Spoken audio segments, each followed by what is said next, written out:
Here in the city of Doors, Dame's troubles tend to go unheard. The factions keep their own law, and the average Joe, well, we're stuck carving out our own order. But Sigil isn't without help. When you've got a problem with no solution, a puzzle with no key, there's only one joint in town to turn to. They might not be the most professional outfit around, but they always solve the case. Because when you're desperate enough to turn to these idiots, you'll find your conundrum might just be open and shut.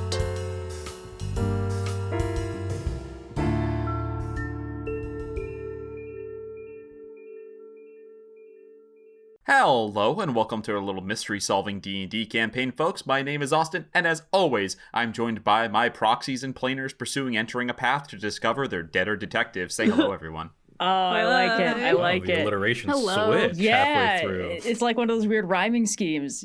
Always keeping us guessing. We have to go all out for it. We got alliteration, we got the can't. We're done with that bit for all eternity. Oh my god, we're finally out of it. Never be you done had to with use the the bit. rest of the vocab sheet, though, to prove that you had it. Until one shots. Until one shots. Hello, and thank you for joining us for 20 episodes of this campaign. If you've stuck around for all of the can't and alliteration, thank you very much. This is campaign 2, the finale. Woo! So if this is your first episode, you're in a weird spot. Get out of here. But before we get into the meat of the final adventure of the investigators, Sophia, do we have anything you'd like to share? Yeah, well, first off, thank you to Linnie for joining us for these 5 episodes, the second of our 2 wonderful guests this season. We're really excited to see Absolute pleasure. Definitely go check out Twice Rolled Tales if you have not yet. What are you doing? They've been in every single episode so far. I'd also like to thank all the listeners who joined us for campaign 2. What? Oh my god, we've done 2 of these now? Wow. It's been so fun. We are going to be back with a new campaign this summer, exploring a new corner of the Planescape. But in the meantime, stay tuned in the next couple months for some upcoming one-shot information, perhaps revisiting some of the old crew members we left behind. And also, if you would like to ask us questions about this campaign, you can join us for our end-of-campaign Q&A live stream at 7 p.m. Eastern on Monday, March 31st. We will be joined by Linnie. We'll be joined by Wally. The rest of us will be there. You can ask us questions in chat, and we will answer them to the best of our ability, or feel free to email us at rollwithdifficulty@gmail.com if you want to get your questions in ahead of time, or you can't join us at that time. We hope that you guys have all got some questions that we can answer. It's hard to say what will be left unanswered because we have yet to record the last episode of this campaign, which is the thing we're doing today. So TBD. And as per usual, if you want to chit chat with the rest of the fans out there, our Discord server is open to all. Go and join that. Check that out. There's some cool fan art in there. And if you'd like to support the podcast, you can do so on Patreon, where we have a lot of cool bonuses of cast-created materials of all sorts. Austin, I think, alluded last episode to some of his world-building live streams that have happened on there. So it's really, really cool. Lots of cool rewards available there if you'd like to support the podcast. But thank you guys just for listening, regardless of how much you engage with us. It's truly so much fun to jump into the Discord and see conversations about people's theories on whether or not Ingrid killed the last detective, which we don't know. There's no way to know that for sure. We just don't know. There's simply no way to find out the answer to that question. But yeah, this has been great. I can't wait to see what campaign 3 brings. I can't wait to find out what campaign 2 is going to hold for us in this last episode. But with that, we'll turn it back over to Austin. Thank you. Yeah, if you want to know what Tetch and the attendant putrescent could do, I'm pretty sure that's going to be the reward for Patreon this month. We'll see. So TBD. Can't let all that hard work go to waste. All right. Thank you, Sophia. Thank you, Linnie. And thank you, wonderful listeners who have made it 20 episodes through all of our second season. We super appreciate you, and we hope that we're about to give you a satisfying conclusion to the adventure. So, without any further ado, when last we left our heroes. In order to fulfill your deal with Esteban and the Planar Trade Consortium, you hatched a plan to break into the mortuary, the center of... Hatched a plan is a loose term. You had some ideas that you put into place to break into the mortuary Really isn't that where what all planning of the is? dead in Sigil go. a seat of power for one of the, no longer factions, but one of the sects that control all of Sigil. You had some good ideas, some bad rolls, but you made it in. Discovered some deep secrets about the leader of the mortuary, Merimoth, the Death Tyrant. Freed several horrible undead or aberrant creatures that were not meant to ever see the light of the cage ever again. Yeah, high five, Oobtaglor. And We then did it. confronted... This is what happens when I'm Merimoth. temporarily dead. I swear. This is like twice now that you've done something hideously morally dubious exclusively when I'm not there. I was a rat. Excuse me. Yeah. Also in the same boat. Like, that's We a know rat, who to false blame. life, false death, and then like the last time I was dead, we killed the Grixit, and then I got yelled at for it. So. Yeah, you discovered that Merimoth was mid-ritual with the object you were trying to find, the Chronosphere.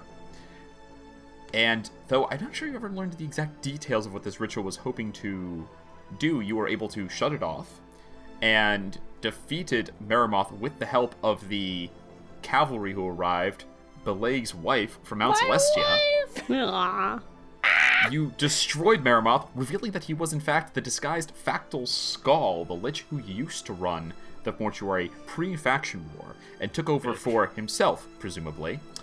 He escaped, but as did you in the chaos and confusion of all that you had done to the mortuary. You made it out into the streets, you met with Estevan and Lazaro, that you may make good on your deal, turned over the Chronosphere. The promise of your protection and the reconstruction of open and shut investigations will now be fulfilled.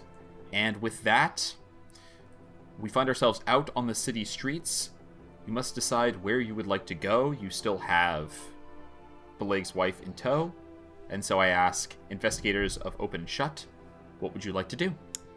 I believe I had just gotten through to Evrard on the stone call. You got 2 words. I got 2 words. Yes. You received confirmation that Evrard was still alive from his voice coming through, and specifically, more specifically, that Fane had found him because it was Fane's sending stone that you had, the sending stone you had sent in with Fane that Evrard replied in. So they must be together, and at least Evrard is still alive down in there. Though there was no information to be gleaned from that tiny bit of message that cracked through. Well, in some slightly good news, while we are waiting our office to be finished, Evrard is definitely alive, and Fane has found him, so we have that to get on. My messages are still getting a little bit choppy. This thing, Ingrid's like hitting the sending stone against this thing has terrible reception.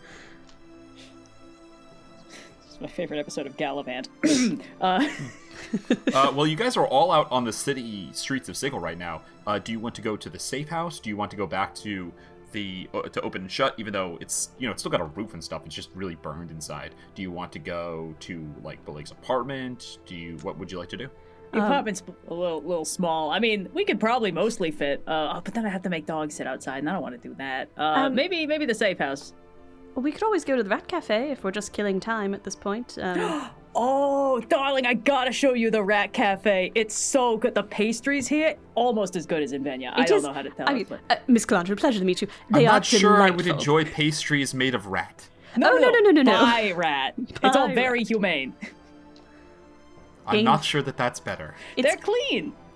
It's very gainful employment for one of Sigil's largest populations. They got Well, little I'm aprons. immune to disease anyway. I suppose there's no harm in trying it. See, that's the spirit. You're gonna like the city a lot more when you got that on your side. All right, so you guys are gonna head to the Rat Cafe?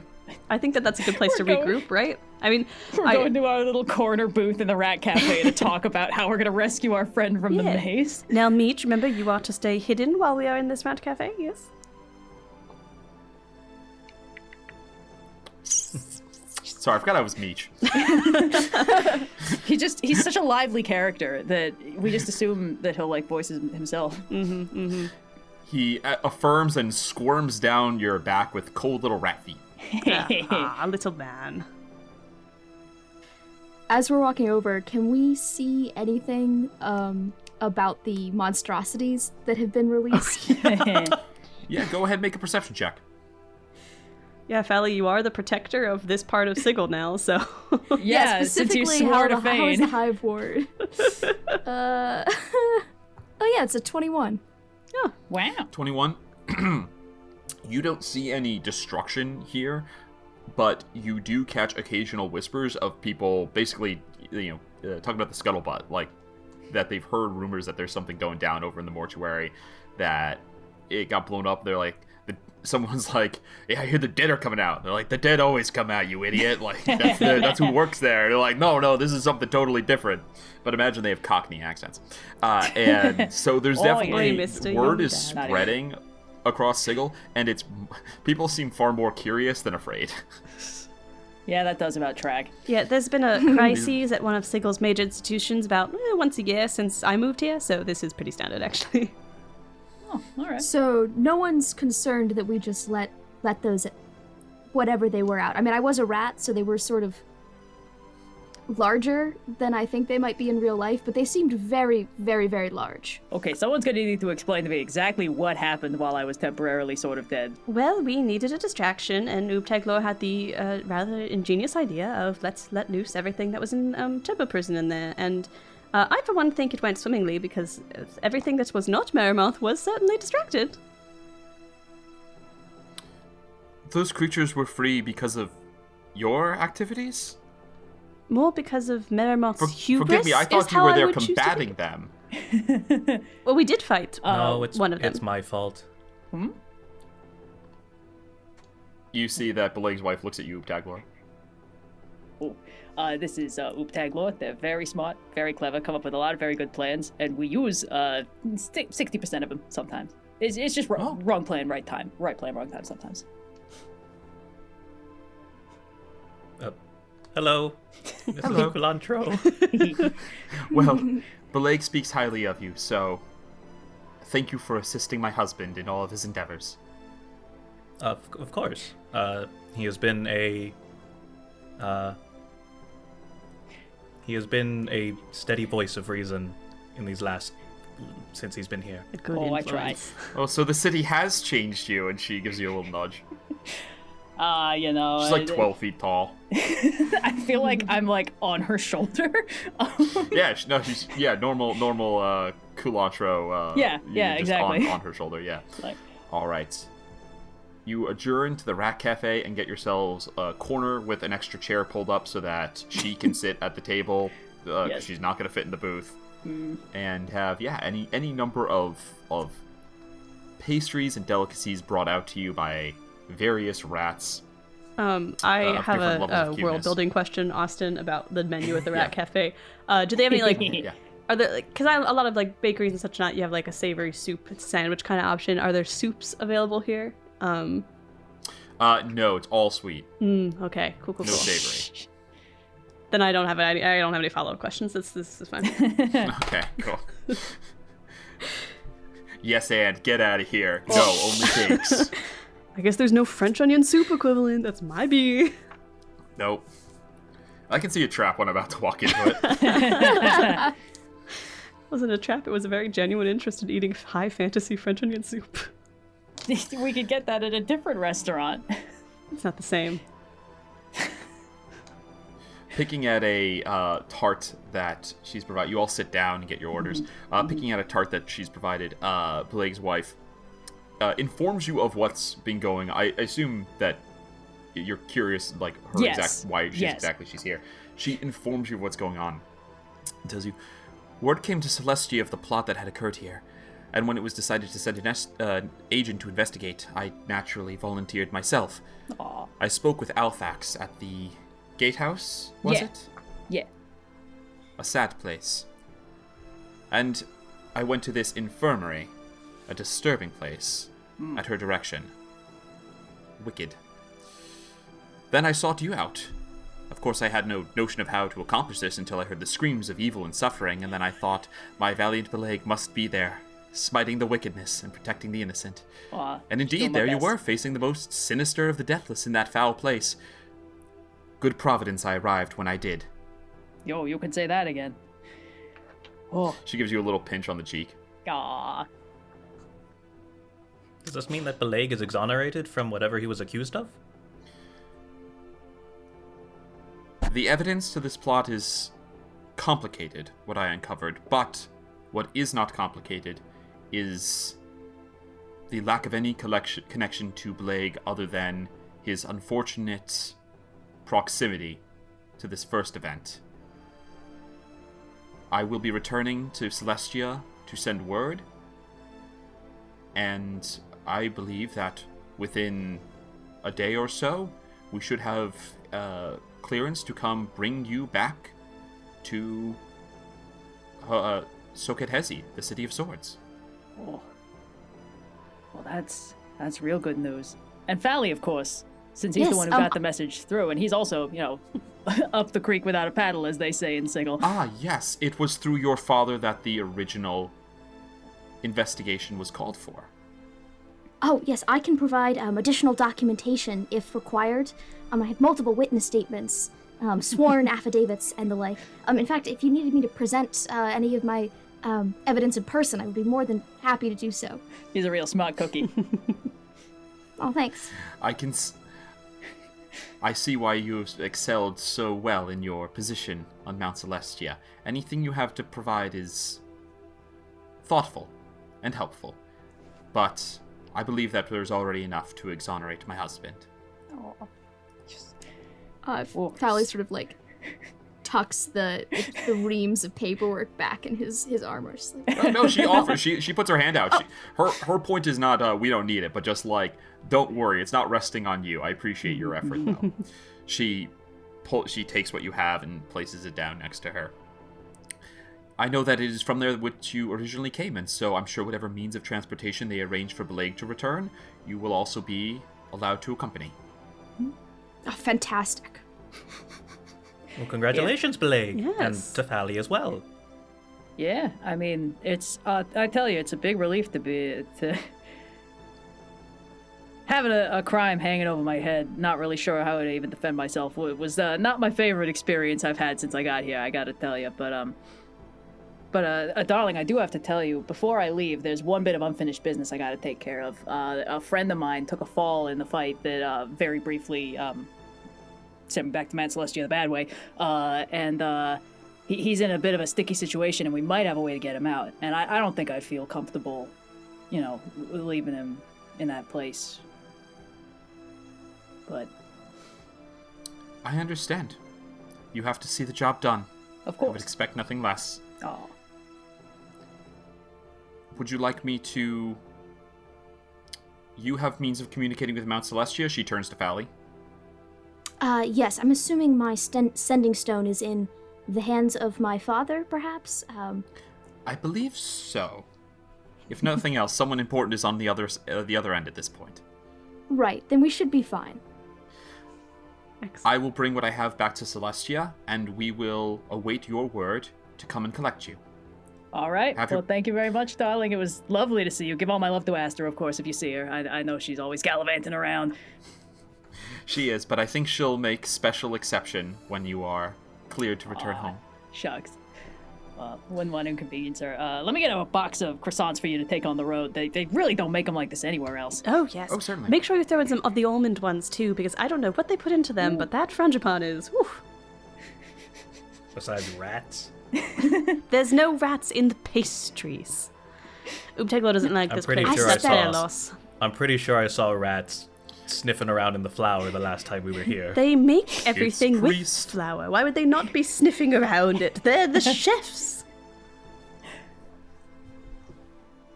No, I suspect it's the delicacy of their claws that really allows them to get that fine grain Yes. texture. And I've only had the Danishes, but I do have to say I was initially apprehensive about this place, but they're really quite good. All right, fantastic. Do you have any more questions for the angel in your midst before... I assume that more hours are going to be spent catching up and relaying what you have discussed. But At some point while we're making our way down the street, dog just catches up. yeah, dog catches up. Yeah. I think Large dog, large angel lady. Tiny man. I think Ingrid is a little bit after the conversation they had just a few minutes ago with Oobtaglor and Mrs. Cilantro, where it seemed like she was perhaps a little bit astounded is even the wrong word, but like affronted that we had let out all of those things that were in prison. I think she's a little bit aware of like this is a being of like real goodness in a way that like rigid goodness in a way that I am not and Oobtaglor is not and really no one else at this table is. So I'm just going to be a little measured, cautious, and pleasantly friendly and try not to delve too deeply into anything that could reveal that I do not fall under that alignment in this conversation. Yeah, perfect. Go ahead and make a charisma check. Oh, yeah!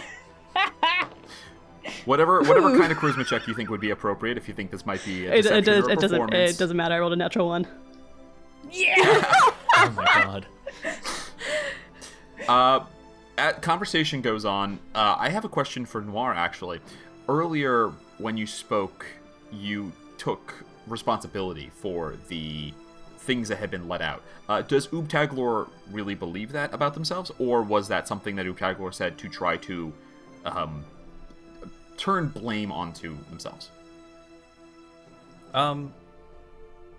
It may be a little column A, column B, but definitely they believe that they were the ones who let everyone out, because that was the objective truth. Understood. Beal has had all of you full and happy at finally fulfilling this dangerous task and no one dying, even though many people came close less than an hour ago. Probably a little more than an hour, more like an hour and a half at this point, but even so. You clear your way, make your way back out onto the Sigil streets. It is beginning to turn into dusk, if there was such a thing. The light is beginning to go from the streets.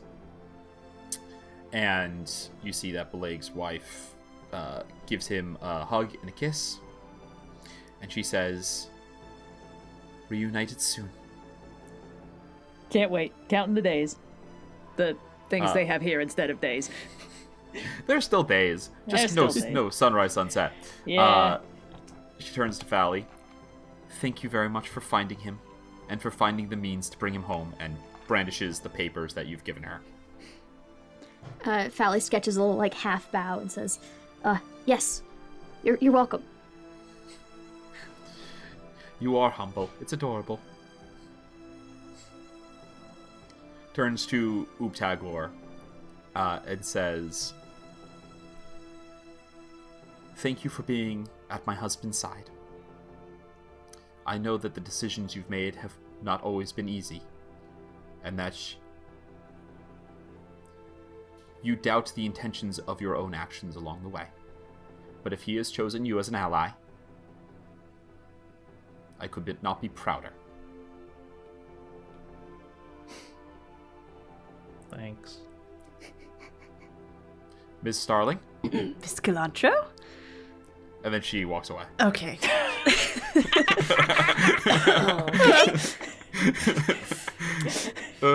All right. Huh. Well, it is nearly night. It's been, at this point, a couple hours since everything went down, since your escape from the mortuary, you're meeting by the Hestvon. Investigators of Open and Shut, what would you like to do? If it seems like we're all kind of retiring for the evening, Ingrid would be going back to the office because I think she's going to kind of camp out there, even though technically it is still destroyed. I think she's missing her home base a little bit. Aw. Yeah. Fantastic. You return to the office. Anyone else, or are you going to separate places? It's up to everyone else. Before Ingrid leaves, Oobtaglor would like to kind of like pull her sleeves and be like, when we were in Maramoth's office, I kind of swiped Laurel Lockwood's body. And I currently have him in my bag of holding. Where do you want him? Perhaps you'd best come to the office with me. Sure. All right. Bileyg and Fally? I mean, we've mostly been holding up in the safe house, right? Because the office is destroyed and Shemeshko was trying to kill us, and Yes, so and I would apartments say weren't safe.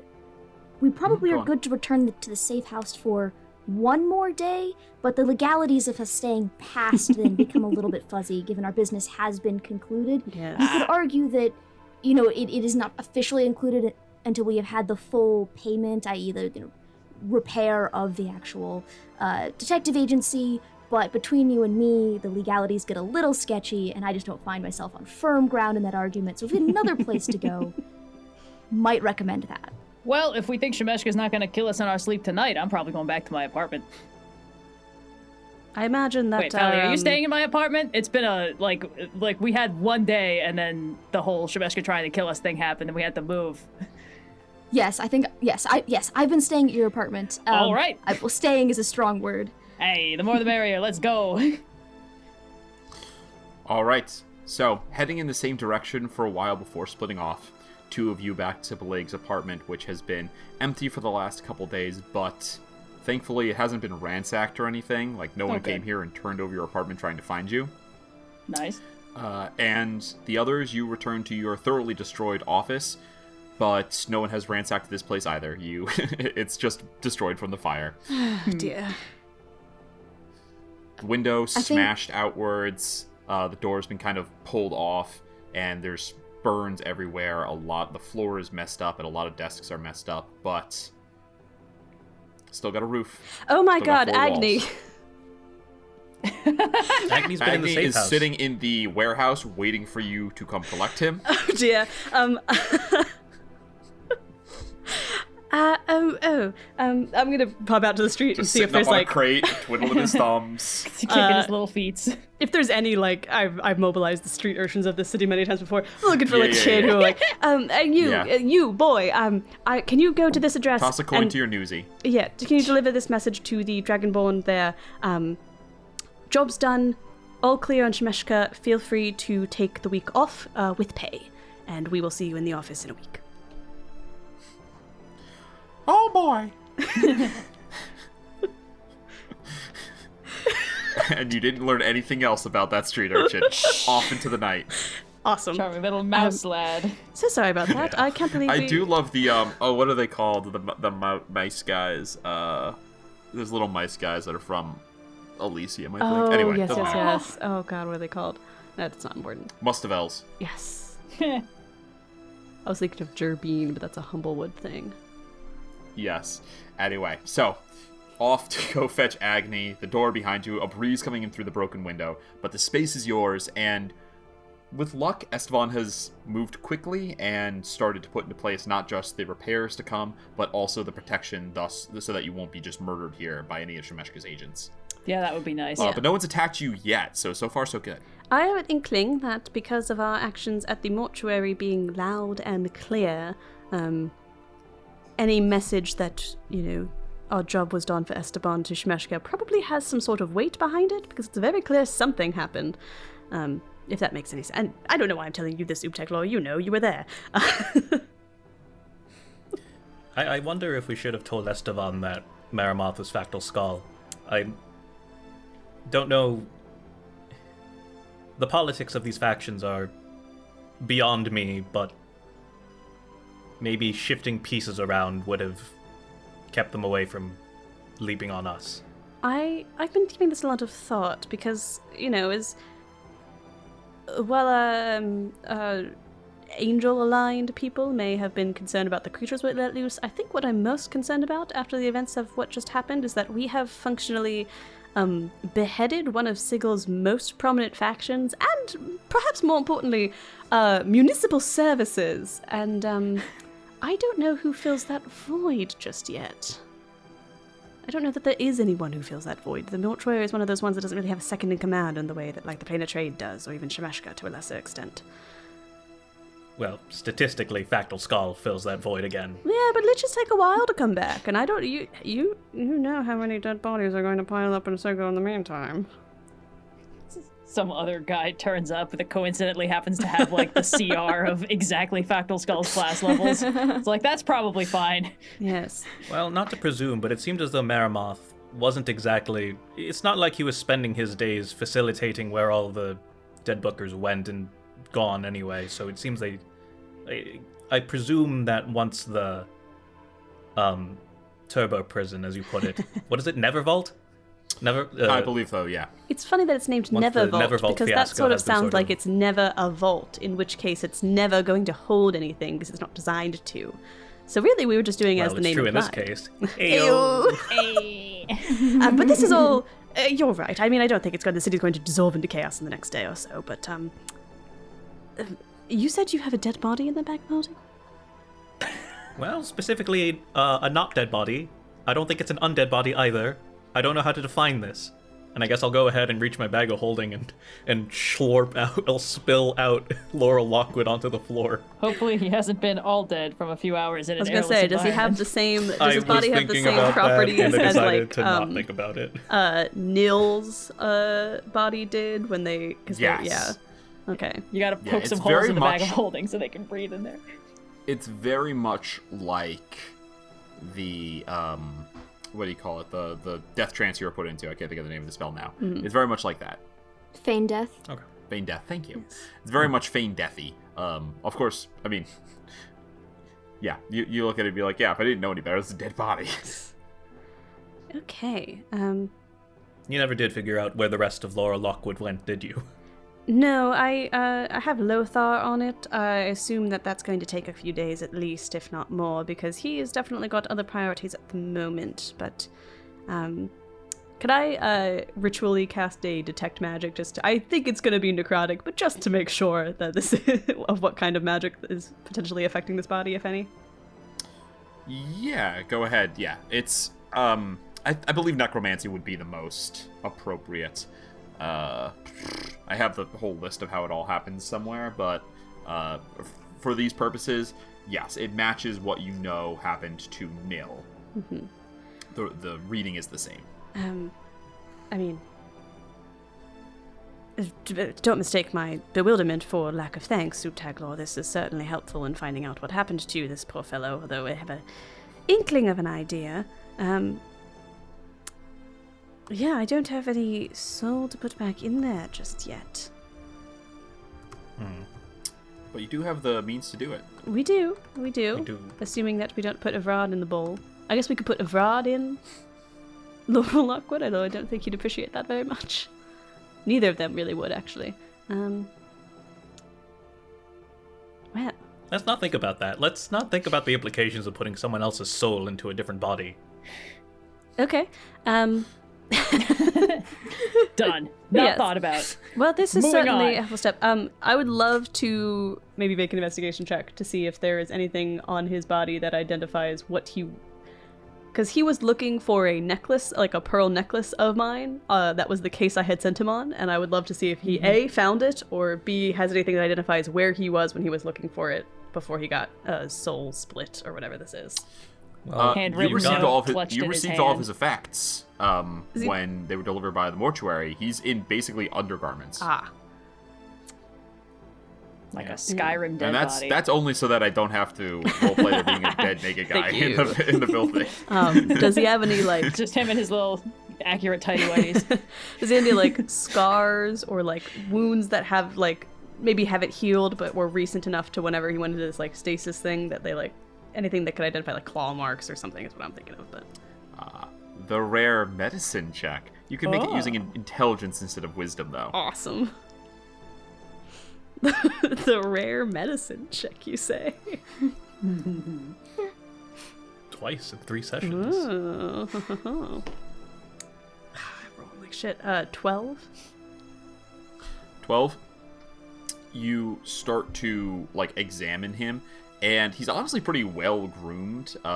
He takes this as probably more of a personal trait than something that the mortuary has done. But you do see that he has some wounds. He has like some kind of classic defensive wounds on his hands, which means that whatever happened, his hands were involved protecting himself or pushing someone off, or Well, he definitely got jumped. It's a weird place I'm in with this case, Oobtaglor. I don't know if you have any insights on it, but as far as I can tell, he has the same thing that happened to him that happened to Nil, and it happened to Nil at the Civic Fest Hall, and I just don't know if there are other locations where this is happening, or if it's all leads back to there. And if it all leads back to It's there, kind of tough that you killed your one lead. why were my pearls there at all? Like, what was the lead there? I don't know. Was our one lead the demon guy that got... The one who, the one who was taking souls out of bodies. Yeah, he Okay, was a pretty good lead about what happened to the soul that was taken out of his body. Yes. Cool, amazing. My assumption was simply that I don't know why your pearls were at the Civic Fest Hall, but for one reason or another, Lockwood went to the Civic Fest Hall, got on the wrong side of Lycrich. The body went to Maramoth for study, and the soul stone went to highest bidder, in this case not Lothar. That was my assumption. I mean, I suppose it's just, I don't know. I guess not everyone has the same single-minded devotion to a case that we do when it comes to their day-to-day activities. It's possible he was there on an unrelated matter. But I'm going to ask a question, and it's going to sound blunt, Sure. but why do you care about Lockwood? Is it simply to get your pearls back, or...? No, I mean, he's a person who, in a way of looking at it, my employ did, as far as I was aware, die, or in this case, have their soul rendered from their body and split into two separate places, which is probably kind of logistically a similar thing. And I feel bad that happened. Not to mention that it'd be a pretty poor detective if I didn't have a case to ponder, and this is certainly a case to solve, if anything. I'm not a perfect person, Oobtaglor, but I don't want to see someone who was objectively trying to help me left to rot, as it were. The least I can do is find out what happened to him. No arguments there, but what was your plan if you ever were to recover Laura Lockwood? Well, I suppose your assumption was that he was simply dead and you were trying to find out what happened to him, but in this case there's a very high likelihood that he could come back to life. In which case what? He'll re-inherit the business? I don't know, honestly. I like running open and shut quite a bit, but it was his first. I mean, who knows? Maybe he'll come back and having his soul ripped from his body will make him want to retire, or maybe we'll co-own the space and just run our own little agencies out of it. There's a lot of possibilities, but I don't know that I don't think he's going to wake up and want to kill us on sight, if that makes sense, and that's kind of the bar I'm operating on for whether or not something's worth doing. I certainly hope that at worst we just share the space and we can both operate as private eyes out of it, but it's entirely possible that I'll have to find a lease on a new location or buy him out or something. Just put some tape down the middle of the shop. One half is like elegant old women decor, and the other one is like traditional private eye, like the slats and the curtains. You just perfectly recreate the first half. One is in black and white. Yeah. You just perfectly recreate the beginning of Maltese Falcon, except then he immediately goes off and gets killed, and you're like, I just finished redecorating. I don't know. Future holds a lot of uncertainties, but if it didn't have any uncertainties, then why the heck are we detectives, right? To solve them. Yeah. To make them not certain. To make them certain. Well, we have to have uncertainties to solve uncertainties, so it all sort of... It's a chicken and egg situation. It's very cyclical. Okay, fair enough. For what it's worth, I think you've elevated Open and Shut higher than Lockwood ever did, so he would be lucky to share the space with you. I tend to agree, but thank you. You certainly had better carpet before it got burned down. So, did you just want to come here to reminisce, or... Oh, You'll be getting it back in due course. Well, I planned on crashing the apartment above here, now that there's no danger of agents of Shmeshka popping in.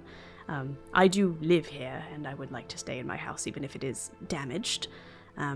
You are welcome. I appreciate you coming here with the body. I thought it would probably be best to do that under our own premises, rather than just reveal a dead body in the middle of the street. Is it possible to keep that in the bag of holding? Just because I don't know where else we put it. I don't think it'll fit. Yeah, give me a hand, will you? Oh, yeah. Sure. I'll take the heels and just start showing. Yeah. Literally store him on a shelf. Like a very, very lumpy sleeping bag into its case. Yep, you just gotta keep pulling one side down and then the other. Yeah, exactly. Well, yeah, that's all I came here to sort of inform you of. I can go follow up and see if Agni has gone home. I'll go to the warehouse. see if Agni has gone home, and then I'll retire to my own quarters. Certainly, whatever you'd like to do, the evening's yours. I think our next few days are a little less tightly paced, if anything else. I've got to continue to try and get through to Evrard. Now, let's shake the sending stone. But other than that, I think we've got some plans to lay, so make sure you get some rest. As do you. And I'll take my leave. All right. Oobtaglor, you start heading out and heading in the direction of the Hive Ward, and you run into Agni, who is on his way back, presumably heading towards Open and Shut, because that's the direction you just came from. She said take a week off, man. Take a week off with pay. With pay. Yeah, but if I take the week off with pay and I work, that's 2 pays. That is not how that works. No, but seriously, there's a lot that's gone down, and I just wouldn't feel comfortable leaving it all by itself. Week off, not a week off. I'm gonna hang around. Okay. You're a good man, Agni. I'm glad you have graced our doorstep. Our weirdest little dude. I'm glad you hired me after I lost that employment opportunity. Oh, yeah, weird, huh?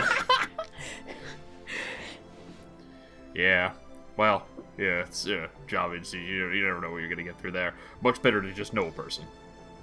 Yep.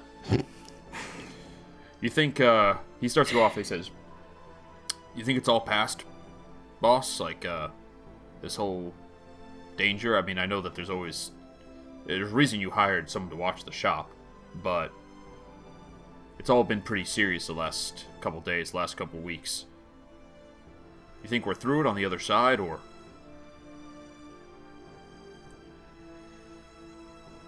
Yeah, I think we are. Does Oobtaglor believe that? No. Oh. Roll a deception check. 12. Actually, wait, sorry. Do I have my Ioun stones still functioning? You said that it's like a temporary thing, but I don't know how temporary. No, it's permanent. It's that you have to put it up and take it down. Okay. And so if you have it up, the reason I ask you to mention that is because if you have it up in combat, it can be targeted in effects and destroyed. So I need to know if you're using it or not. And while it's not up, you don't have that bonus. But Yeah, I assume I will say that I have taken it down since leaving the mortuary, so 12. Okay. He's not super wise, but he's not super wise. There's no but to that. He goes, all right, glad to hear it. I'm not afraid of doing a little work, but, still it'd be nice to, since I'm not taking the week off, have not too much going on. You know what I mean? Yeah, I get you. All right, go get some sleep, boss. Taking the week off. I'll see you in the morning. In the peak. All right. Nice try. All right. Everyone, unless there's anything else anyone would like to do, you can all take a long rest. Oh, okay. I think Fally, whenever they get to the door of Bileyg's apartment, sort of just decides to take like essentially a goodbye tour of around the streets and just walking around the Hive Ward at night. Yeah, he's closing time. Trying not to die, but also he's been in some serious combat recently, mostly cowering behind Bileyg, but that's details. Yeah, you take got a Helm's tour. approval, buddy. You're good. Well, first you got Helm's disapproval, but then after that you got Helm's approval. You take a tour around the Hive Ward here, where you've been staying with Bileyg, where you've done a lot of your investigating, where you met Fane and learned about Fane's quest. You walk past the gatehouse where Alphax is, and where you spent a little bit of time recently trying to cure the blight, the unhallowed blight. And you walk past the ditch, which seems like a good idea because it's a popular spot in Sigil, and it's kind of memorable, and then you smell it again, you're like, this is a terrible idea. As you're walking past, you spy that there are 2 bearded devils. You've seen them before. the purple skin. They have tentacly beards, and they're on the edge of the ditch, and they're holding a knoll off of the side, like clearly threatening to drop her in. Oh no! Hell yeah, Fally. And you hear that the devils are saying, "That was your last warning. We told you about coming in on our turf." And you hear the knoll goes, "You only told me once." They said, "Yeah, first warning is last warning." And like begin to lean her over a little bit more. Fally's gonna look around, just in the vain hope anyone else is around. Dog might be a Nope. block or so behind you, but I didn't declare it before this happened, so. No. And he's gonna walk up and say, "I'm sorry, I couldn't help it overhearing, but did you actually define the nature of this verbal contract you entered into? Because if you did not first define the nature of a warning, it's not, unreasonable for this." I'm sorry, what was your name?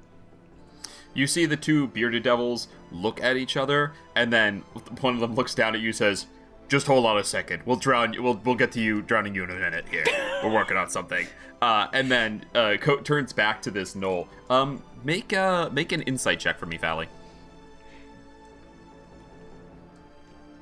It's a 21.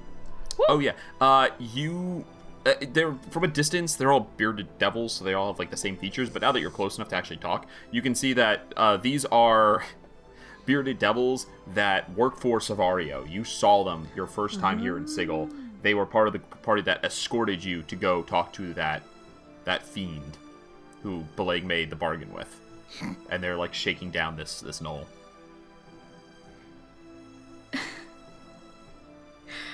Fally's gonna say, "Oh, right, so no, I'm sorry, I recognize you. Yes, I was on a similar case. I'm representing a different client. But I'm afraid this client in particular, the one you're currently shaking down, I've recently taken on your case. Hi," and waves to the gnome. No. No, it's like a hyena woman. Oh, sorry, I thought you said gnome. Not Knoll. Knoll, yes, different. G-N-O-L-L. Look, Fally waves at the knoll and says, "Oh, hi, Fally, nice to meet you. So really, now that I'm representing this unfortunate woman, I really do insist that you put her down, and then speak directly to me as her representative." Make an intimidation check at disadvantage. I believe in you. I super believe in you, Ted Cooper. You can do this. Buddy. Oh my god. Nope, that's an 8. Yeah! Alright, you see they look at you. Go ahead and make me a contested athletics or acrobatics check. Oh, Fally. We believe in you, buddy. No, it's a 3. That's a 3. Hold on. I rolled so high. Hold on. I don't have enough D6s for this one. Yeah. We've heard this song and dance before, big man. I love saying I don't have enough D6s for this one. It would be great. It would be amazing. It wouldn't be amazing, but it would be fucking ridiculous if we got revisited by Padmore in the fucking last episode being like, "An emissary helm was found dead in the ditch."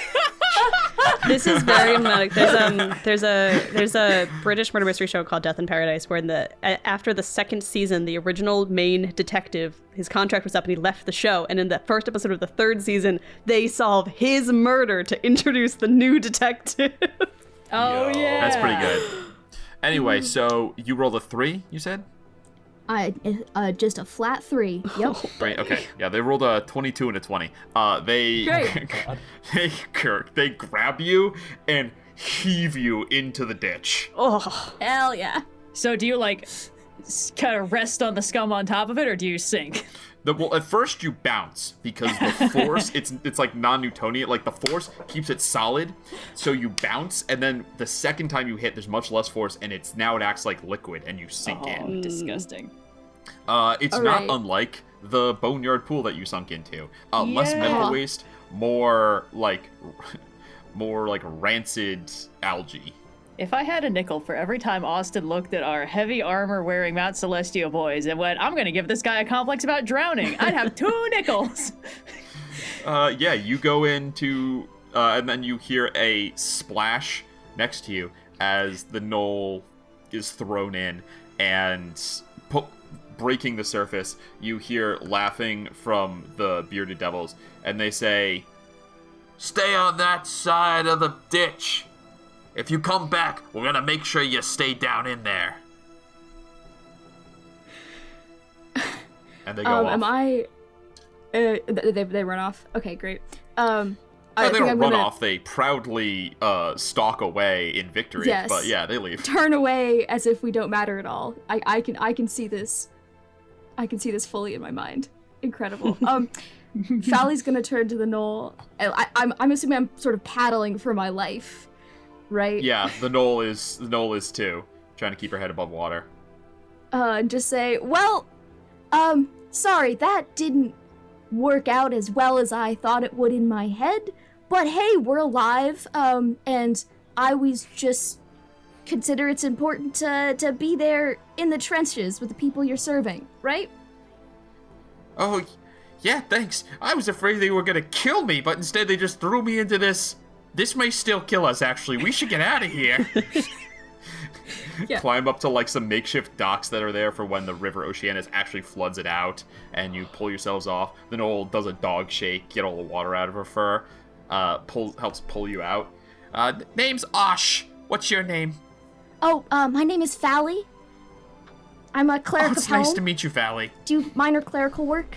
And also, I protect the Hive Ward at this current moment, while its other guardian is indisposed. Oh, thank you for the protecting. I really appreciate that. It's getting so bad now, you can't even sell drugs in peace. I knew it! I knew it! Yep. I mean,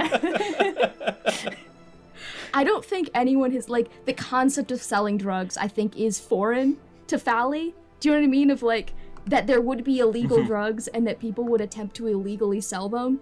So I think Fally's like, oh, so you're, like a pharmacist? Pharmacist.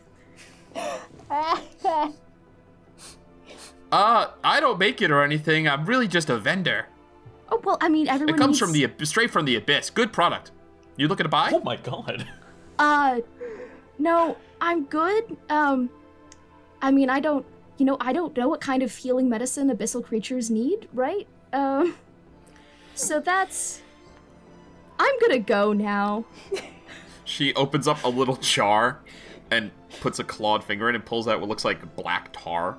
And then she rubs a little on her gums, and then she extends the finger that was just in the ditch, then her mouth, to you. It says, "You sure? First try's free."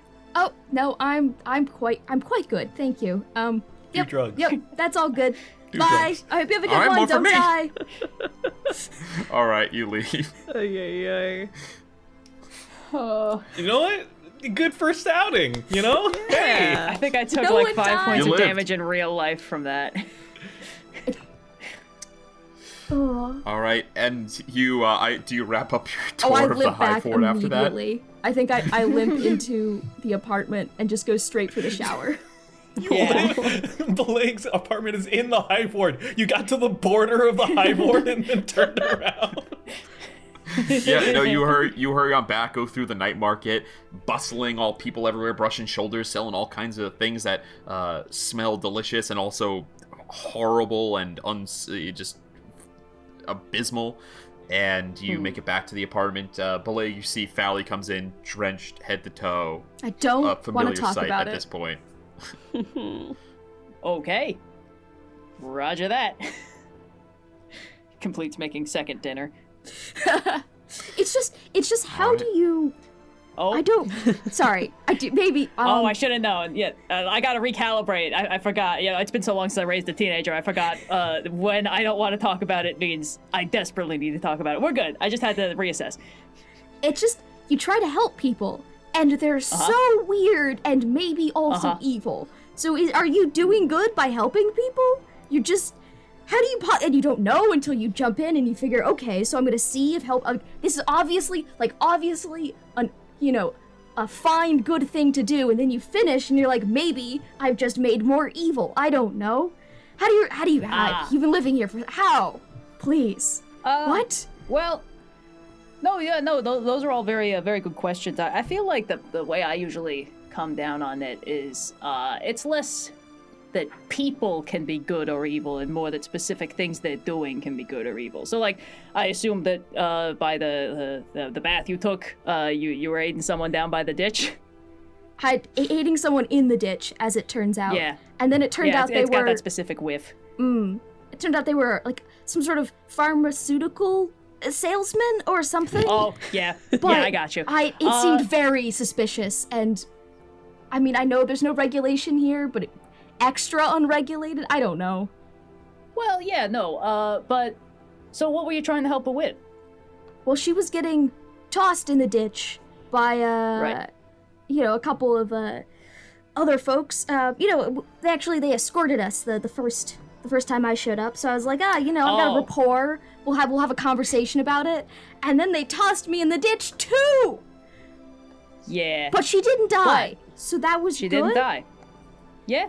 Well, but then I she guess offered that's me the question. some very, very suspicious medicine. And you said no? No, I was abyssal. I would never. Good. Yes. All right. Good instinct. So I think the thing that took me the longest to wrap my head around when I came to Sigil is that there are people who live their lives in ways that you don't like, but you still got to help them when it counts. It's like those folks over at the gatehouse. They don't turn people away because they don't like them. They treat anyone who they can.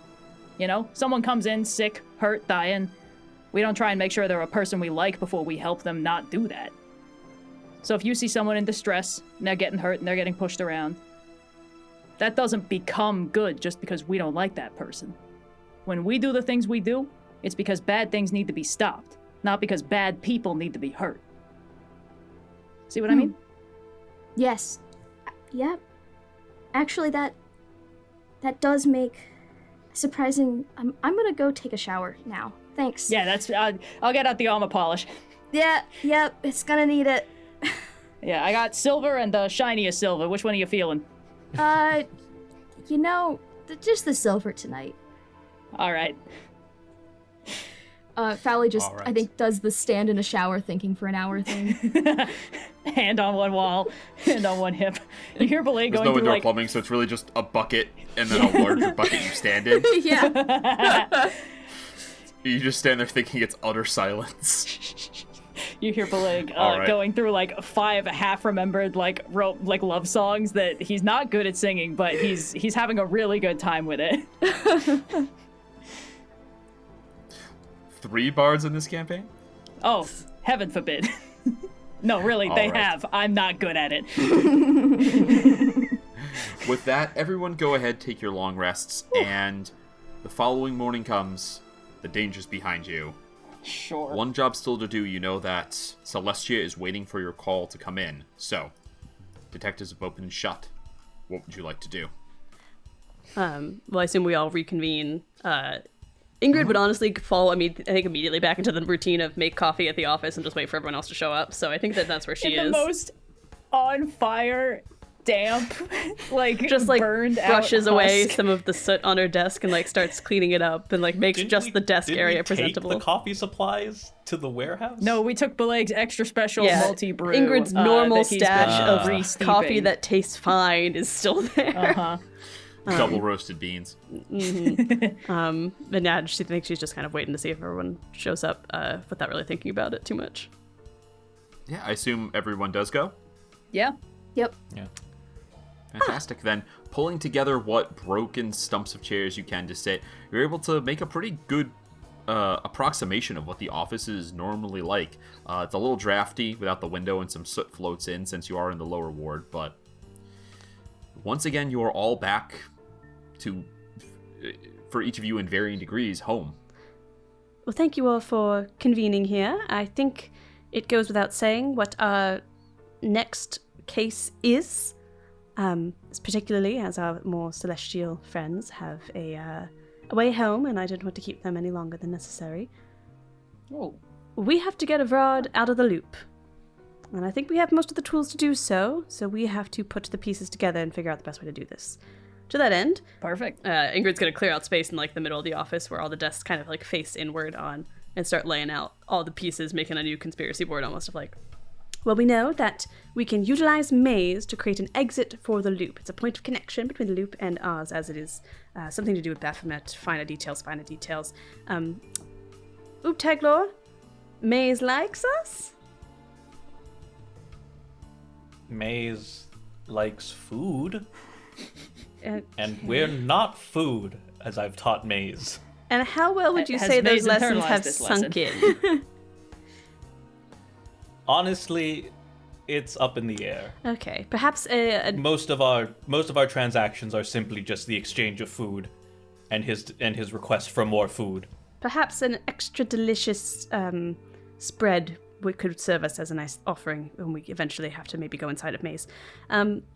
Right, did Lothar specify how exactly a living maze becomes an entrance/exit to the ladies' mazes? Austin, maybe you can help clarify this, because I, Sophia, remember something ritual with Baphomet's priest, living maze connection thing, but I, Sophia, don't know the details beyond the that. priest of Baphomet performed some sort of Baphomet ritual, like he was a favorite of this demon lord, called upon his favor, and was able to, as a result, the mazes were able to meet together, and he was able to escape. So that was very specific for him. You do have a living maze which you can communicate with, but you're not disciples of Baphomet, so that exact path is not going to. It's not going to. You might be able to come up with something, but for him it was very straightforward. For you, you're going to have to come up with some plan for how to make maze do the thing that you need to do. Now, Which is one part convincing maze to do it, and the other part making it physically possible for it to happen. yes. You said maze has No been pressure. growing? What? I didn't say that. Who said that? I feel like this is a real cards on the table kind of time, Oobtaglor. I promise not to get upset with the Okay, fact that you alright, continue to fine, feed the yes. maze, because I need to know all the details about the maze. Yes, okay. Maze has been growing.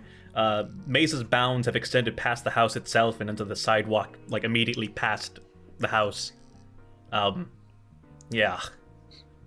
Huh. Do we think perhaps that it's possible for maze to grow in the... I understand that the loop is sort of a different dimension, but maze seems to sort of transcend a lot of the boundaries of Sigil in its continued growth and existence. Is there a way to maybe... like you would guide a tree as it grows, like guide maze towards the loop? How long do we think that would take? I don't know. It's been sort of uncharted territory here. It's worth an ask.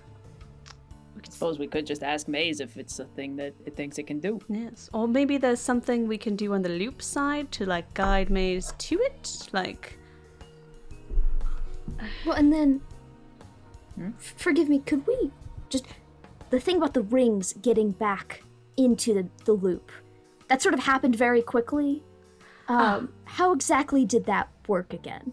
Also Yes, for Linnie, who really tried to take notes and did not quite understand what happened. So there is there's the Plague Victims Monument, and that is one of the many doors to other planes that exist in Sigil, and in this case the plane it goes to is the loop. And so if you use a ring and touch it to a specific place in the monument, that acts as a key that one way can take you into the loop.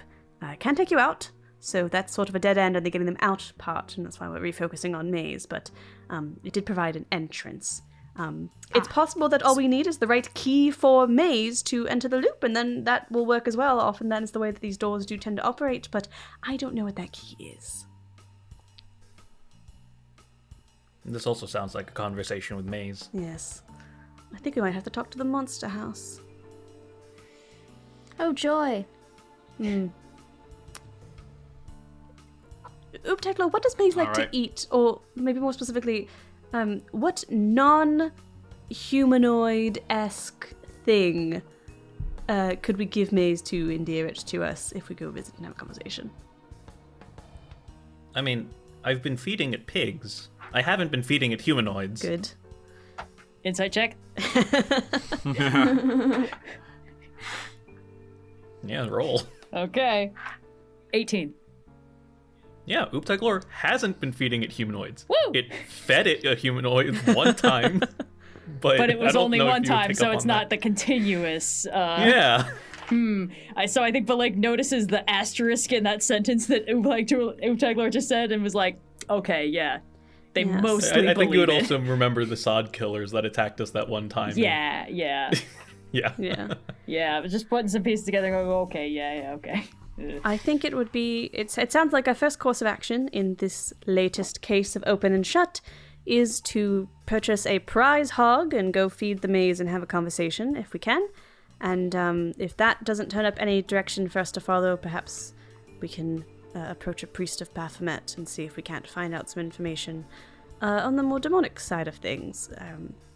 I don't think it'll necessarily work for us because we aren't, followers ourselves, and it sounds like the individual who was able to leverage that connection had themselves proven their faith over and over again, but as far as I know, Helm doesn't have any maze connections, and Bileyg, you're more of the do good, not for any one specific deity variety of paladin, so I don't know that either of those... they're nice enough folks, but yeah.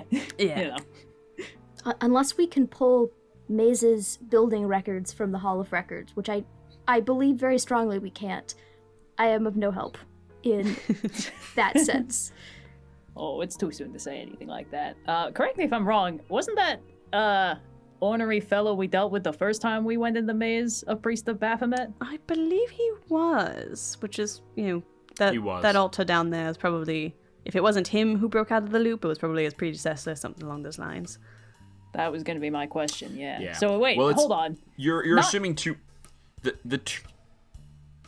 the priest of Baphomet who escaped the loop didn't use maze to get out of there.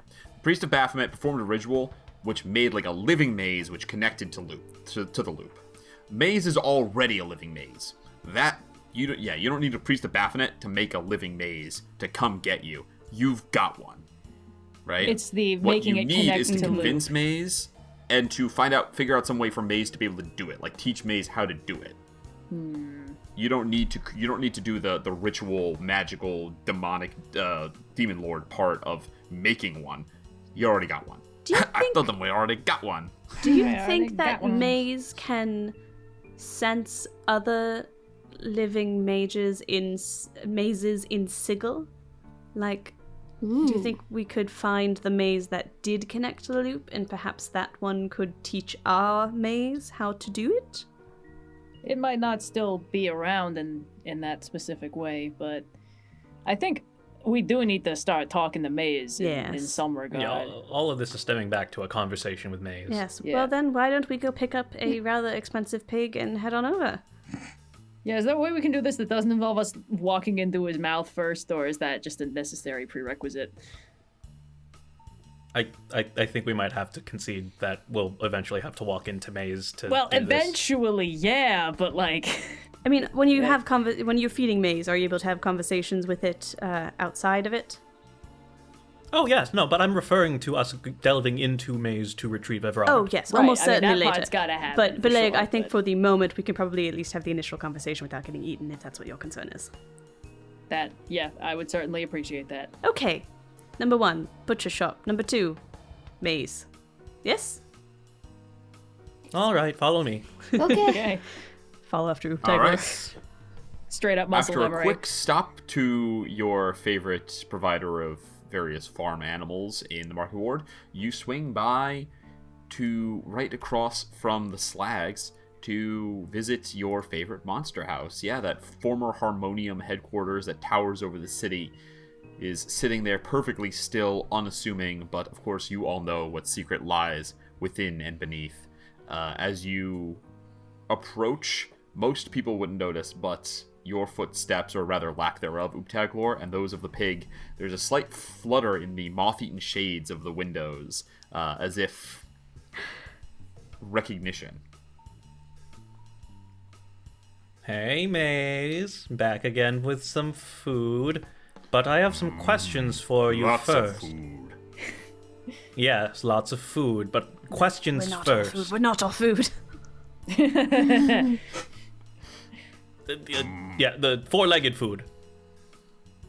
I count too many legs. Yeah, true. I don't have legs, and then true, you only have been sensing 4 legs up until this point. You get the sense Maze tried to count and was like, that's too much. Okay. 1, Maze has an intelligence of 5, so... just a little guy, Your Honor.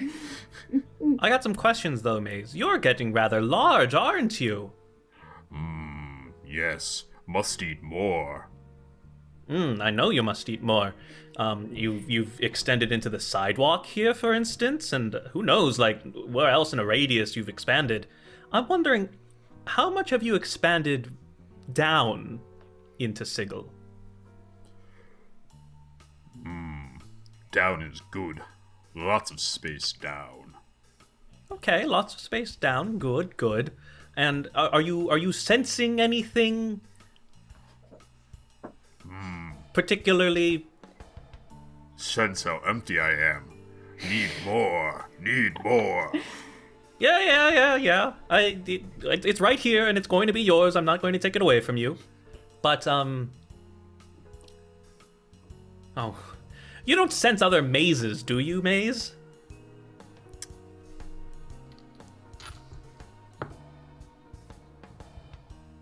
All maze, all the time down there. Move shifts. Too confusing. Hurts my stomach. Do you think that means under Sigil or the loop? Under Sigil isn't a maze. It's just got sewers. There's a whole shit... The lady has a whole shit ton of mazes. The loop is the most maddening because it's one turn. Mm-hmm. Maddening, but simple to identify. Do you feel a particular maze that's only one turn, circular in its construction? Hard to say. Don't think so. Always moving. Try not to focus on it. Just makes me hungry. Okay, listen up here. If you can connect to one of these mazes, we'll set you up. You hear me? Feed me more. You see the lamppost that's next to you bends down and unfolds into a 7 or 8 spindly tentacle claws, grabs the pig, lifts it up, the roof opens on the house, and drops the squealing pig in, and then the roof folds back in together. That cannot be good. Bileyg has taken 3 steps back and pushed everyone else behind him. Oobtaglor's in front of Bileyg, and Bileyg is not near Oobtaglor. Bileyg was already 10 feet behind Oobtaglor, and I was like, that's not far enough. That might... Alright, was that it? Was that enough to push you over the edge? Can you connect to these mazes now? Make a persuasion check. Is it smart enough to lie so you keep feeding it pigs? Oh no, just one more, bro, for sure. This will be the one. 28. Oopsie, baby. All right. Welcome to the skill challenge. Oh. To fully prepare yourselves for entering the maze, for getting maze to be able to get you out of the loop, you are going to have to complete this skill challenge. Now, for those who don't remember, it's not official 5e rules, and for Linnie, who I don't think has done one yet. My first skill challenges work like this. Hell yeah. Skill challenges are a series of narrative actions that you take, and they can be skill rolls. You can also use class abilities or spells to assist you, either making a skill roll easier, or perhaps if it's, if you cast the right spell, use the right ability, perhaps there's no check involved, it just works. But you are looking for some number of successes. You don't know what they are, depending on the difficulty of the task. There's some number of successes that you need to hit before 3 failures. When you hit either the number of successes you need, or 3 failures, the skill challenge ends, and there are successes or consequences based on how far along you got on each track, right? So ideally, you're hoping to complete all of the successes before you rack up 3 failures. The only limitation is that you may not attempt the same skill twice. So Oobtaglor just made a persuasion trying to get Maze onto your side. That was 28, absolutely a success. So we're going to mark that in one of the successes. You need some number more. Oobtaglor cannot make another persuasion check. Someone else may be able to, but depending on what the persuasion check is, I may raise the DC of it, because attempting to do the same thing over and over again to kind of brute face your way through a skill challenge is possible, but has diminishing returns. Yeah. So, you've entered the skill challenge, and as I've said before, I think, to all of your detective minds, you understand that there's a level of getting Maze to be able to do, getting Maze on your side, which Oobtaglor just did a great job of, and setting it up so that it will actually work, because just telling Maze do it is not going to be sufficient. Yeah. So, with one success under your belt, Maze opens the front door in case you would like to enter. Would we? It is just one door, but it splits open wide like it's double doors. Just kind of unseams and opens up. Do we have anything of Evrard's or Fane's? Just things? Evrard has a flower garden, and we can have one of his roses. Yes. I don't know if that counts. I was going to suggest, because I have both the Sending Stone and the Grigset's Blade, which I don't remember exactly how the Grigset was opening portals to the loop, but I assume that some of her latent magic might be in the Blade. I don't know if I could use either of those two objects to kind of, give Maze the scent of the correct maze to seek out, kind of like you would give a bloodhound, someone's clothes, give them, the loop essence, I guess. I really like this. Roll an Arcana check at advantage. Oh, yeah. Sophia. Woo! Thank you for the advantage, because that was a 4 and a 17, plus 5 for 22.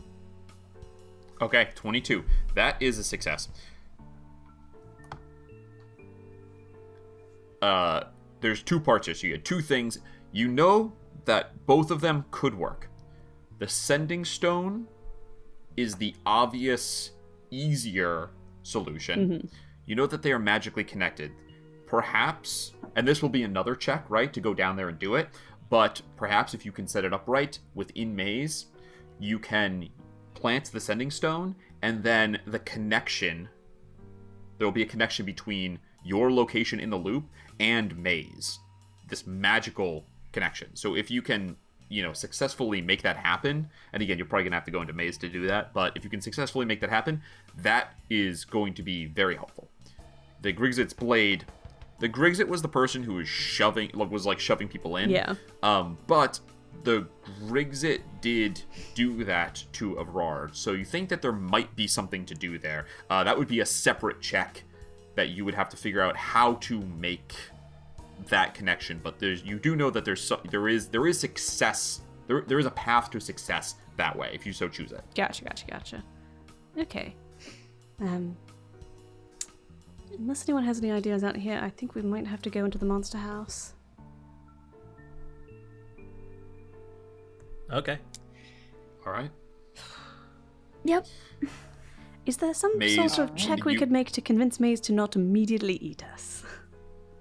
I think that was probably the persuasion. Cool. So far, so good. You're probably okay. You all begin to approach, and you watch as Maze rolls out the red carpet for you, which is just his big tongue, goes down the steps, and you step up into the doors, which neatly knit shut behind you like healing flesh, and then for a brief moment, total darkness. Don't tell me you have dark vision. And then the torches come on and illuminate the long entrance hallway that it looks to be 45 feet longer than the last time you were all inside of here. This got bigger. Is it at all damp or moist in here? No, it really feels like you're inside of a normal building right now. Cool.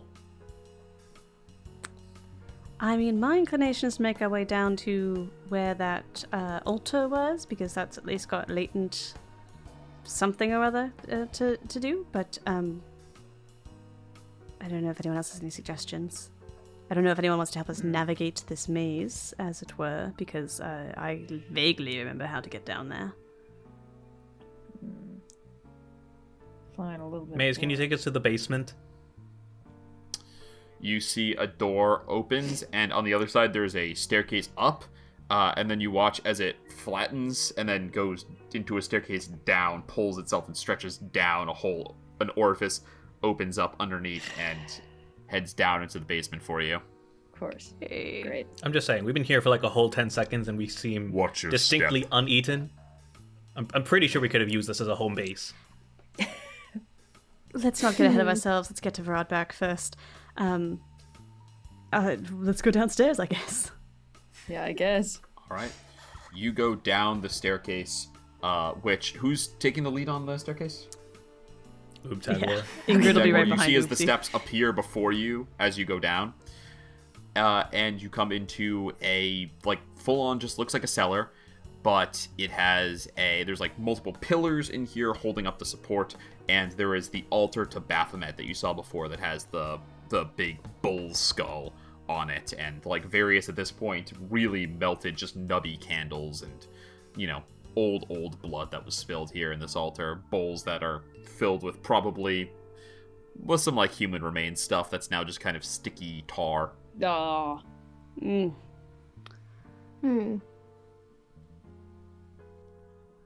I mean, my inclination is to investigate the altar and see if there's any remnants of the ritual that could guide us or at least, like, offer Ooh. clues. But I don't know if anyone... I've done a lot of talking, and I don't know if anyone else wants to take a check or something in the skill challenge.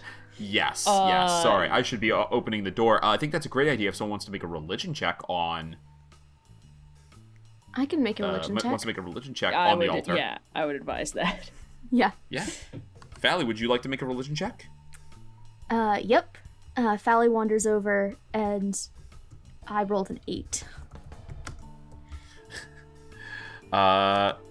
You move over, and it is... You don't speak Abyssal, do you? No.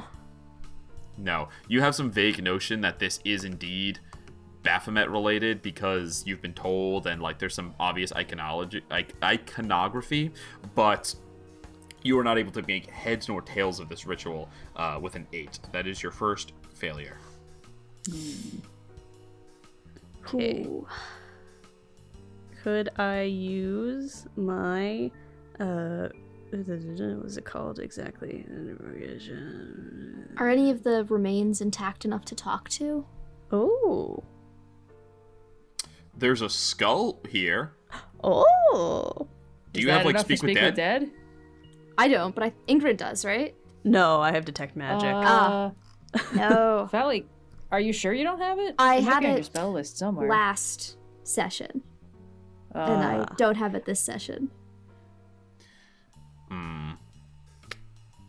That's... Well- I appreciate the integrity.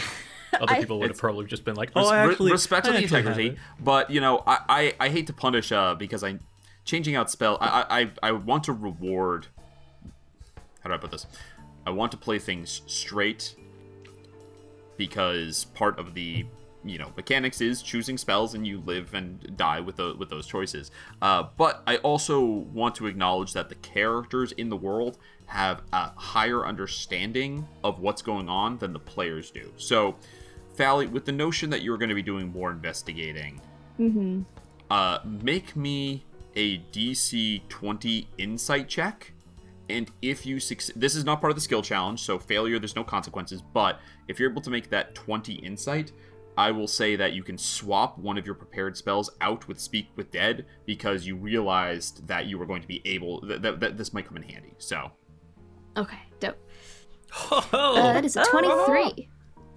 23? Oh, wow. yeah. Woo.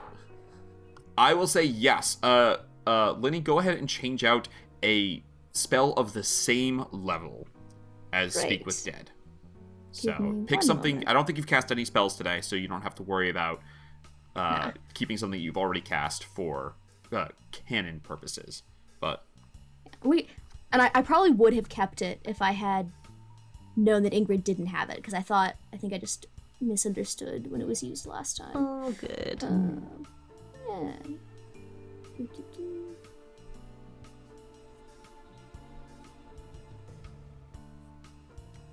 all right, yeah. So you have it prepared.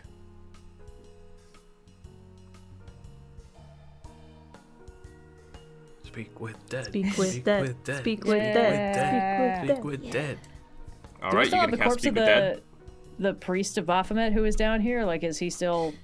I think he might Or have. is it You just know one of the what? skulls on the That's a altar? great question. I don't think you guys pulled his body out. You No. don't see the bones. We could ask Maze if he can like spit him out a little bit. Yeah. Hey, buddy.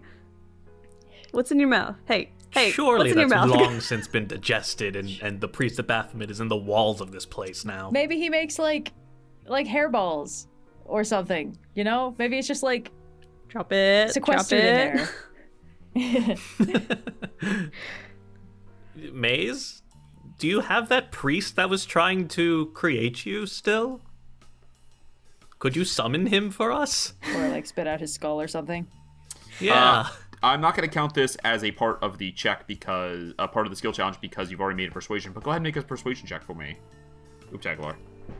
Using luck. And you know what? I'll pop my Ioun Stone. Just have that. Okay, yeah, fair enough.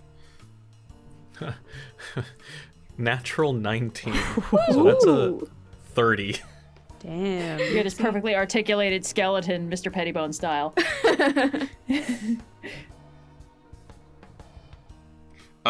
You hear a rumbling, and Maze says, "Give them back when you're done. Not done draining them." And the bones emerge from the floor, and you see a minotaur skeleton that is like, the bones are pockmarked. The Maze has been draining every bit of nutrient from this skeleton, so they're very brittle looking and have like all these like holes and stuff in them. They're very like cobweb, spider webbed. Yep. Yes. Fally, I believe that this is where you come in. Yep. It's probably good that it's you because I think the rest of us killed this man. So good to talk to someone else. Great. Okay. Yes. What are the most important things we want to learn? So we want to learn how the ritual worked. And Maybe like what were you doing here? Just kind of How many do we have? Five? Five, yeah. right? Also, this is probably not the priest of Baphomet who did the original Escape from Loop, but we could ask. Yeah, I mean, it seems like they're not, but we might be able to ask, like, how would you go about doing this, given that you are a priest of Baphomet and like you, therefore, You share know it a isn't skill because set. the priest of Baphomet's skull is in Lothar's Lothar's. place. Yeah. Yeah. Yeah, if you were to use this maze to connect to the loop, how would you do it? Might be a question. Yeah. I think basically we're more interested in what they know and what they were doing here. Maybe like how do you general information, yeah.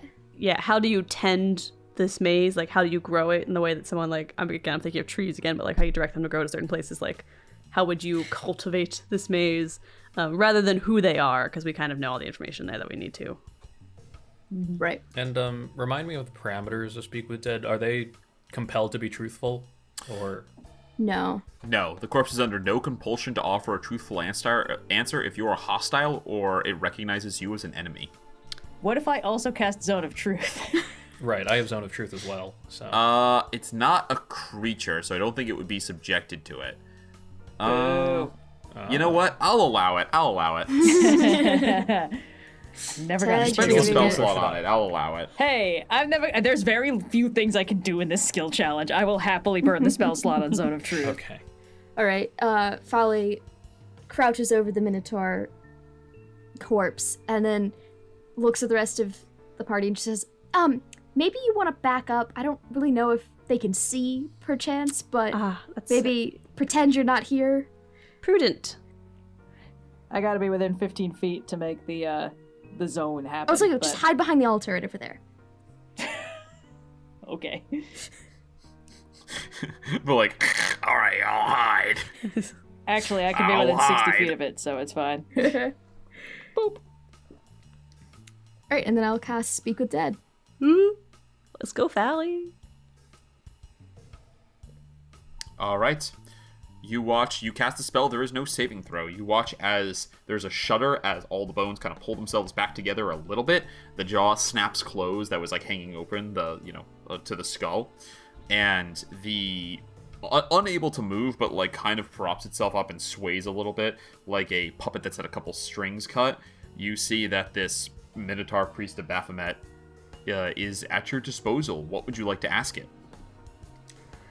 It has to succeed on a saving throw for the Zone of Truth, though, right? Yes. What is It is a Charisma DC 14. Okay. That is not going to do it.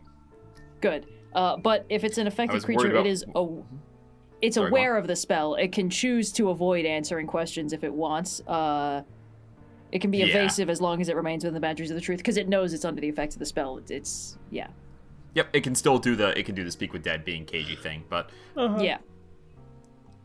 It's a you got something going on here. All right. Fally. All right. With everyone else hello? out of the way, what would you like to do? Hi. Hope you're doing all right. I just had a few questions. Very important ritual type stuff.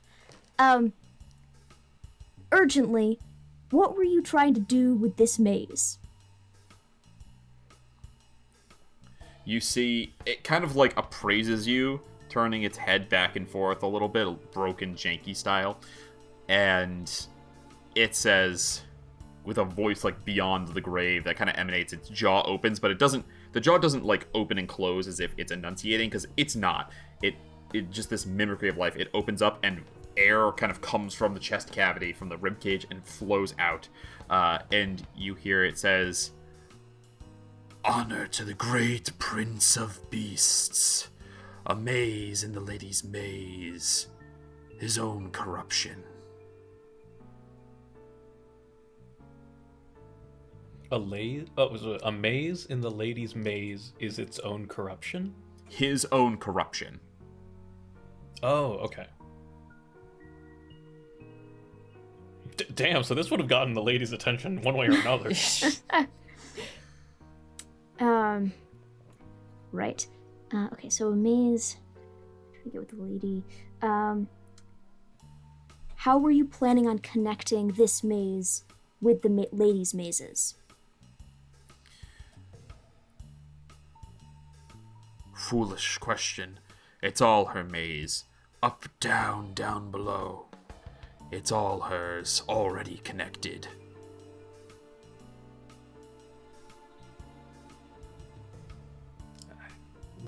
He wasn't concerned with focusing it to a specific maze. Mm-hmm. Just wanted to connect it to mazes in general. Alternatively, to be in the cage is to be in her maze. We're all already trapped. Okay, poet, calm down.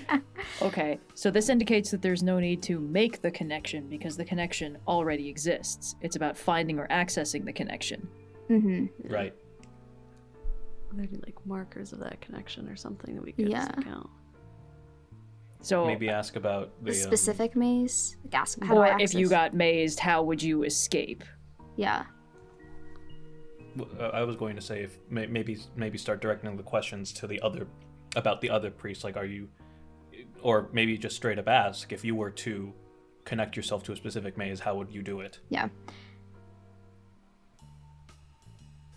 How would you specifically connect yourself to the loop and get back? So there's this interesting thing going on here where he's not compelled to answer directly. And he's not fooled. He doesn't think you're a follower of Baphomet, but so far he's answering because he's kind of been praising Baphomet's name in front of you. And I think just with a passive insight, you understand that his answering is not giving away trade secrets so much as mocking. Like, look how good my god is. Continuing that trend, he says, "Throw yourself upon the Horn King's mercy. Shout to him. Call to him, remove the veil of deception and reveal unto us the true nature of mortality, for we are all beasts blinded by our own savagery." Fantastic. His that answer in great. short is, if you want that to work, just call out to my god. He'll make it happen for you. Yeah. Fally says, that sounds fantastic for you. How about, specifically, how would you recommend that I access the loop using the maze and return, knowing that I will need to survive intact and not call upon your god. The skull, which has been like kind of lolling, suddenly snaps focus and fully is directed at you, and you hear the skull says, "Pray." I got one more, right? Yeah, one more. You got one more. Let's see. Okay, they're all already connected. Maybe, like, do you know of any other living mazes in the city? We could just say yes to that, right? Yeah. That's true. Yeah. Let's see. Not to mention they were already saying something like, we are in a maze. Everything is a maze. Yeah. The whole thing is the ladies' mazes, yada, yada, yada. Okay, let's see. So they're already connected. We just have to reveal the connection. Okay. We know how to get into the loop. And we know that one of these guys got out of the loop by using a maze on the outside, which presumably meant there's a way to do it while trapped in the loop. You don't need to be in the maze on the outside to forge the connection. Yeah, the other guy escaped from within the loop. Right, which meant he couldn't communicate with the outside or do the manipulations required to forge a living maze from nothing from the inside.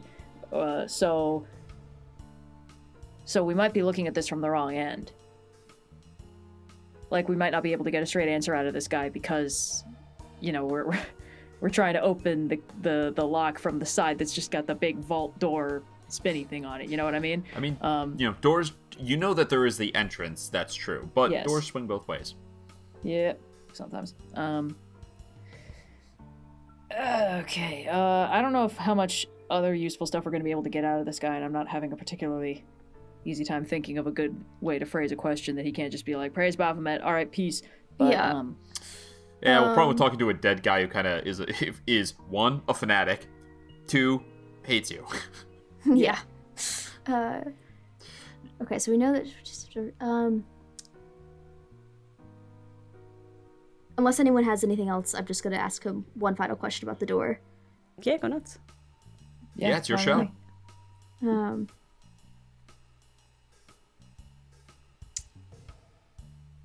I think Fally just looks at him and says, so where is the door that swings both ways? Wherever you need it to be, just call out to our great prince of beasts. Alright, well, you've been very helpful. Thank you for your cooperation. Bones clatter to the ground, and then the ground slurps on your feet as all the bones are sucked back in underneath cobblestone. Ooh. Gross. Yep. Yuck. Well, All right, I'm I'm going to call that a success. No check required. Hey. That Hey. was a success Okay. in the skill challenge. So you Woo. have racked up 3 successes, 1 failure. I love getting to use spells for these because all my skills are really bad, so it's my only chance to actually succeed. All right, what would you like to do next? You've persuaded Maze to be helpful. You've come up with a couple arcane ways to help out. You've consulted a priest that is of the same faith that allowed this to happen one time before. 3 successes. Can we give Maze like a way to track our scent when we presumably go into the loop to get Well, Evrard Ingrid out? there might be other ways, but Ingrid has already had 2 ideas for that, but you have to implement them. Yeah. Right. I think kind of in the vibe of implementing them, because I assume that if we're getting anywhere, it's probably from this room. Could I investigate the altar and ritual site and see if I can glean anything about how it was supposed to be used? Are you sure it wouldn't just be to get ourselves looped? But like, Well, it does sound from the... I mean, what little he said was that it sounds like it could be made anywhere. Like, in theory, Maze should be able to just connect from itself at any point. Yeah. I think it's But also going might to be be more... helpful to, like, know what the we have altar to- ritual is. open the door and get the information to Evrard and Fane by extension of like, this is where you're going to get out from. I don't think us just jumping in is going to necessarily, like, I feel like it's probably going to be more of let's figure out how we can connect first and then figure out which direction people So are we can't, moving like, in. Hold up the sending stone and say, here's a sending stone, boy. Fetch. Or it's I mean, like, maybe. now when we go in there, you're gonna like keep an eye out for when this thing pops up in the mazes you're connected to, right? And then you'll be able to put down a rope ladder and we'll be fine. Yeah. I feel like it'll probably be more fruitful to be like, the other that's not half of this stone super is far off, already right? in the loop. Look for this thing when you're trying to connect. Like, this is how you'll identify which one to connect to. Yeah. All right. So, any checks, or from Ingrid had a suggestion? I was gonna maybe investigate the altar and like the ritual site, because this is, correct me if I'm wrong in my understanding, but like the priest trying to make maze would have started here presumably, and so things have grown out from here. So I'm considering this sort of like we're in the central nervous system of a maze, as it were. Okay. Yeah, and just I think kind of that's a reasonable conclusion. Try and figure out how the ritual was, like the literal physical, how do you use this site, is kind of what I'm trying to determine. Okay.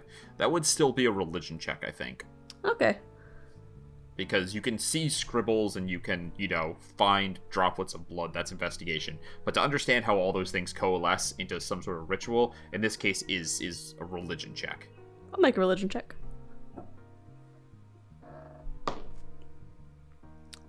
Cool. That's a 17. 17. On a 17,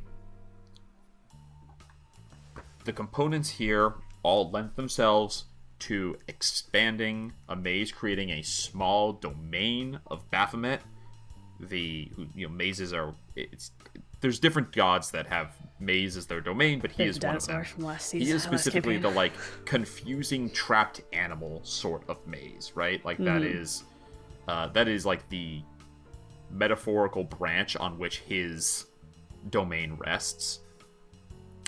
And the entire thing here was, calling out to the god and using the power of the natural mazes that occur here to expand a new one. You had this living one and trying to connect them, and this thing would be a thrall of Baphomet. If that had succeeded, maze would be a thrall of Baphomet. But it's powered at its core by savagery. Baphomet is the prince of butchery, right? I think they call him the beast of butchery. He's the prince of beasts. And so there was literal butchery that had gone down here. There was a savage nature of tearing of animals and flesh that had gone down on this altar. And it was that deep connection to Baphomet that had succeeded. Well, probably would have succeeded had you not intervened in eventually getting Maze to be part of the lady's maze. But, a part of his ritual went off. He was a human who turned into a minotaur. Well, not technically a minotaur, but like a kind of a minotaur-like creature as a boon to Baphomet. So part of his thing did succeed here. That was what was going on. It would have taken more time, but that's the roadmap that you see laid out in these black candles and the sticky remains. I don't know, do we give Maze a thread and tell it to go find the loop, and then we just, Ariadne our way out of this, or what's the plan? How far are we from the Plague Victims Monument? You're across the city from it. You're almost as far away as you can get. Gotcha. Hey, Maze, can you reach the Plague Victims Monument from here?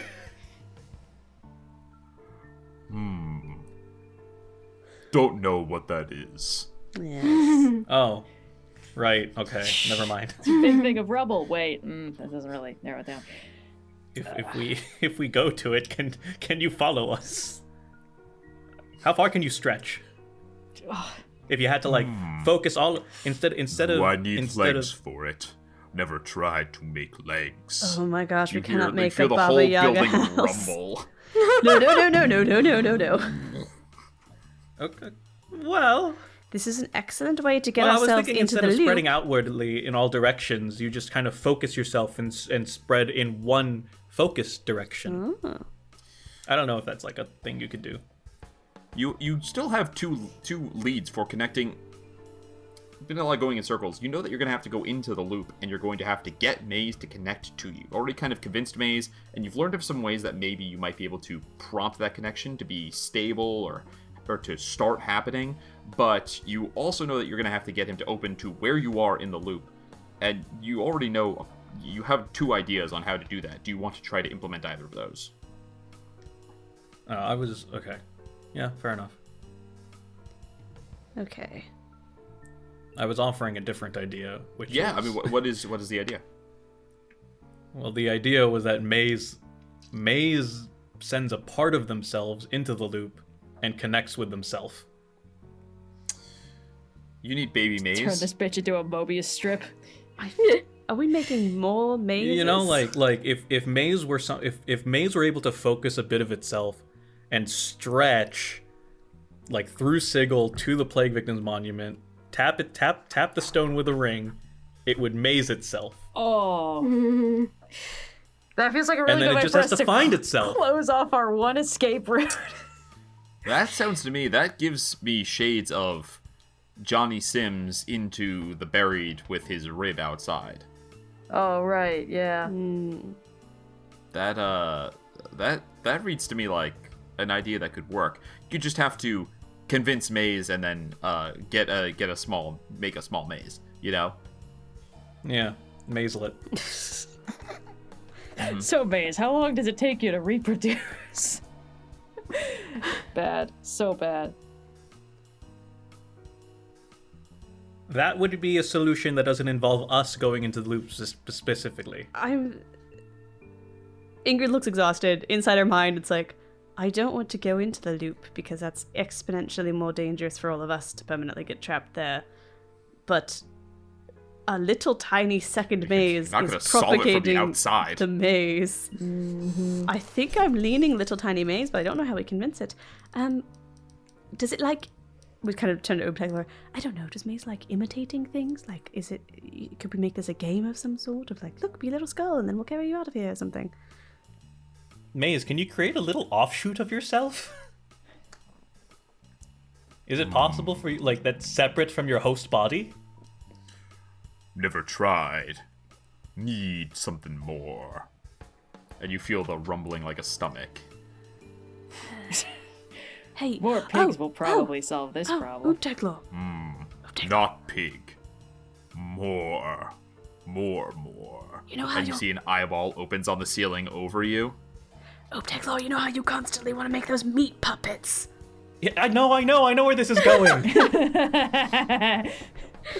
Oh, buddy, you want more? I got 120 gold pieces worth of more.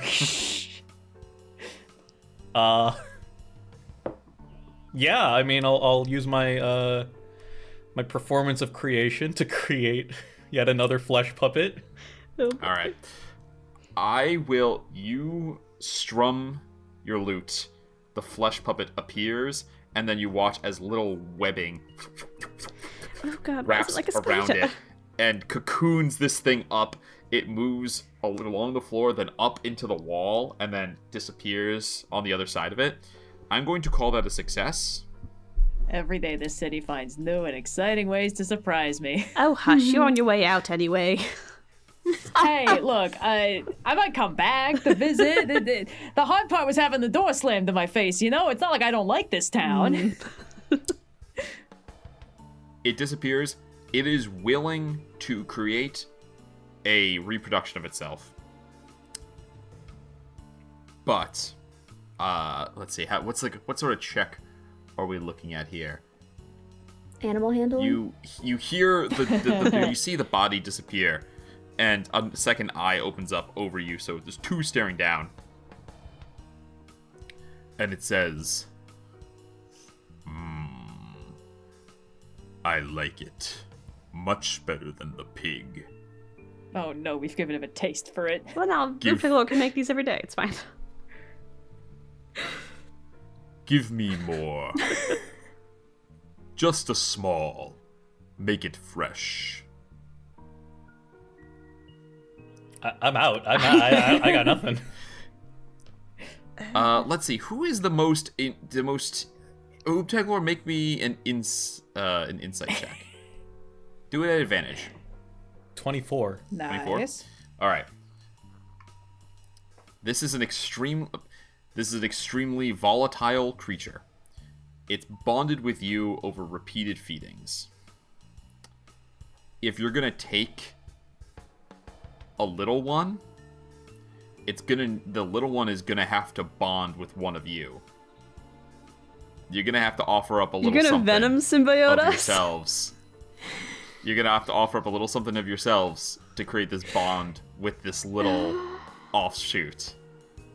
Who had Oobtaglor reproduces on their season finale bingo card. I'm not reproducing to immediately feed it to a house. Yeah, that's Doesn't how we have get to Give me a It has dagger. to be Someone give me a much. dagger.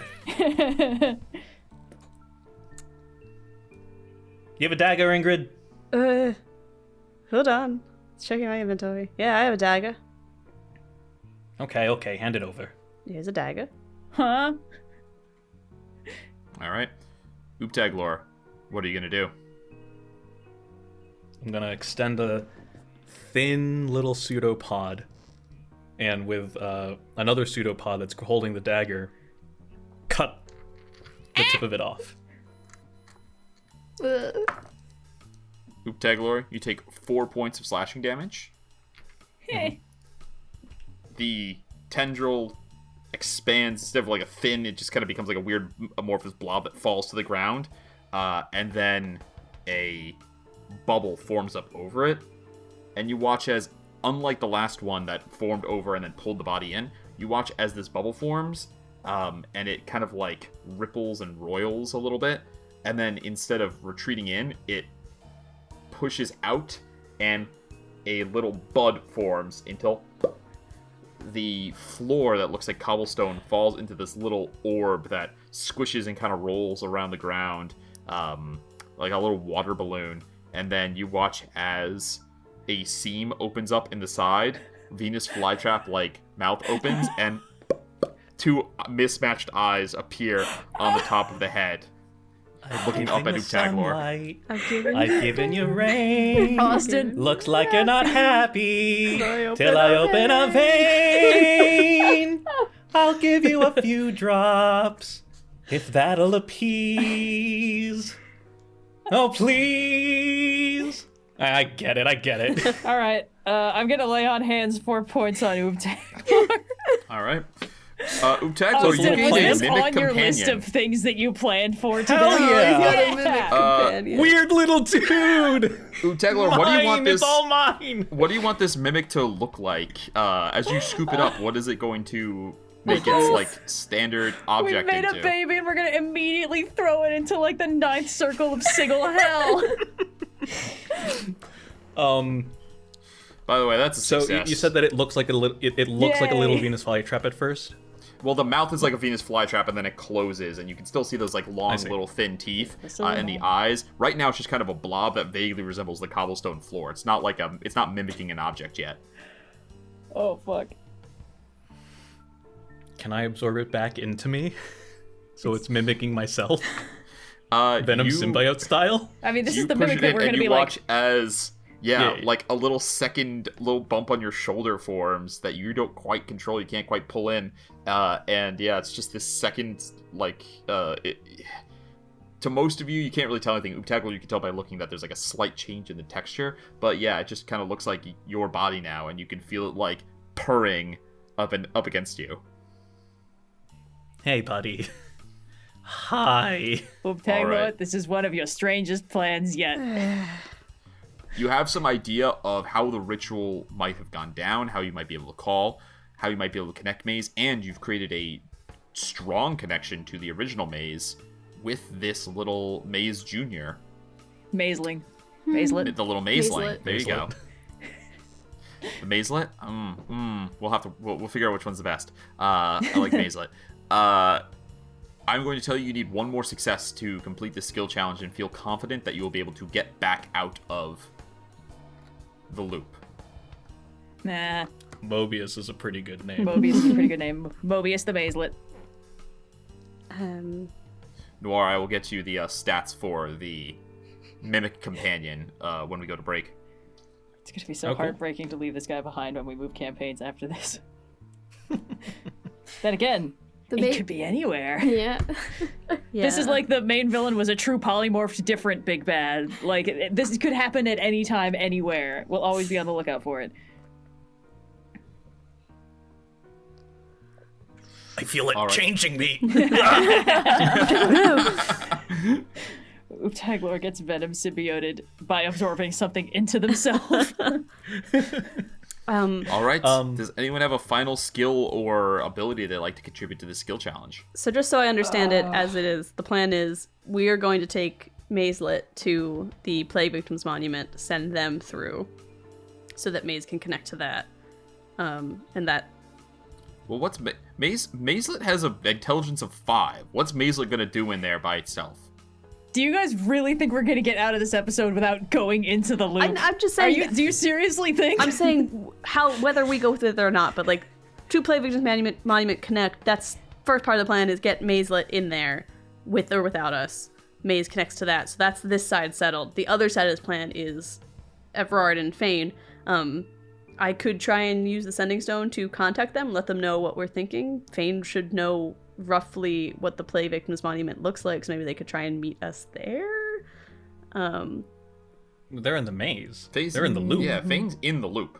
Yeah, but I'm assuming that if there's a door to the loop, on our side it opens from one specific spot. It probably opens from a spot that at least Fane knows on the other side.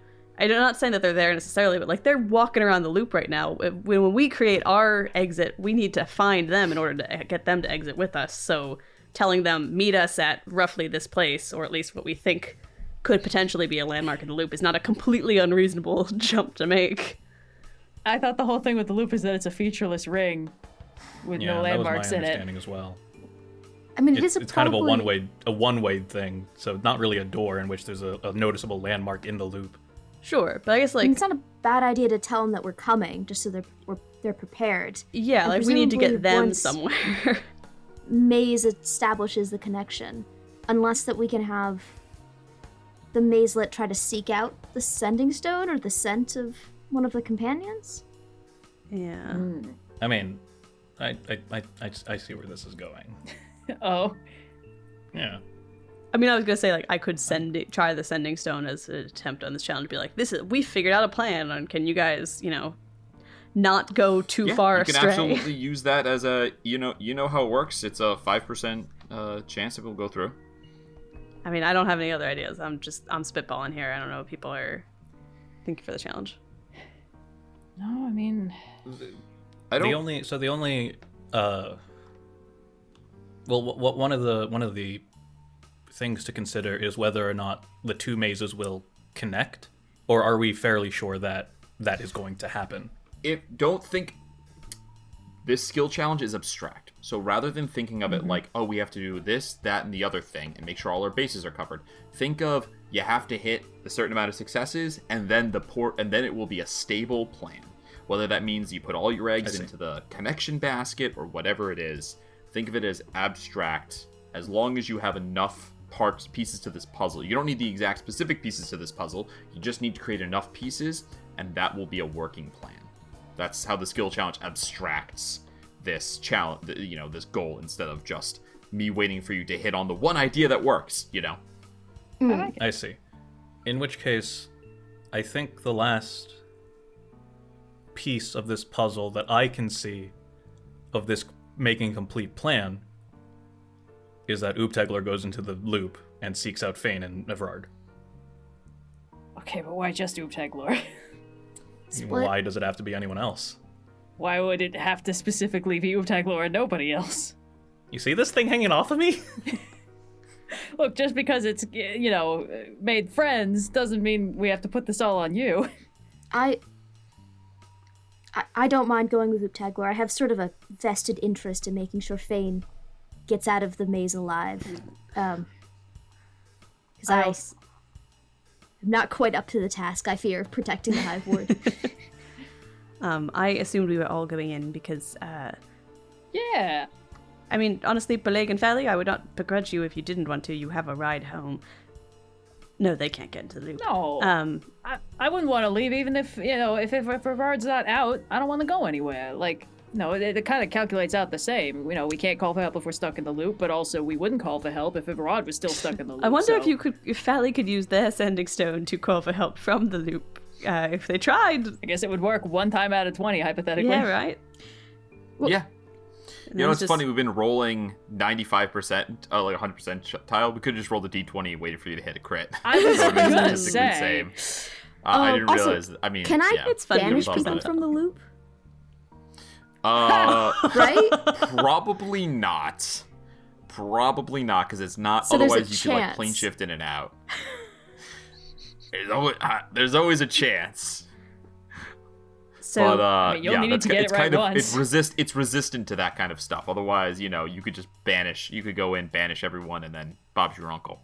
Okay, so we're all going Probably in. some spellcaster tried that, and it was not successful.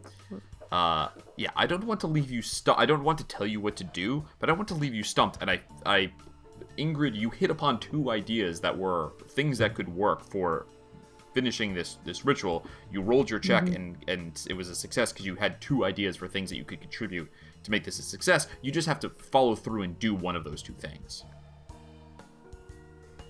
I think I'm a little lost because I know that I have the player might need a reminder. The first thing you did was ask, hey, could I use the Sending Stone or the Griggs' Blade to help? And I said, roll Arcana, said those ideas would work. You would just have to implement them.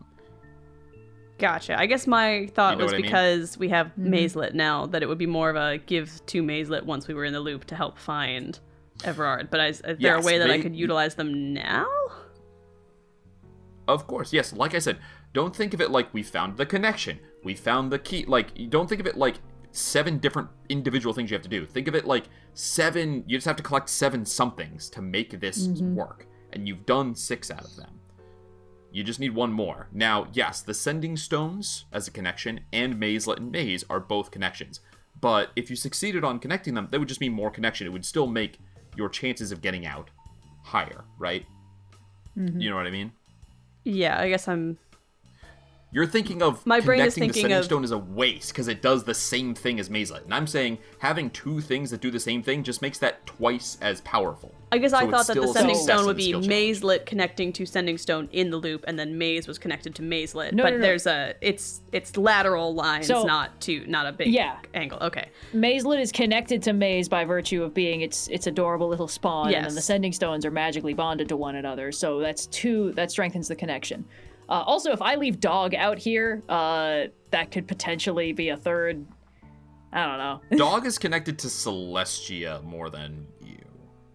How dare you, sir? We have a That's where he comes. telepathic You link. summoned him, but Yes. there's not a He can I see speak what you're in going my for. I see what brain you're going for. at all hours.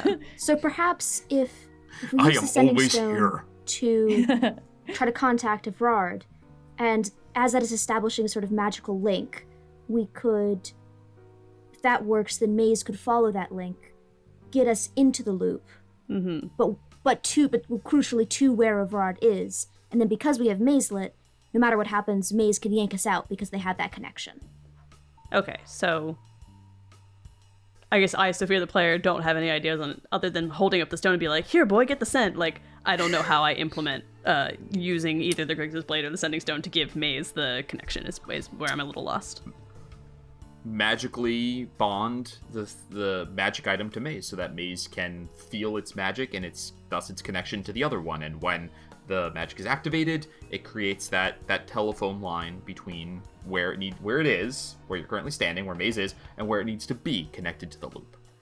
Great. Do I just stick this in the wall, or I mean, Ingrid is not a mage, really, so this I think is. they make a specific cable for that you gotta, with Yeah. houses. You Gosh, need a it's dongle, though. USB-C, It's not not compatible USB. between Did you go to Unix Beast Buy? and Sending Stones. Beast Buy is pretty Bad. good. Prince of Beast Spy.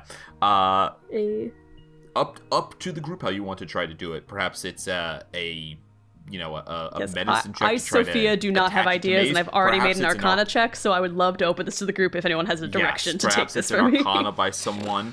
I would love to be convinced by one of you how you would like to implement this. If we want to take it very literally, in the sense that Maze just picks up the scent of the Sending Stone, it could be like a survival check. That's my idea that I'm offering. I mean, we already persuaded the Maze. I feel like that wouldn't be very helpful here. Someone jokingly said animal handling earlier. I don't think we've done that. Would you like to try animal handling? Me? No. I am good at one thing, and it's not happening right now. Oobtaglor, I'm how are making you a at party animal of skill handling? monkeys. I've got a +4. Ooh. See? I have a +3. Fally, you're arcane in nature. If I gave you a sending stone, could you use it to adhere to this maze somehow? I watched you do a spell like 10 minutes ago, so... Sure. I can certainly give it a try. I mean, I've really only had experience with one animal since I've been here, but it's gone great. So. You hear that, buddy? He's talking about you. He's a good dog. He's a good dog. I really like dogs. He's a Psychically good dog. beaming good dog. Your head bounce is at the filled dog's with head. bum bum bum bum bum bum bum bum tail whacking. Aw. He says thank you. Yeah, the only other thing I could think of is, like, I could try and make a performance check to, like, get Maze interested in the stone so that it'll slurp it up, but that's tenuous at best. I'm good for the animal handling cool. plan. Yeah, let's give it a shot. I'm gonna Do you not ostensibly inspire... have a party with a bunch of people who can buff? Yeah, there you go. I was gonna say, I'm gonna inspire Fally. I wrote this within the first 5 minutes of the session, just for this, because I realized what we were gonna be doing. I look into these halls, and I can't tell it all. If I'm about to get eaten or lost, it's as if I am inside. Is this a maze, or is this a monster? If it's a monster, then it's a very mazy monster. Very mazy monster. Is this a monster, or is this a maze? Is this a maze? If it's a maze, then it's a monster of a maze. A monster of a maze. Monster of a maze. Yeah, then I continue that. All right. Yeah, you It's a have D6 a inspiration. D6 inspiration. It's a And I'll give you the sending stone and be All like, right. and please be very careful with this. It is our only way of communicating with Evrard. Oh, okay, great. How shatterable are these? It's a magic item, so very not unshatterable. rocks. They're magic items. You can't break them by any kind of mundane means. Okay. Yeah, I think Fally has yeah, What I kind of think skill Fally would you has like to use to connect Maze? I think we said animal handling. I think we're gonna go for it. yeah. Animal handling. yes. You can certainly, you can try that if you'd like. Yeah, Fally has All right. one Are there? sense of like how to handle animals. I don't think he's really experienced a lot of animals before. So I think he's going to take the sending stone, hold it up, just so up to Maze's eyeball, so Maze can see it. Wave it Yeah, around it and blinks say, at you. Look. yeah, You it's see like, that boy? Look with your special Hey, Maze. eyes. Maze, do you see this? So, this is gonna be super fun. Look at it. Yeah, do you see it? Do you see it? It looks kind of tasty, doesn't it? It's kind of shiny, Is kind of it meat? tasty. And throws it and says, fetch! And but also like Okay. trying to, as a sending stone, like, because it's a sending stone, like open up that magic pathway, if that makes sense. Okay. Yeah. Yeah. Make an animal handling Hey guys, if check. this doesn't work, if this fails, I you have need to to think set of the another DC thing. before you roll. No. This is weird. I'm gonna call this on an animal handling a DC 20. This So you is have a certainly +4. not easy to do. And a D6. But you do have a D6 to the roll.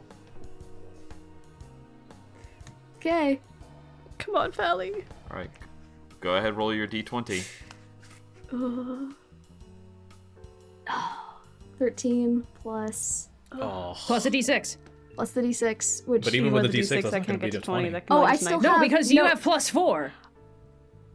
no, right? that's That was total. with the +4. That was with the plus. Oh but no. I do also have the DM inspiration from like I think the and first that's a session that D8. I've never used, and that's a plus That D8. is a D8.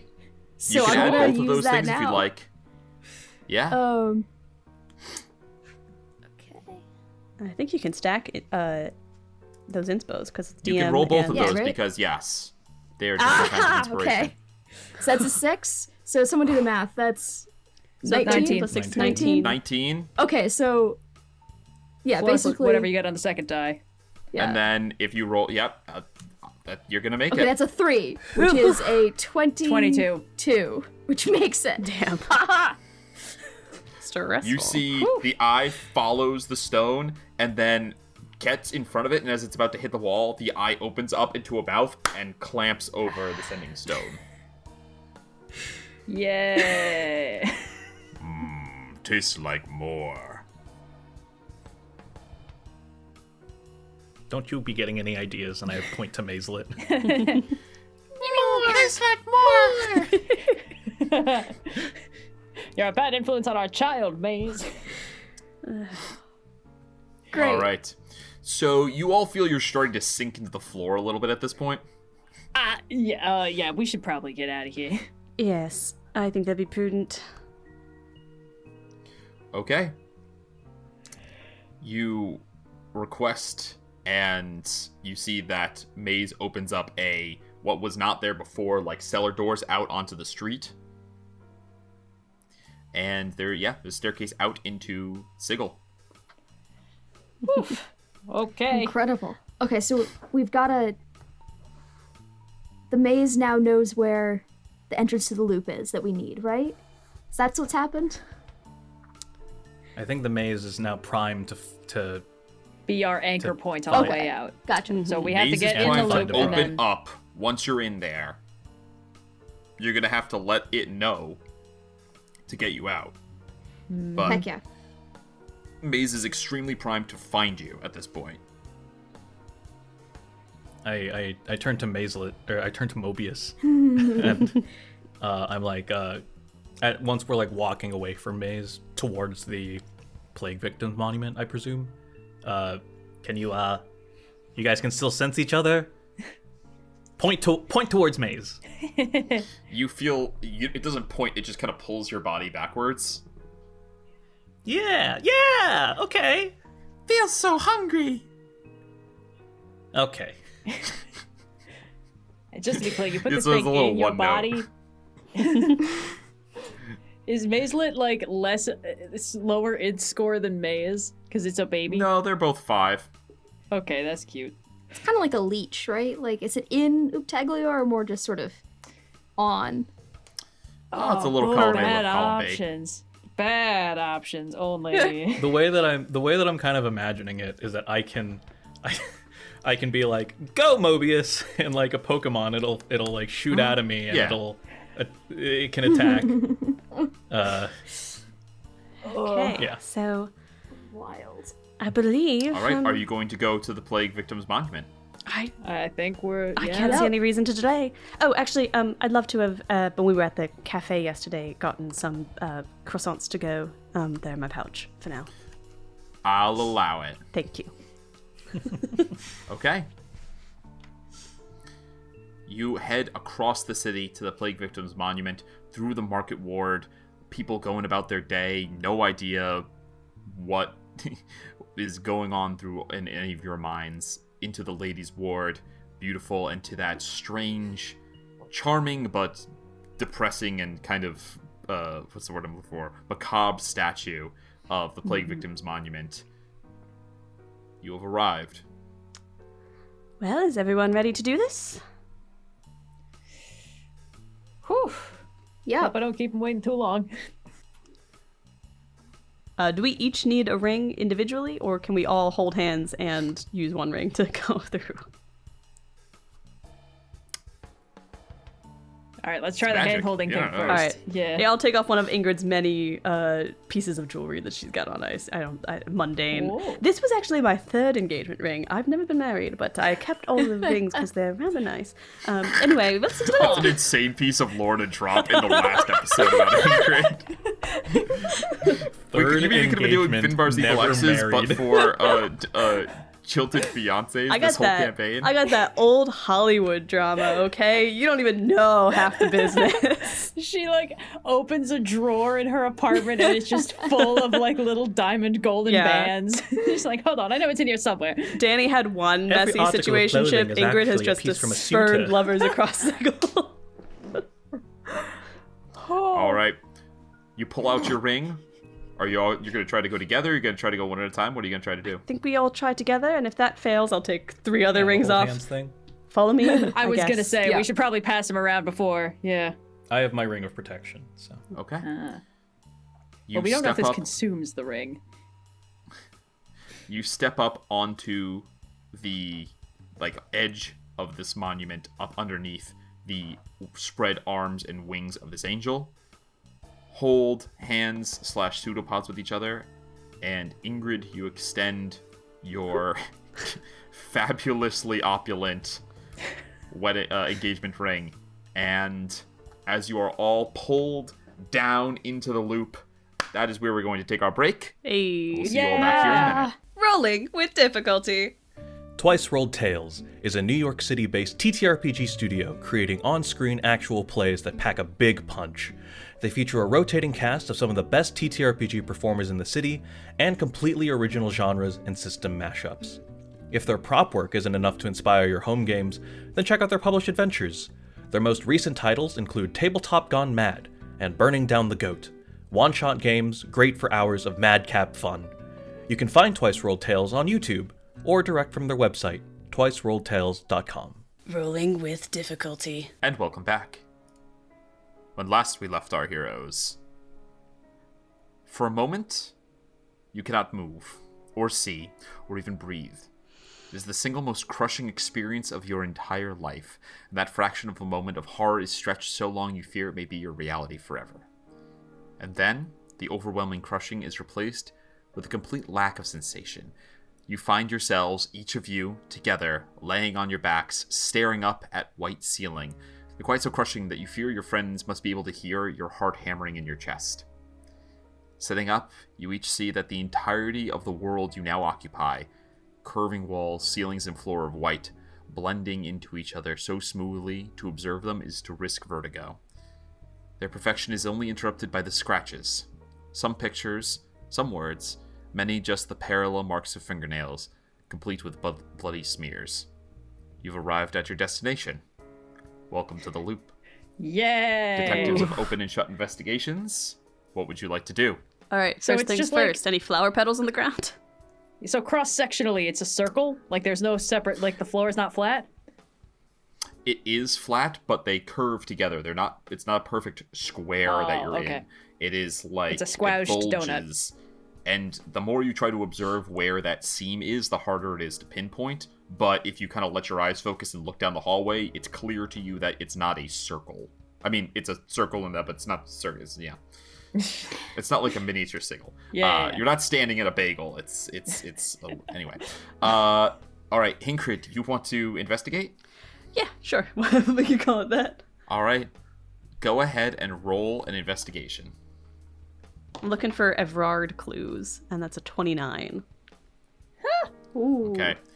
On a 29, you begin casting around, and you almost don't see it, even though everything around you is white, and blindingly so. The clue is so small that, even though it should stand out, it almost didn't, but your keen eyes catch it on a 29. You find a single seed. I'm trying to think of something to compare it to in size. It's like a red. It's smaller than a sesame seed. It's extremely tiny. Like a poppy seed? Yeah, it's like a red poppy seed. Now, hold on. A little bit shiny. What kind of seed is it? Is it a poppy seed? We got to go through the whole dichotomy here. It's a Feywild wildflower. Ooh. Bileyg would recognize it if he looks at it as you pick it up, and you find just the faintest sprinkle of soil with it that to most people would seem like random dirt. We're talking like 6 or 7 grains of dirt, but on a 29 you have a direction to go. Now there's only 2 directions, so it was always kind of flipping a coin, but you have a direction to go. I think we should try... Based on how you think this dirt fell. That way. I'm getting ahead of myself, though. Is everyone all right? It's so bright in here. Yes. This is fine. Not my favorite experience. Hey, okay, boss. Great. Everyone's doing terribly. Let's go that way. I'm gonna cast Aid on everyone. Aw. Whoa. Okay. Thanks, Go Fally. ahead. More You're confusing casting it at which mazes. level? Just Standard. Everyone gets 10 hit points. Sorry. Third level is 10 hit points. Okay, Yep. cool. So all three. I mean, you don't want to cast it on Mazelet? No. Damn. All right. If he dies, he Ingrid. dies. You point them in the right direction, and you begin to follow this. Yeah. Oh, sorry. Did you have something you want to say? No, I just said that way and dramatically pointed when you started describing the scenes of the action. Sorry. It was so sudden that the mic didn't pick it up for me. You point them in the right direction, and you begin to follow. It's not even really a trail so much as just a lead that you have. And you begin walking by, and yeah, the majority of the loop is just open space with scratches that are mostly on the walls, some on the floor. Occasionally you'll find one that's on the ceiling. You have also entered into a kind of mini skill challenge. We're just checking to see how long it takes you to come across Evrard / Fane. So as you continue on, you come across the next thing of notice after walking for what feels like a couple hours. There's no light change. It's hard to tell if you're making progress or anything, but the next thing you come across is a skeleton. There's a dead body leaning, like, kind of slouched up against the wall. Huh. You know, I'm always confused with these guys when they stay perfectly articulated, you know? I didn't want to say anything, but this was also a thing in Maramoth's lair. He had them, like, shackled to the wall, and it's like, how does that still happen after the wrist bones start disengaging? You know what I mean? Like, is there, like, a skill that necromancers have? I'm babbling. It just bothers me, you know? I've run into too many articulated skeletons in this place. You spent a lot more time thinking about the articulation of skeletons than I have. Usually I see a skeleton and I go, oh no, it's a skeleton and it's not inside somebody.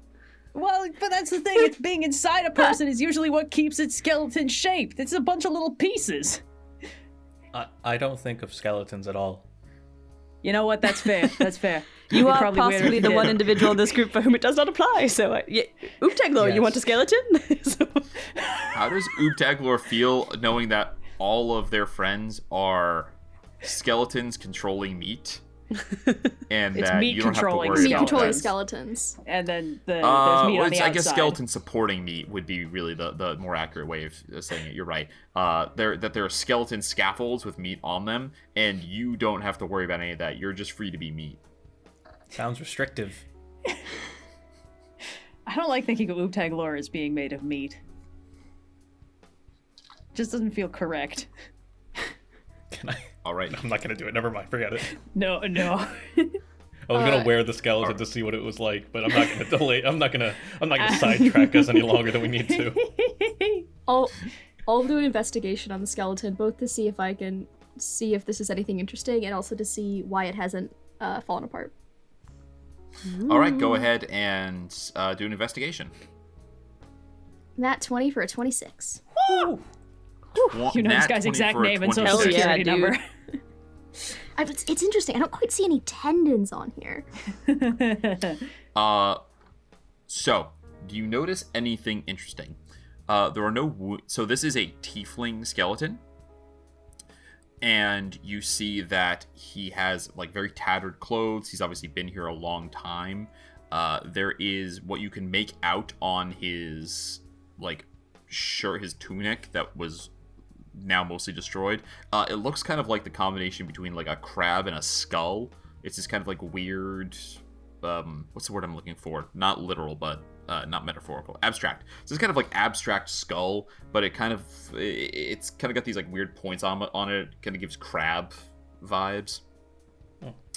You see that his head is lolling up against the wall there, and he has no, like, injuries on any of his bones or anything. Clearly he succumbed to a, quote, peaceful death, whatever that may be. But you do notice that there's, like, damage to the tip of one of his finger bones. It's been, like, ground down, and you see that on the wall behind him are the words "dust to dust to dust to dust to dust to dust to dust" over and over and over again, where he was scratching it into the wall with his finger. The other notable thing about this body is that one of his phalanges on the other hand, one of his finger bones, is missing. Every other piece of the skeleton is here. This guy died sitting down here, and there is one missing bone on his hand.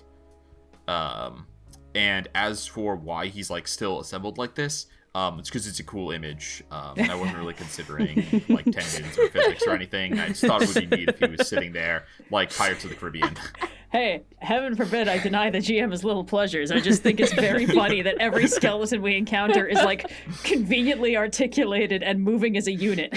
That's what it's like in the movies. There's an imperceptible layer around the skeleton of rule of cool, and that's how it's all staying together. If you zoom in really close on all the joints, it says it looks cooler this way. Yeah. Sometimes things that are realistic are worse.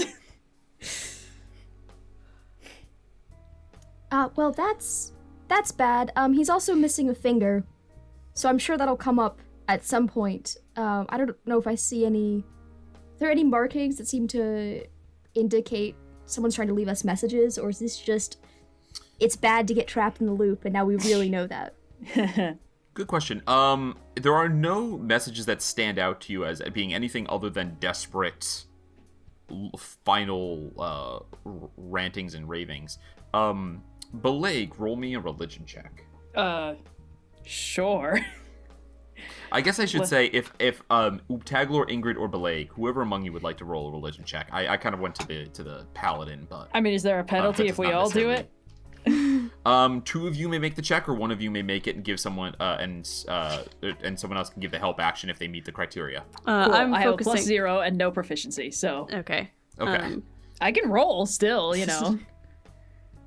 I have a +5, but Ingrid's already focusing on finding the path, so I'd rather give the help action to someone else, unless people want me to make the check. I have a +3, so... Right. Let's give the help action to Oobtaglor. Right. Be like, I think I read something about this in like a tome in the... Whatever. You tell me what you found and I'll direct you further somewhere else. Not great. 9. At advantage? 9 at advantage? Yeah. Yeah, you're not super sure what the providence of that may be. I'm not quite sure what the providence of that may be. I do have to ask, is this relevant to Evrard in any way, or are we examining skeletons more? I mean, it's not Evrard, that's for sure. Come on, it's the first, noteworthy thing we found in hours. Yeah.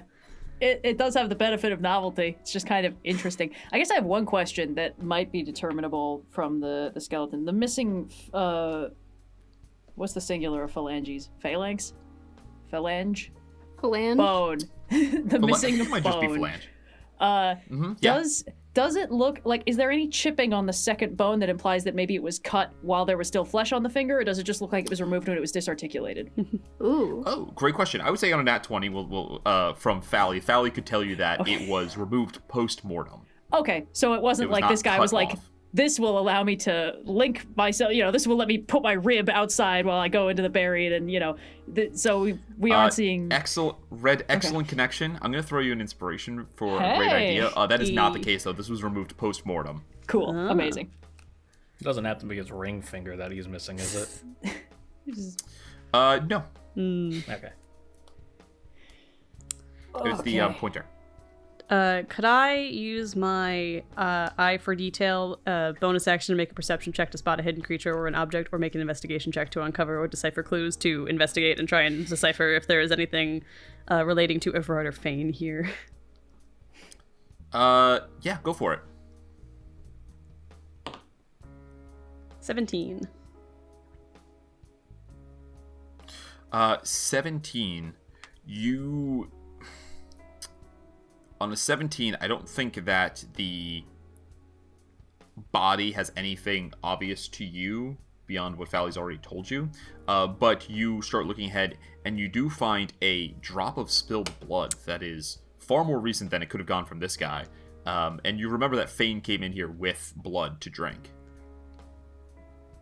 Okay, I don't want to take exciting skeleton interest away from anybody, but I fear we're getting into is that chair a mimic territory, and there's a blood trail that goes that way, so why don't we... What if you just fought a regular ass mimic?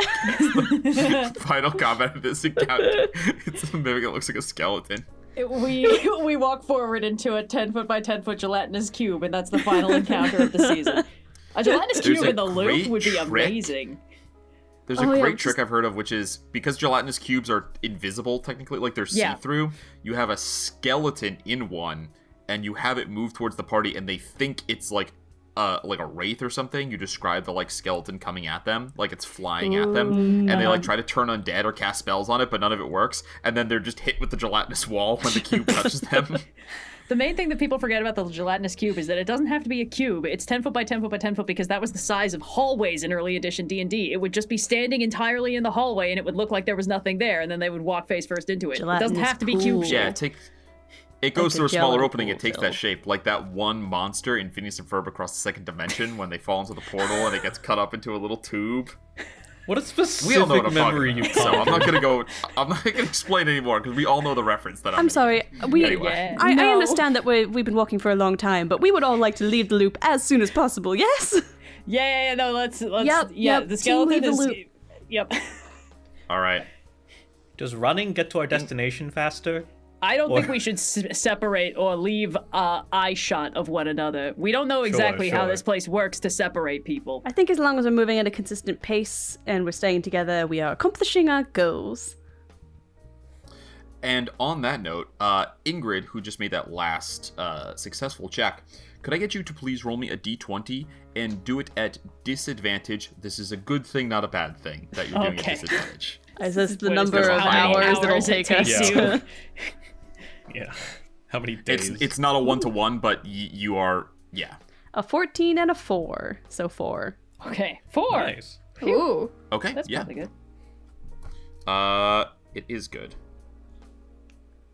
Nobody knows. Time warps in here. Oh, yeah? So this is a roll to see how long in the real world your adventure here is taking place. Oh. 4 years. Okay. I would very much like to not add 4 more years to Bileyg's tenure away from his family. I'm good. Low was good. Rolling a 4 was excellent. Good. And that is a direct result of you picking up. There's a metaphysical tracking that's going on here, which is picking up on evidence, whether you realize it or not, of the people you're trying to find. Lowered your is drawing you to them faster. It's sort of like you think about the thing. You're visualizing success in a way. You're manifesting. Manifesting. Thank you, Fally. We're manifesting finding everybody. Evrard, as you tend to your garden, you hear the word manifesting. We're echo down the hallway. His large ears flowing down his back. One of them lifts up. He says, no. That can't be who I think it was. Manifesting. You have to really enunciate all of the different syllables. Fane has no chair. He's just sitting in the same spot he always sits in. He's also not looking super great. He's not out of blood, but he's starting to run out, so he is drinking less, and so he's got big bags under his eyes. But he's he can't sleep either because he's a vampire. But he's sitting there in kind of a stupor, which is what he tends to do for most of the quote day. And when you say something, he opens his eyes and he goes, "It's not really likely that we're having the same hallucination, right?" So you hear it too? Okay. Only thing to hear down here. That and you scraping the dirt against the ground with your nails. Well, to be fair, the garden is coming along quite wonderfully, and it's the only thing to do down here, so careful. The other thing is, I believe that was Ingrid. It's been so long. It sounded kind of like Ingrid, which means this is a very good day or a very bad day. this is a very good day. This is what we were waiting for, right? He if will they go. can get us out of here, it's a very good day. If they don't know how to get us out of here, our only way out is stuck in this loop with us, and then it's a very bad day. Sounds like Fane really needs to start manifesting a better attitude right about now. One thing at Fane a is time. really bringing down the mood in this torture maze. Everyone's gonna go grab the sending stone that he sort of placed in a little corner of the garden. He's gonna pick it up. He's dust it off a little bit. Hello, Madame Starling, are you here? Maze has it. Ingrid, you hear... First off, roll a D100 for me, Wally. Second off, Ingrid, you hear just coming from down the hallway. Hello, Ingrid Starling? Bring. This is Ingrid. I can't come to the stone right now. Are you here, Evrard? This isn't through the stone. This is just down the hall. This is just 81 on the- Just shouting and starts Hear like that, walking a Ingrid. little faster down the hallway. Making my way. Oh yeah, down. 81 on the You hear- D100. That voice echoes through after you talk into the phone, and then the voice echoes through the hallway, and Fane goes, "No, wait, maybe this actually is madness." And then you see first shadows, then figures, distant but growing in size, as 4 people approach you down the hallway of Evrard. You see Ingrid, Oobtaglor, Bileyg, and some dwarf. Son of a bitch. You guys see Evrard sort of a little disheveled, but for the most part, he's done his best to keep up his appearance. The biggest change you've noticed is that he's now completely white. Oh. Ghost rabbit. How long have you been in here? The wreath coloration around his forehead has turned red. His eyes are slightly bloodshot, but for the most part, he seems to be in perfect health. The same obviously can't be said about Fane. He hesitates a little bit before it starts as a little walk, hop, skip, and then he sprints towards you guys. And as you get closer, there's a small tear in his eye. He says, "Detectives, your sight for our eyes. It's been far, far too long." Hey, big man. Sorry to keep you waiting so long. I think we owe you some back pay. How long exactly? I do not know. There's no way to keep time here. You're going to have to tell me. When was it we last fought the Ricciardi? It was several months ago, I believe. Yeah, a few months. But time works differently in here. It's been... it hasn't. It's been like somewhere on the order of like 6 weeks or something like that. Yeah, that's kind Okay. of like a month. And a I half. think we rolled down here A that month and a half, 2 months-ish. To you, it's felt... It's no way it's been that short, Evrard. Like, it's been way longer than that. Yeah, I think it was specifically days Fane becomes comes up. weeks. So it's been good. about Yeah. a year or two. Yeah. Vampire's alive too. Yeah. Hello, Fane. Yeah. Fane comes up and he says, "It's impossible to say about that kind of stuff down here. Going by how hungry I've been since I've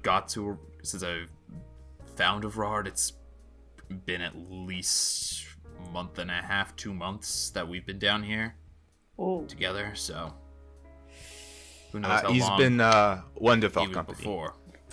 Well, you appreciate guys you haven't- holding through your end of the bargain. Thank you. Yeah. He gives a All shrug. right.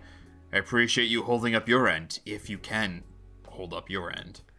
Well, we've done everything we possibly can to attempt it. The only question now is will it succeed?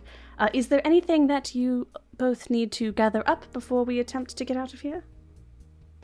Now's the time to pack up camp, as it were. Looking at the guard. Everard's gonna give a good look around the maybe 5-foot section of the loop he's occupied for the past year and a half or so. He will go grab his rapier, look at his garden one more time, and he says, "No, c'est tout. I'm ready to go." Then I think the only Yeah, thing... you guys see that there's a ramshackle tent here, like kind of stitched together from different pieces of cloth and erected using some bones. You see that there's a pile of mulch is really the best word for it. Decomposed stuff that Evrard has gathered and planted seeds in. The flowers are all in weird states. even though they're probably planted at the same time, whatever's going on with the time dilation here, some are full bloomed flowers. There are some bare spots in the garden where nothing is grown. There are some flowers that are just like dead and wilted, even though they shouldn't be. There are some that are just sprouts. To Evrard, this is all very strange because he knows he planted them all at the same time, so they're all like aging at different rates. But to the rest of you, you're good detectives. It probably speaks to something off about this garden. That's about all there is. There's also, Evrard, I believe, a poem written on the wall here. Right, yes. On the wall, there's a poem sort of scrawled across the wall in small images of the detectives of Open and Shut, as well as a small picture of Maze in the corner and a small picture of Meech. Oh, Meech. Oh my god, Meech is in the loop with us. This has got to be terrifying for a cranium rat. Meech is having a confusing day. Meech has been asleep the whole time. Meech is probably good that they're not smart enough to understand what's going on right now. Exactly. So, that door, you've got one? Well, we've got a, I guess it'd be easier to just show you. Perhaps we try Mazelet now? Right. Introductions first. Fally, Evrard, Fally. Oh my goodness! Yes. Hi. This is Nice Je to suis meet you. désolé. fresh out of Mount Celestia. Sweet little guy. Another one? Oui.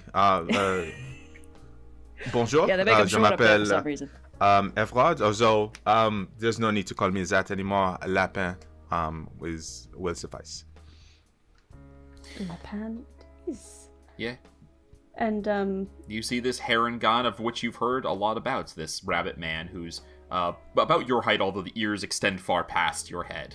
Mm-hmm. Oh, yes, lovely to meet you. I am, I've just been sort of filling in. I promise I didn't sit at your desk. It kind of got burned down before that became sort of a consideration anyway, so burned down's it's a all strong right. word. It's more of, extremely singed, I would say. We're doing renovations to the office. It's a long story. We'll fill you in when we are not trapped in the loop anymore. How's that sound? Yeah. Well, it is a pleasure to meet you. Oh, I guess I might as well. He goes to the garden, plucks one of the few flowers that have bloomed for you, and he will hand it over. Oh, thank you. Well, I didn't bring one with me, but I've been keeping the garden up top watered as best I can. So when we get out, you can see whether I've done a good job or not. It's like a hole in one corner from where a dog's been burying something. There's no weeds in Mount Celestia, so it's hard to tell which plants should be there and which ones shouldn't. But I've just been doing my best. All right. The saint that you are, that means a lot to me. But I am about ready to go. Yeah. All right. Let's see about figuring our way out of this place. Okay, Mobius. Figuring? Okay, Mobius. Point us towards Maze. Maze? Yeah, so Evrard, you may be shocked to learn this, but apparently somebody was keeping that mimic house well fed this whole time. Yes. And it's the darndest thing, but turns out they're all sort of connected somehow. The living mazes, the ladies' mazes, and this maze in particular. Of course, the only way people could know about the loop outside of it is if somebody had gotten out, which meant it had to be possible. And we found charming elderly gentleman with the skull of one of those guys who likes to talk to them over tea, and he obliged us with some information about that. So. See, you guys have continued on your very strange adventures out on. Yes. There's a lot we have to update half you of on it. about what has happened in the interim when we get back. I fear Sigil never changes, but our relationships to its various factions certainly have. Hey, none of us died this time. It could have been a lot worse. Right. But anyway, we are attempting to use Maze to connect to this Mazelet as a way of creating The a sending door. stone and the other sending stone and the... Did it work? Is it working? You say Maze. Mazelet. Sorry, Mobius. Mobius is his name. Mobius the Mazelet. You say Mobius the Mazelet. Bring us home. And you see Mobius kind of like flops to Iowa. Evrard, you watch as Oobtaglor's shoulder shifts unnaturally, even for Oobtaglor, and you realize that there is a mimic as part of their body. Two eyes open up and like start to like kind of googly eye around inside of the gelatin, and it starts searching, and it like puts up a little feeler, and it starts like magnets to like iron shavings, but it's not quite strong enough. It starts like searching. It's like clearly got a direction almost, but nothing beyond that is happening. It's like divining rod kind of pulling you towards the wall, but you don't see any other change to start with. Evrard, do you have that sending stone that I sent in with Fane? Yeah, it's right here. Great. Yeah, I'll hand it over. Let's feed it to the mazelet to see if it acts sort of like enhancing the magnets, you know? All right, I will re-roll for Mazelet to see if I'll roll this at advantage to see if Mazelet can make the connection. Oh my god! You take the sending stone and feed it. Mazelet's a conduit, you know. Our trust ability yourselves, to escape the campaign is depending on the GM rolling. You watch as it swallows the thing, and then it ends up in this little bubble inside of its body, and then the bubble slurps up and pops. There's kind of like a belch as it happens. This sending stone just kind of turns inside of Mobius. It suctions to a wall and starts to smear itself back and forth. Whoa. It's that little goo guy. You're not seeing any door opening, though. And Fane goes, "Do they always do this? Is this supposed to do something, or are we going to eat our way through the wall very slowly?" Let's call that Plan C. Am I getting a sense that it's working and it just needs to be stronger? It's working, yeah. You're gonna have to up the connection, up the juice here. I have a pig skull. This isn't as written. Can I cast Locate Object through Mazelet to Maze? It's a self spell. I can only cast it on myself with an object I'm familiar with. I could also just try and be like, I'm sensing the presence of something I know. But if I could, like, hands on Mazelet, Locate Object. I like this. Let's say you're casting on yourself, but you're trying to locate the other half of the sending stone. Yeah, that was my Plan B, but yeah, that works. Yeah. I like that a lot. Go ahead and roll me a charisma check, just using your paladin spellcasting ability. Okay. Charisma check. Not a save, just a check. Alright, let's see what I can do. This die I like better than the others. It's been slightly more cooperative. Come on, man, please. 14 on the die, so 17. Pretty good. 17. Alright. Ooh. You see that Mobius is smearing itself across the wall here. It clearly senses some connection, some thinness here. And Bileyg, as you cast Locate Object, you feel like a half sense of something. It's not that full, it's at like half power, the connection to the other half of the sending stone. This is the direction. There is a thinness here, but the wall is intact and is not opening. There's the connection is made. What the connection between the the router and the device has been made, but there is still this physical obstacle that is in the way, and you were hoping that what you've done so far would be enough to get rid of that whole physical obstacle. It's working, but that physical obstacle is still in the way. There's still a barrier that needs to be pierced. Basically, you gotta like get the needle through the balloon, and then all the air can come out, right? Oobtaglor, do you have one more shatter in you? I have so many shatters in me. I was gonna offer to stab the wall, but we can call that one Plan B. If we want to do it with extra flair, we could stab it with the Grixit's blade and just really up the connection to the material, the sigil of it all. Ooh. Maybe we could. We killed the Grixit, by the way, Evrard. Yeah, I was dead for that part, so I didn't know what happened, but apparently it was pretty cool. I figured as much. Okay. Third level shatter. Well, hey. All right. Oobtaglor, please Are we removing describe... Mazelet from it first, or is Mazelet just fucking popping? No, Mazelet's coming back in me, slurping back in me. Okay. The connection established there. Go ahead, describe how you cast Shatter. Let's get an epic moment here. Come on, oopsie baby.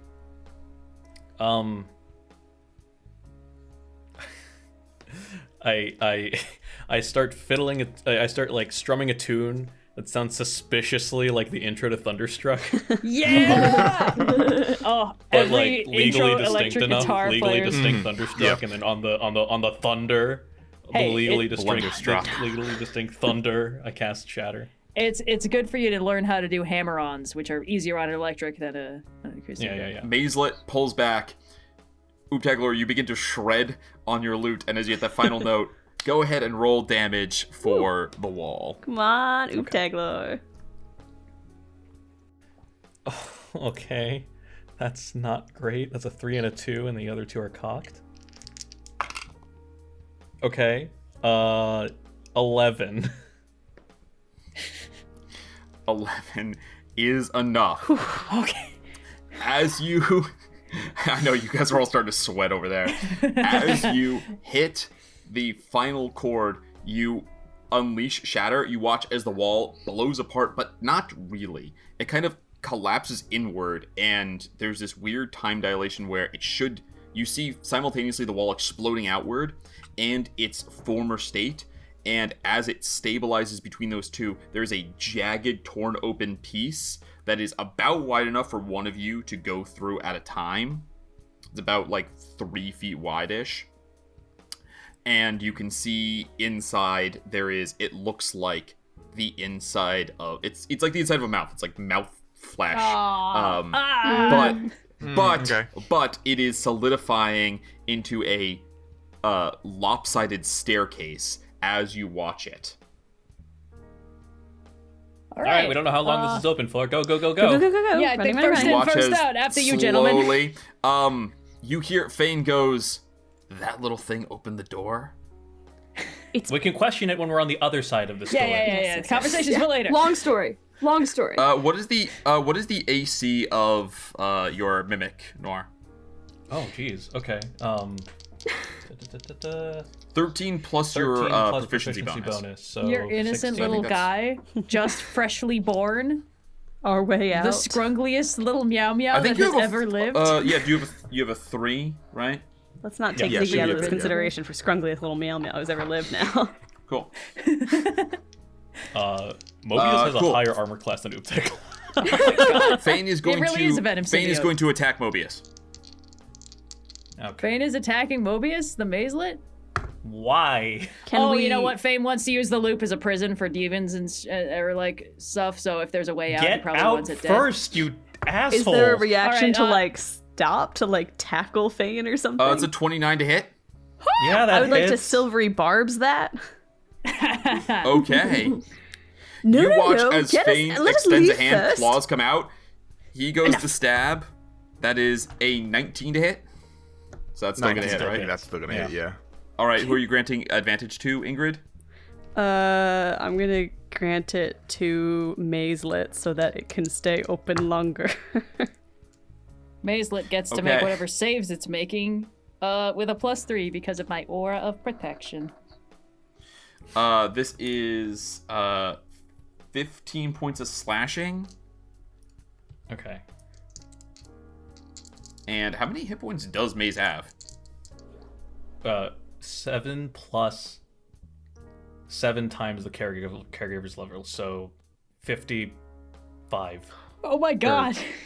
No, sorry. 7 Heck. times 7, 49, 56.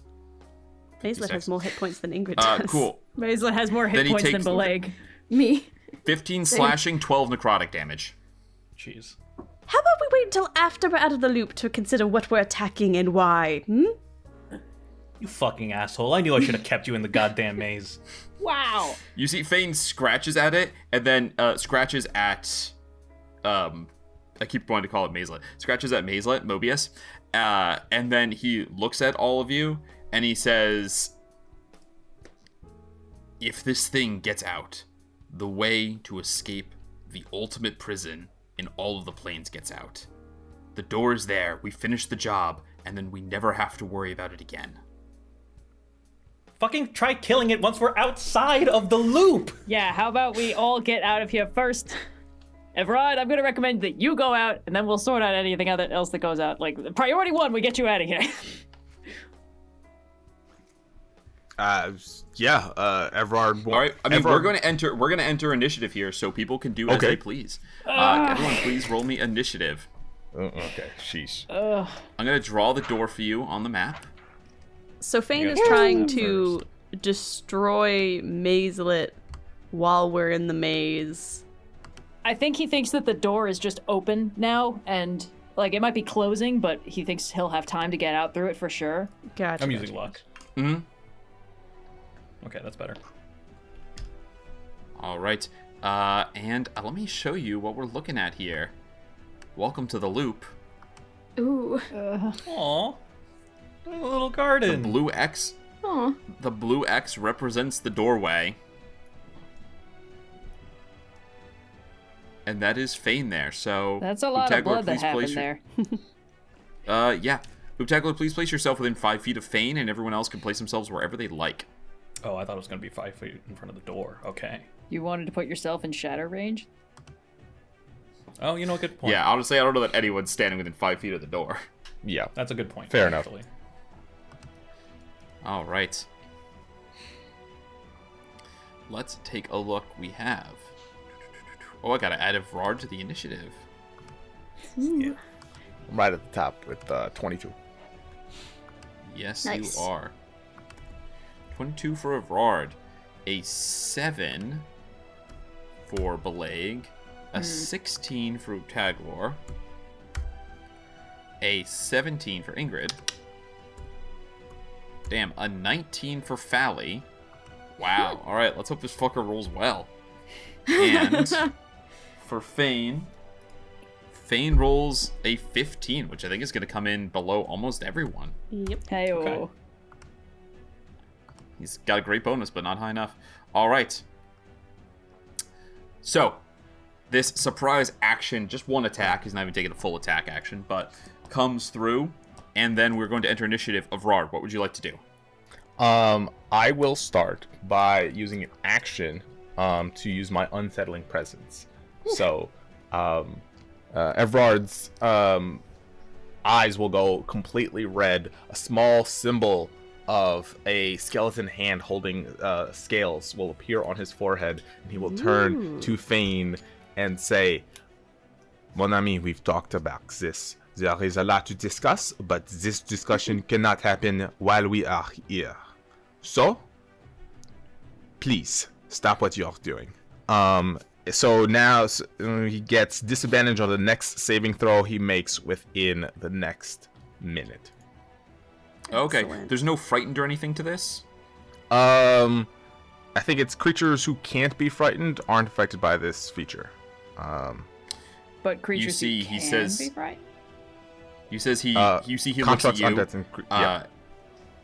He looks at you. He is indeed immune to frightened, and he says, "I've seen beyond the grave too. You're not gonna scare me with that one."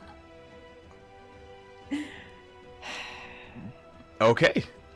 In that case, then I will raise my rapier. And as a bonus action, I will cast Zephyr Strike. That will Okay. be all. Fally, what would you like to do? Great. Keeping in mind that running through the portal is a completely legitimate. You're on this map, but I don't want you to feel like initiative means you have to roll attack rolls, right? I just want to keep this tense moment in the rules. So if you want to try to talk to him, you can. If you want to try to run out, these are all viable things to do. I just want to make sure that we're following turn order here. Yeah, I think Oobtaglor would even go so far as to do a free action to say, just get out. We'll deal with it when we're out. Yeah, right.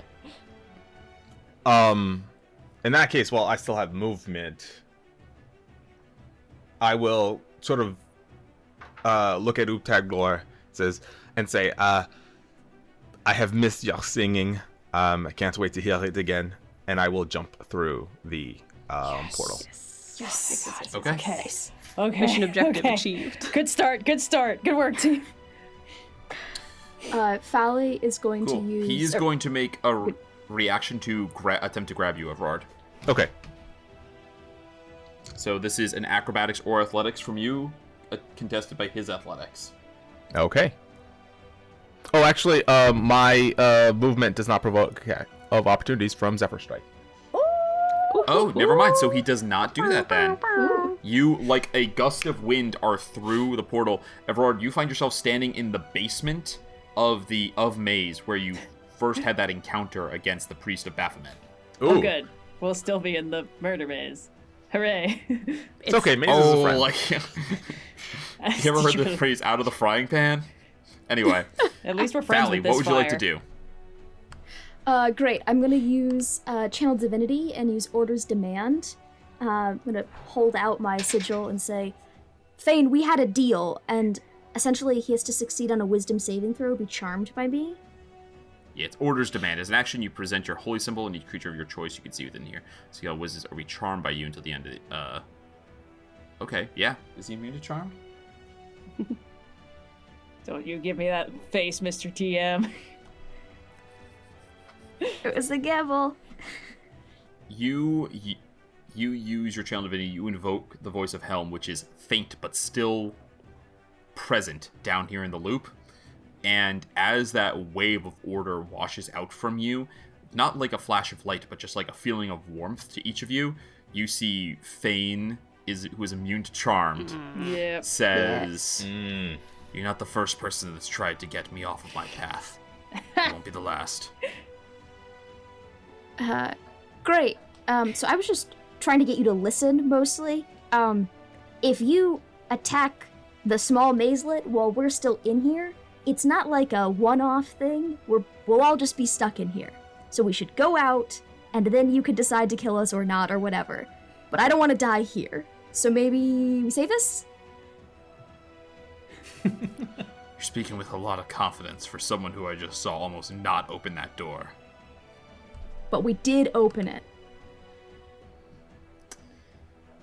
We did open it. Is there anything else you would like to do with your turn? Bonus actions or movement? Oobtaglor is like actively saying go. Yeah. I'm going to...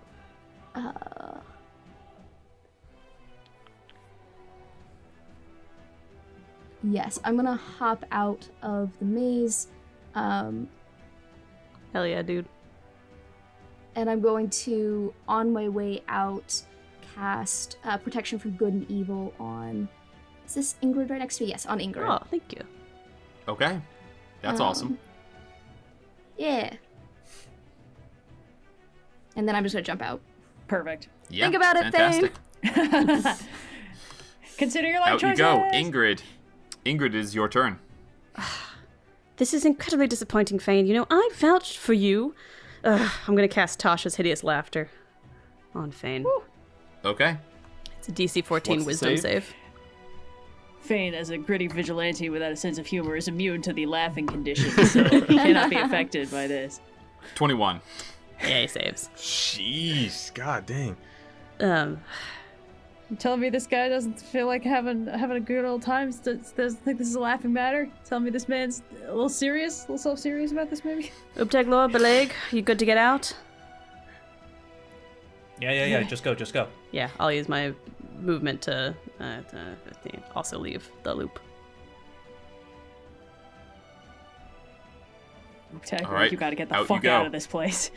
Oobtaglor, your turn. I think you'll be able to lure him out like a carrot on a stick if you just bolt. Can I can't save my movement. Is like the same way I can like hold. No, you can't hold move. You can hold a dash action which would allow you to move, but you'd have to use your action for that. I want Bileyg to get out first. Oh. Well, I'm real sorry about rolling a 7 then. I don't know what's going to happen when Mazelet and Maze are reunited. To be fair, I don't know what's going to happen if Mazelet dies, so it might be the same, but...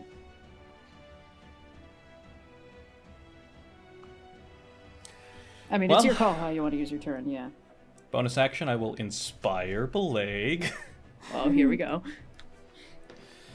You see, in Sigil, riddles we do solve. Every mystery gets resolved. Sigil, riddles we do solve. Every clue resolved to bring brilliant Bileyg back to beauteous Mount Celestia. Okay. Nice. Aw, shucks. And, I'm just gonna say, go. I'm right behind you. Oh, so you're not leaving yet? I don't know what's going to happen.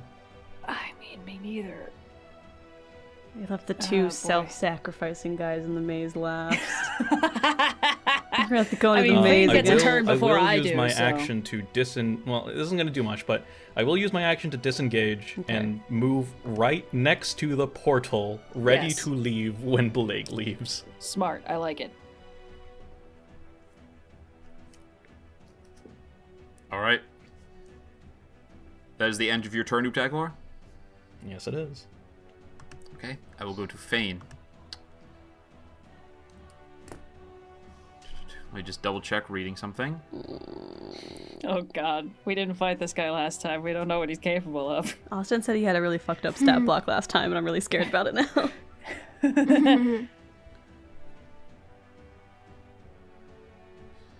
All right.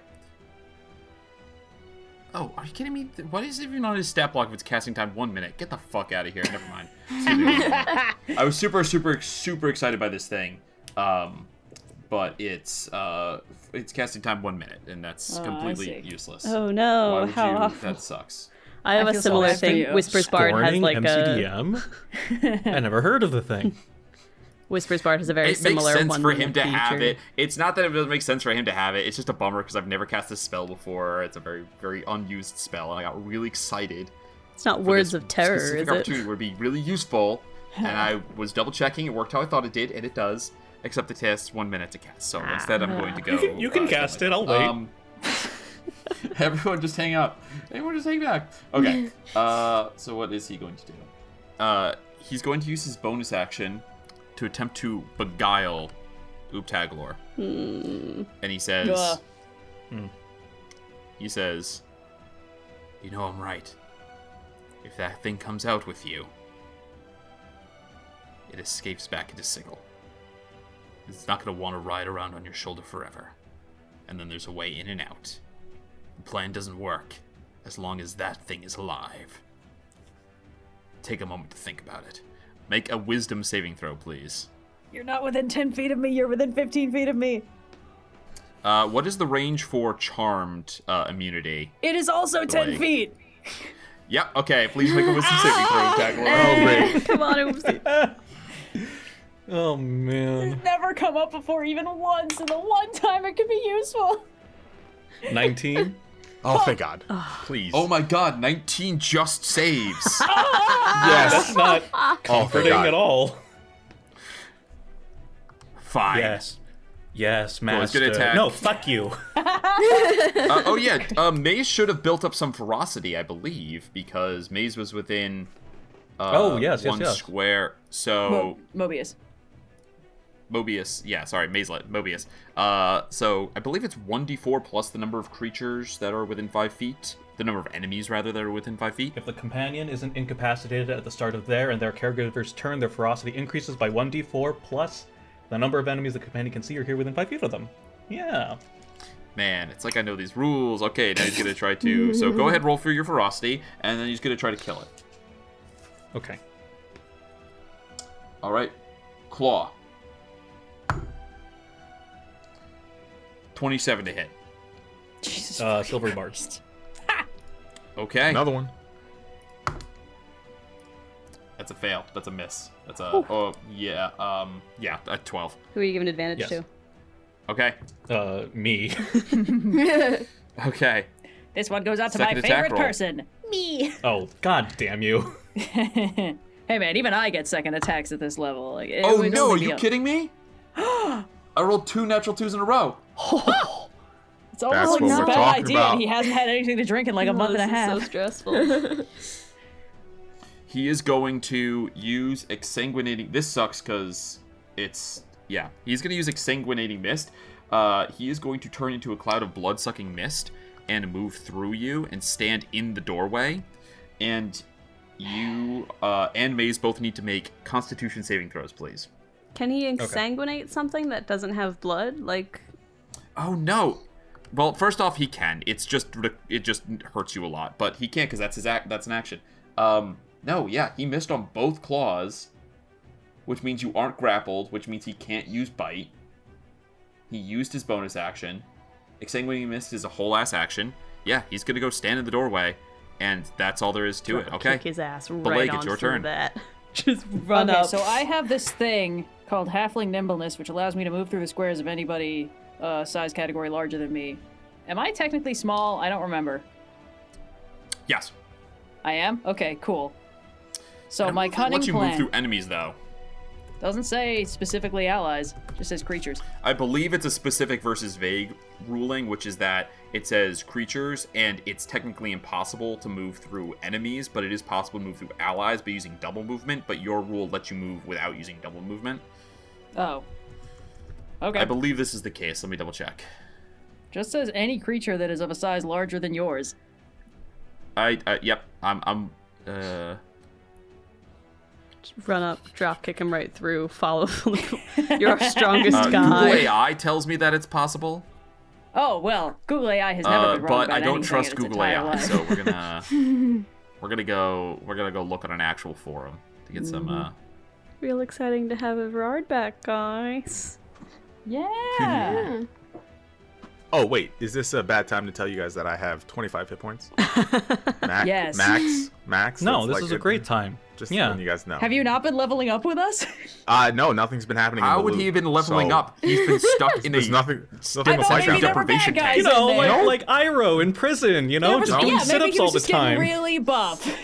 Also, there were Yeah. skeletons and shit. Presumably, there were like other people down there eventually. No, lots of time for introspection. You know, building the garden was hard work. You know, Bunch of scratching levels onto in the wall, Druid and also hard Bard work. and nothing else. That's a good way to get warlock levels.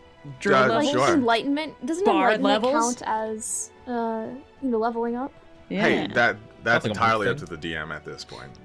You get experience suppose you could points try and from get social monk levels, encounters yeah. as well as combat encounters. I have not found a definitive D&D ruling, but I have found people saying yes, you can, so I'm gonna allow it. Okay. Ooh. My cunning plan is just to move 10 feet over, grab Oobtaglor, and then move us both through Fane's Square, and take whatever attacks of opportunity he hits me with.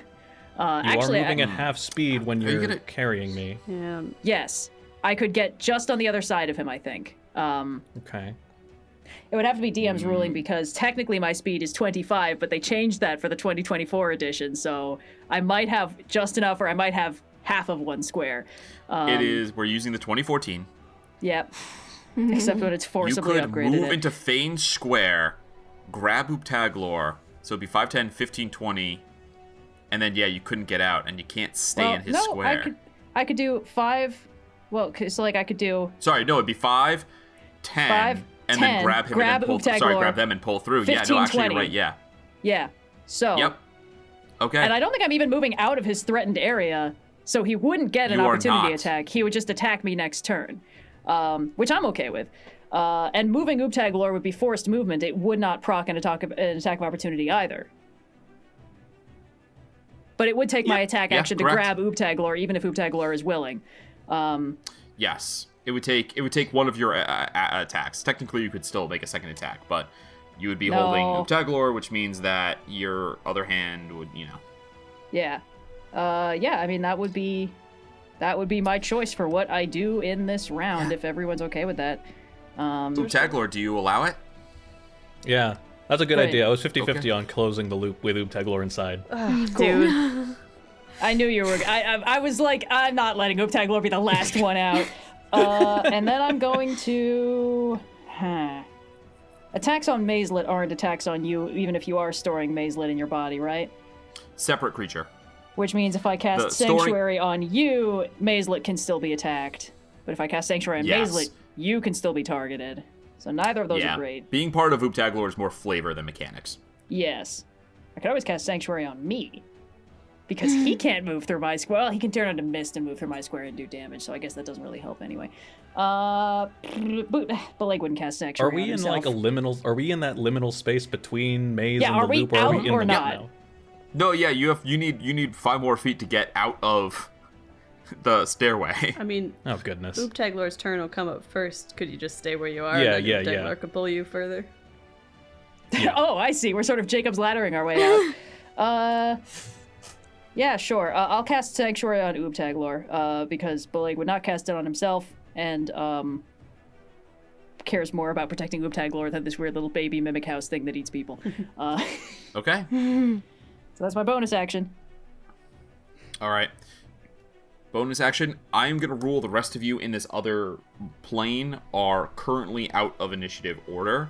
And we're going to bring it back down to Oobtaglor. Come on, Oobtaglor. Oobtaglor squished up against the wall that looks like stone, but is breathing. Oobtaglor has been pulling you along. You managed to get underneath Thane, who is only just now turning his head. Yeah, Bileyg does like a kind of like tuck and roll under his legs and then just like scoops Oobtaglor and is now kind of braced with his shield in front of him in this tiny little hallway. Mobius gets 4 more ferocity. Let me read which this brings him to 9, I think. 8. 8, okay.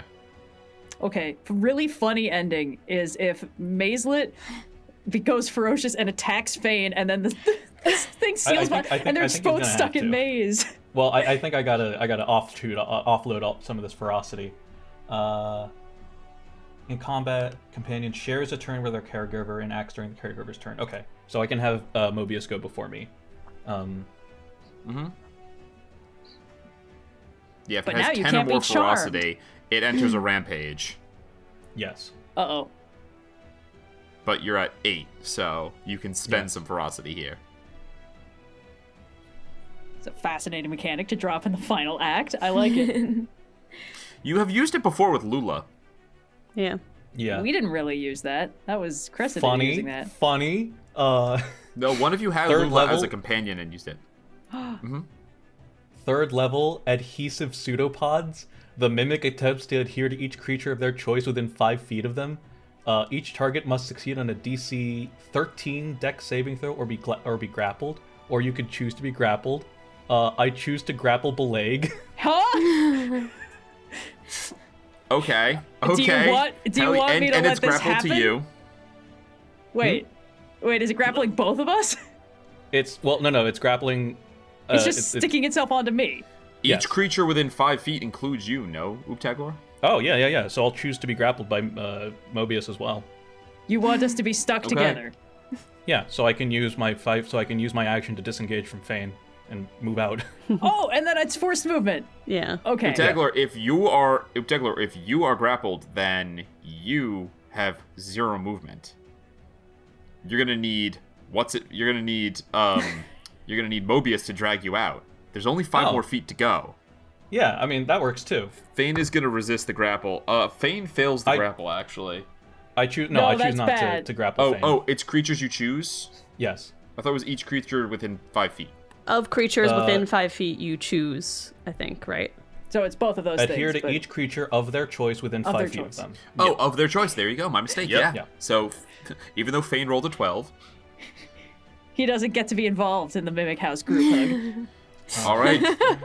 Speed 30 feet. Okay, yeah. So, yeah. Okay. Mobius grabs each of you, grabs on, just really is already grabbed onto you, Oobtaglor, and then you watch as a big pseudopod, like a leech, stretches up into the hallway and pulls each of you along with it. Fane is going to get 1 reaction attack against the creature that is actually moving, which is Mobius.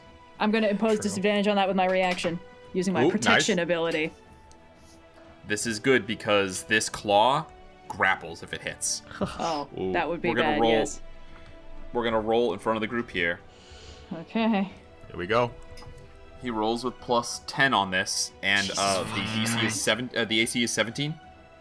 AC is 16. 16, yeah. 16. Okay, so you need to roll. He needs to roll 5 or lower on one of these. Yeah. / roll. Sorry, hold on. 1d20 On. plus 10. Here we go. First roll. Okay. Ugh. It's a 22 to hit. Second roll. All right. Also We're bad. going down. Dirty 20. Silvery barbs. Okay. Third Okay. roll. Here we go. Okay. One more time. 1d20 plus 10. Here we go. Oh, that was worse. So high. Just kept He getting really better. wants this fucking thing dead. He grabs. Actually, no, he doesn't have to. He's going to deal damage. So here we go. Damage coming in. What happens if it goes down and you two That are is in between? 12. Good question. 12 slashing. 11 necrotic. Is it still alive? I don't think so. I don't think I so. don't think so. Are we still grappled by it? He only dealt. He has 56 hit points. I've only dealt. I guess he also missed twice. So Yeah. 50 hit points exactly. So he's still up, He's still up. Okay, huge. Okay. but he is grappled. And so are we. He is grappled. That's his turn. Oobtaglor, what are you gonna do? You guys are all grappled to each other. This was almost such a good idea. Fane is the only one with movement. If you can get Fane to let go, Oobtaglor, you're grappled to the other two. You could pull them out. Yeah. And Fane is used as reaction. So you need to break Fane's grapple somehow. Either by okay, strength pushing him back or by forced movement or something. Yeah. 3rd level healing word to Mobius. Okay. Nice, okay. nice. Yep. I don't think this is gonna survive another one of Fane's attacks, though. Oh, jeez, especially not with those rolls. 11. Jeez. Okay. Yeah, fuck it, why not? Polymorph. 4th level on Fane. There we go. Okay, what are you attempting to turn Fane into? A fucking turtle. Classic. Alright, here we go. He does not have magic resistance, he has turn resistance. So this is a wisdom saving throw. Yes, it is. And what is your DC? 16, and I'm out of 16, I'm out of silveries. Do you have the Iron Stone. Yeah, Iron Stone? that is with the Iron Stone. Or the Okay. Iron. Yeah. Here we go. He rolls with a +8. Christ. On a natural 7. +8 to 15. He fails. Yeah, vampiric. He's gonna turtle use it. bitch. No, I'm just kidding. He actually doesn't have any legendary. I was wondering. I was like, So what's he we're gonna? throw hands. Can I? Would that be I. You watch as he. Oh, what kind of turtle, Noir? Oh, I don't know turtles. The most harmless kind. He turns not into a a little snapping box turtle. turtle. Box turtle, yeah. What if I was like, he's still grappling? I think that's a little silly. Snapping Can turtle that's I just like catch holding- him and just hold on to him while we leave? I'll allow it. I made a promise that Turtle. I wouldn't leave him in there. He went in here taking the fall from me. I'm not leaving him in here, even if he did try to be kind of a dick at the last minute. So I'm gonna take him out of the loop. It's because I don't break my oaths. It's been like Alright. 6 seconds. Where do you think they are? The danger ends. Oobtaglor, you pull everyone out. The door lasted 3 rounds, by the way. Whatever happened, the door was going to last 3 rounds. So with enough time for everyone to cleanly escape, you make your way back in, and then the door knits behind you. The stone of the loop falls back into place. You can hear the reverse of the shatter, the stones coming back together, and then the door into Maze closes behind you. And all of you stand in the dimly lit basement of Maze, and you hear, many feet.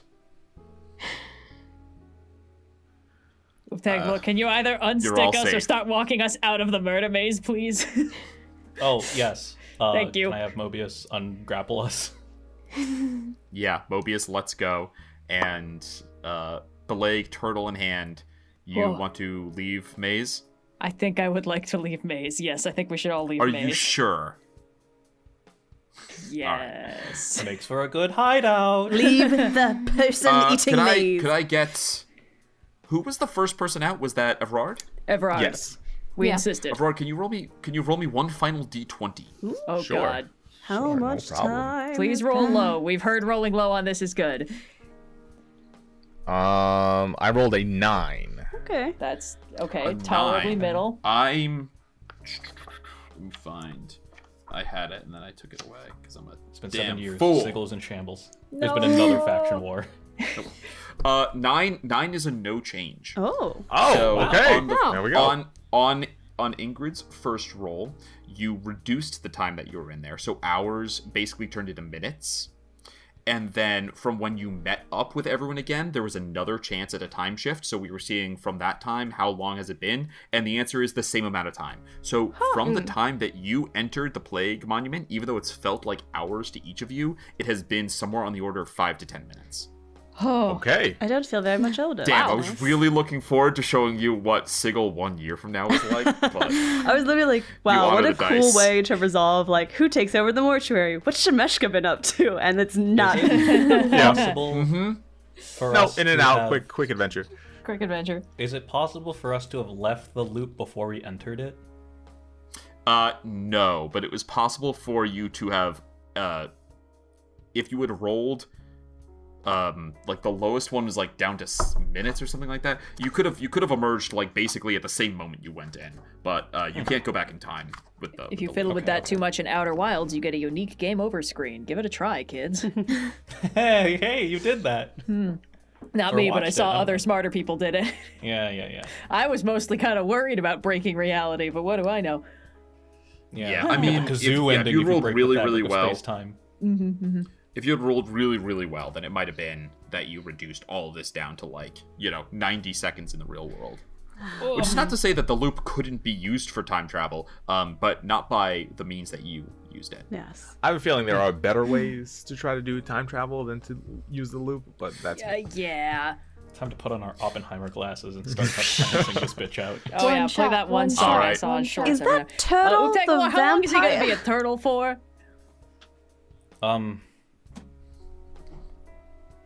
Forever. He's got little turtle fangs. He 1 seems hour, very... 1 hour. 1 hour? Okay. We might want to get him somewhere, where it'll be difficult for him to immediately try to stab you. But otherwise, I think business concluded.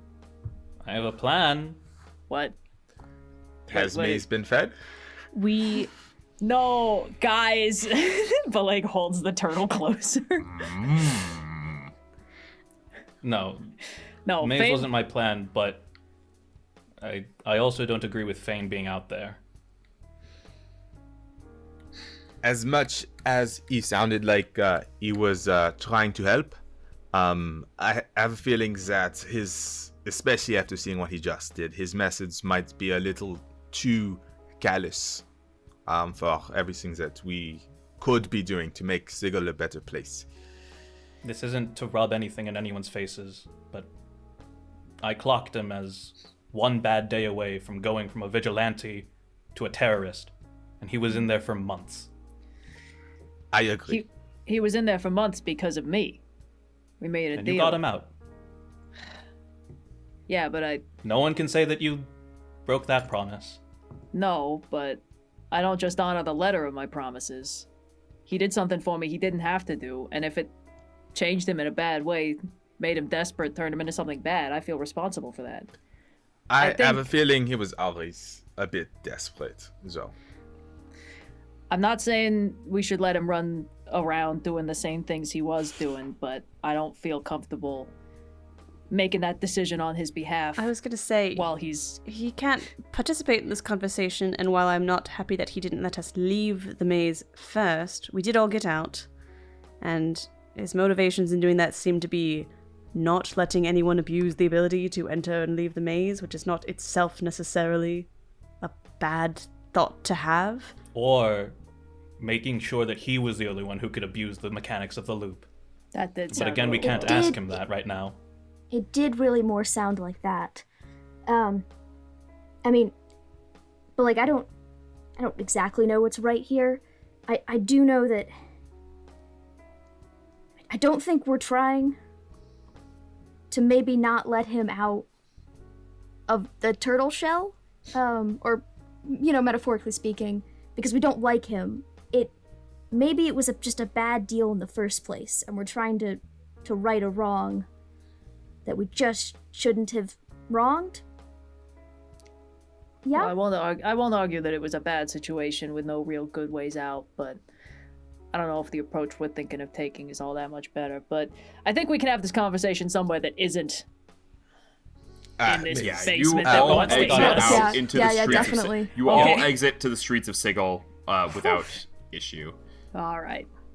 As we exit Maze, Evrard is going to take a quiet moment with Maze and says, it's nice to see you again, old friend. Hopefully you haven't been too much trouble for everyone else, but I have missed you.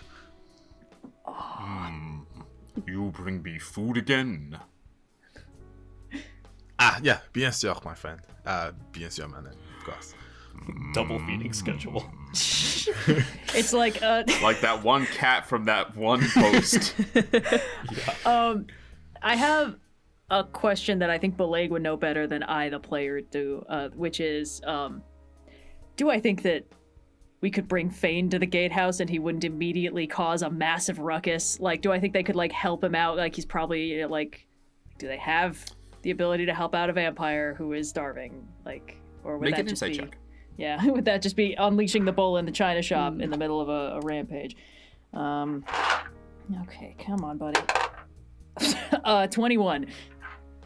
Alright. He's not frenzied, so you don't think he's just gonna kill anyone he sees, but you also know that he's of extreme conviction and hard to sway in his beliefs. Probably because he's really freaking super old. Right. So I don't think that the gatehouse would like. You're like, help well, he's any not of going those to things. murder a bunch of people that are around if we bring him to the gatehouse. But if you bring him to the gatehouse and they're like, have you considered therapy? He's going to be like, I can actually go through bars, so... Okay, well... Cool. Alright, that's all I had. If anything, we should probably make sure he's not a turtle anymore. This is a conversation He's gonna we should stop be having. being a turtle in like an hour anyway, but... Yeah. Why don't we take Turtle Fane back to the office and have this conversation with him out of turtle form there? Or... I personally do not feel very comfortable punishing him for upholding his part of a deal he made, even if it was not the most thought-through deal at the time, but... No, we're punishing him for attacking me. Or does that not matter? No, that certainly does matter. And I think that's more than fair, but I do think he should have the ability to advocate for himself before we dole out any punishments. I'm not used to playing this role in the system. You understand? Can you Evrard? understand what we are saying right now? I think when you're polymorphed, your brain is polymorphed too. He's got the brain of a turtle. So... Okay, just probably asking. the chillest he's been in centuries. I still can has confirm. ears, but... Yeah. It does seem like very little will change his mind, and maybe we want to figure out what we want before we unturtle him and he either kills us or divides us further. I would feel much better if I knew what our plan was and what exactly we were gonna do. I suppose that is the question. Oobtaglor, it sounds like you had something in mind. What were you thinking? I was gonna put him in the bag of holding and kill him. Ah. Okay, I don't like that plan, but I'm glad you told me. Cool. Do we know where Fane is from originally? Like how he got into Sigil? This is a good question. Evrard? I believe he told me we had quite enough time to talk. Hold up, let me pull it up. Access my notes. Yeah, hold up. Sigil can be a difficult place to get into. If it's somewhere remote enough, we might be able to just send him home. Barovia, the Shadowfell. What are vampire places? Gotham City, I don't know. Dumping him into Cursive Strahd and just being like, it's his natural environment, he'll be fine. He said to you, you asked, you said, I've never met a vampire before. How did it happen? And he said, same way it always does. Another vampire wants thralls. It's building an army. This wasn't in Sigil, mind you. This was back in the prime. I didn't even know about Sigil back then. Did he tell you how he got to Sigil? He also told you it was over 300 years ago. Yes. So he's not from Sigil. He came here from the material plane. He's done some terrible things as a thrall, and he seeks to make sure that the little guy, isn't under any sort of oppression. And he feels, in my understanding was, he felt that having access to the loop would help level the playing field. We can throw the bad guys in there and forget about them. It's a little kinder than strangling them in the bag of holding, but in my mind I can see that as the same thing. Loneliness itself can be a sort of death. That might have been his inclination to begin with, but the lens through which I knew Fane, the lens through which I was introduced to him, was through innocents at the gatehouse who were injured by his hand. So he does seem a bit reckless, but I have a feeling that some of us here can't say that we haven't been either. If anything, I think he could be an ally. If we commit, or at least I know I will commit to making Sigil a much better place moving forward. But like, I understand that you've made a promise to Fane. And the thing is, I also have made a promise to Fane. And my promise was that I was going to keep the Hive Ward safe. And if I've learned anything of my time here, it is that you cannot rely on like some rule, some absolute rule about what's right or wrong, and you have to just make the choice for yourself. And I don't think Fane is safe. I don't think Fane listens. And Sigil is an insane place, but if you don't listen to when you're wrong, then you're gonna mess up. And sometimes we've all messed up. What I've learned is we just continue to mess up. But Fane doesn't seem to learn from his mistakes. And I'm gonna keep my promise to him. And I'm going to try to protect the Hive Ward from him. If you'll let me send him back to where he came from. Because having been in the loop, I don't think the loop is a kinder place than just straight up killing folks. I agree. I don't think we should try and loop anybody, but are you suggesting we send him back to the prime material plane? I'm suggesting I banish him right here. Oh. He lives, he can make his own choices from there. We're not choosing anything for him other than I'm fulfilling the promise I made to him. You know, sometimes you get too in your own head about things and you need other people to make the choices for you. I don't know, he seems real crazy. Well, you're not wrong about that, Fally, and I gotta say, I've always admired the ability of the clerical types to lawyer the rules a little bit. I think that this place ain't good for him, and I think you're right. He's not good for this place either. But I don't think taking choices away from people is the way to make them better, and I think putting them back in a world that's a little bit bigger, a little bit more places to find a niche in might be better for him than turning him loose here. Free range. Or straight up killing him. Or doing something that's a half step away from straight up killing him and arguably far more morally reprehensible. So catch and release? I think that we might be doing catch and release. Yes, Just like your first fishing trip the first night. Sigil. Yeah, well, that one we caught at 8. This guy, he's going I guess somewhere it's else. not a perfect metaphor. I'm sorry, Ingrid, I interrupted. perhaps it's just the thoughts of another elderly person who can be stubborn at times, but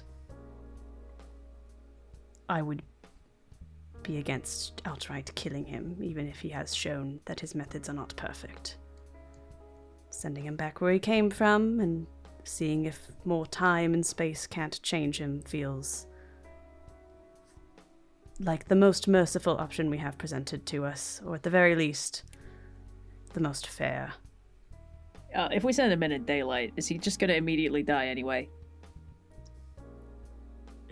Just checking. I'm sure there's a clock somewhere we can make sure we send him in at night, but I just, I don't know how the magic works, but I imagine if we banish him, it'd be to a relatively safe location. We can wrap him in something, right? Do not open That sounds like a until good dark. idea. Honestly, But- not a A bag bad of holding, plan. perhaps. Oobtaglor. Double check. I know you would like him. I mean, he'll be a turtle for a while, so. I think we give him a second chance, and I'm going to err on the advice of everyone else here. We let him go. But if he comes back to Sigurd, I will find you, and we will make sure we take him out. Give him one chance. You don't have to convince me. It's not my call. Fally, I vote for banishment. All right. Guys, we literally it just safe to send voted him back, Fane more or off the less? island is what happened. Sunlight, he's more or less safe. Sunlight hurts him, but he's probably not going to die. He's not going to die instantly. He's far too powerful to just die instantly. It's like, it will if we, hurt wrap him in a and then cloak. he'll probably Just hide under yeah it. no Well, yeah. he's If a you could do turtle. a I spike mean, from like- Buffy, Yeah. he'll be a turtle for an hour. Yeah. So Put this boy under Yeah. a blanket.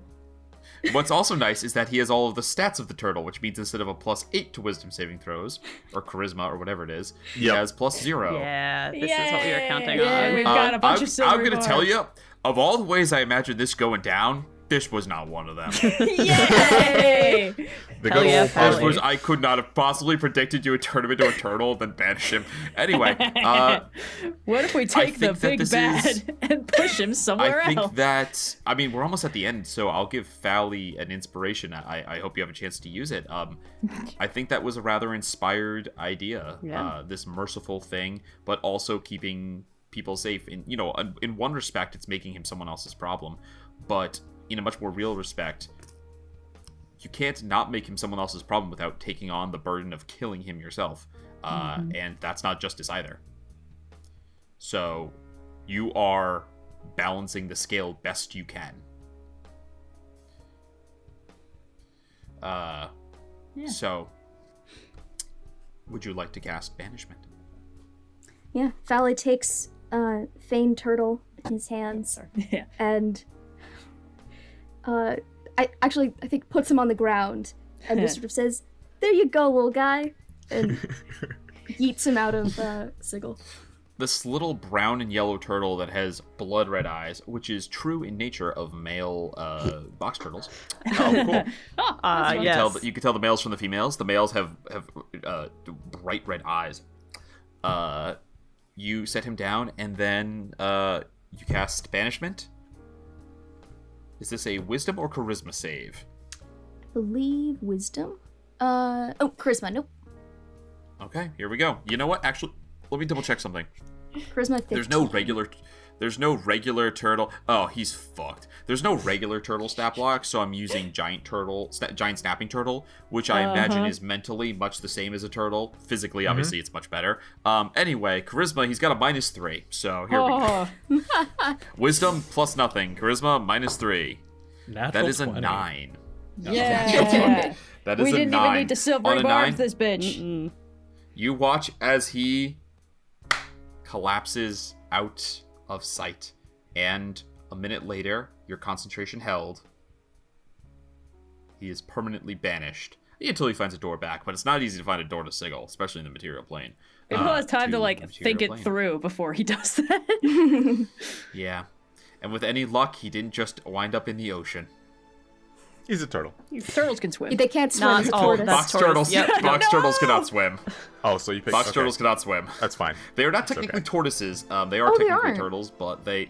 Really? But they are shaped like a turtle. Yeah, but you would. I thought they were tortoises too, because they're shaped like a tortoise. yeah. But they are Yeah, technically you have a turtles. pet for every summer, and you think it's a tortoise, and it's just. Oh, sorry. If he hits 0 hit points I'm as a pretty sure turtle, they're he'll not, just turn back into Fane and then probably be able to like yeah. turn into a cloud of bats or some Yeah, shit. yeah.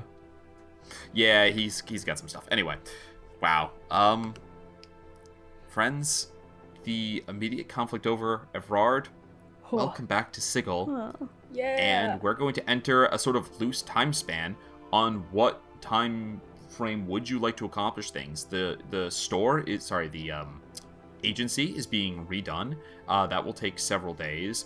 Does everyone just want to stay in a holding pattern until the store until the agency is completely refurbished? Or are you guys calling Mount Celestia? Are you visiting anyone else? What would you like to do? I'm turning this, as we start to enter the epilogue, I'm turning this over to you, my players. I would like to give Evrard the croissants that I got as takeout from the Rat Cafe in the first half of this episode.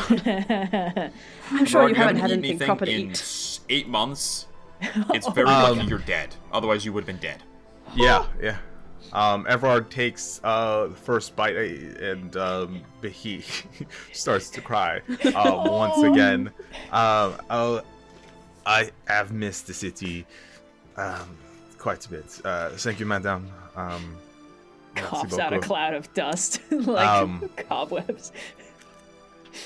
So, I guess what happens now? And he says that as he's like eating through the croissants. And I imagine this has been, for dramatic effect, we have finally reached the office of Open and Shut, and you can see it's now burned interior and places where it's been cleaned up, but it's clearly like under repair and construction.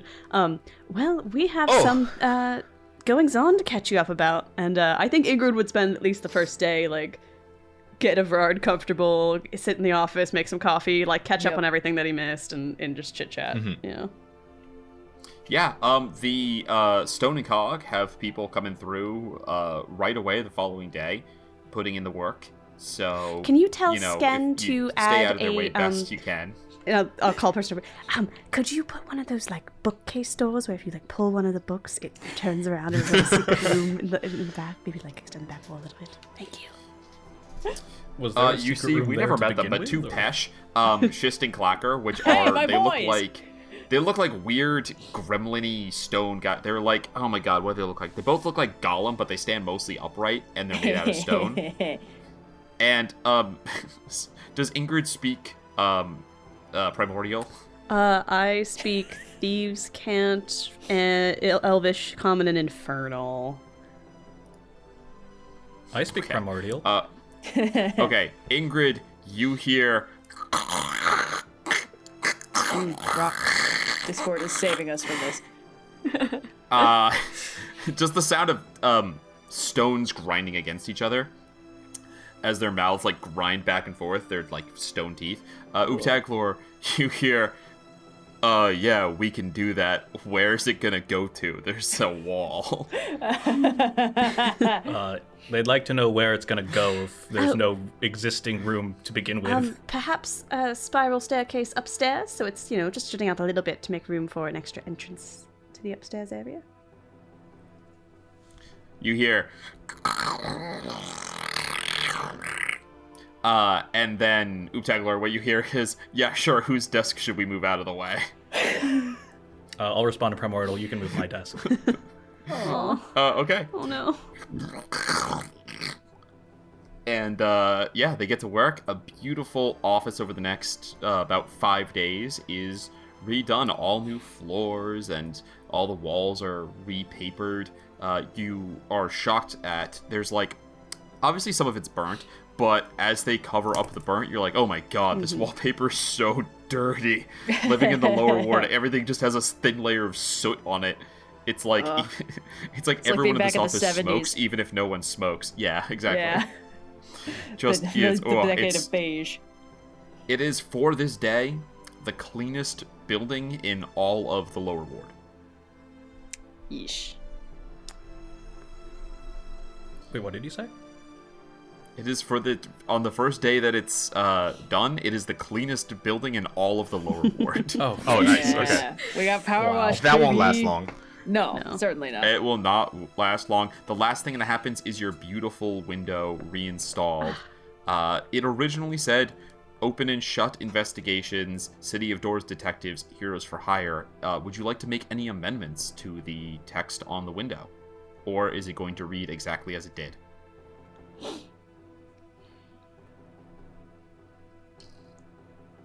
Can we maybe come back to that Yeah. once we decide who might be? I like it. So right now it's I blank. think that is a great idea. So yeah, all right, the glass installed, and they're gonna come by to Paint it. letter it afterwards. Now that it's been installed. You have your office. Yeah. I think Fally is gonna pull Oobtaglor aside at some point, and also let Bileyg know, like, hey, whenever you want me to make the call to Mount Celestia, let me know when your business is over. Oh, yeah, for sure. I gotta introduce Evrard the dog first. Evrard, this is Dog. And Dog is? Dog is like a 10-foot high basset hound that you probably can't hear his thoughts, but he's real friendly. Okay. He's celestial This and rabbit glows smells faintly. like bad. First of all, I'm very mad at Austin for introducing a 10-foot dog to the campaign while I was on break. It was really Red's doing. You didn't let me level up enough to cast Find Red Steed her. until the second season. It wasn't I my missed fault. it, and I'm mad, okay? I'm going to hold you to that. But, yeah, no, Evrard spends a decent amount of time petting Dog. So. Dog is having the best week of Dog's life. He is very sweet, even though he smells like bad. Yes. Yeah, well, that's why we love him. I love you, Evrard. He says he likes you. What's up, I Fally? have said that I love him. He said that he loves you. Oh my goodness. It's only fair for me to translate accurately. We don't all have articulatable tongues. Okay. Opposable tongues? Worse. Bad. Opposable Just keeps tongue. getting worse. No, maybe not that. Just grabbing the tongue. No, it keeps getting God. funnier. Oh no. All right. Yeah. You sorry. make introductions. Yeah, Fally, go ahead. Hi, Oobtaglor. I feel like we haven't actually talked that much. I'm not gonna lie, you went on kind of strong with the monster house, and then I might have kind of avoided you a little bit. So we haven't actually talked a lot. So I'm sorry if any of this comes out wrong. I don't mean it to be that way. So I'm trying to figure out, and I've talked to Bileyg a lot, but Bileyg kind of has a specific idea about things. And you've been in Sigil for a long time, maybe? Or it seems like you have a different perspective on Sigil. And so I'm just wondering, you've talked a lot about making, like, good choices and bad choices and consistent choices, and it seems like sometimes you've gotten that wrong. And I'm just wondering, how do you deal with getting it wrong?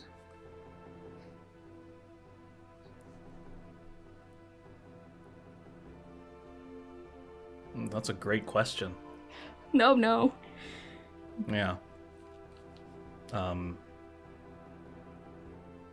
really don't know. But it wears on you.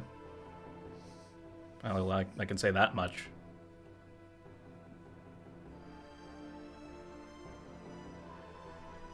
So it doesn't get easier?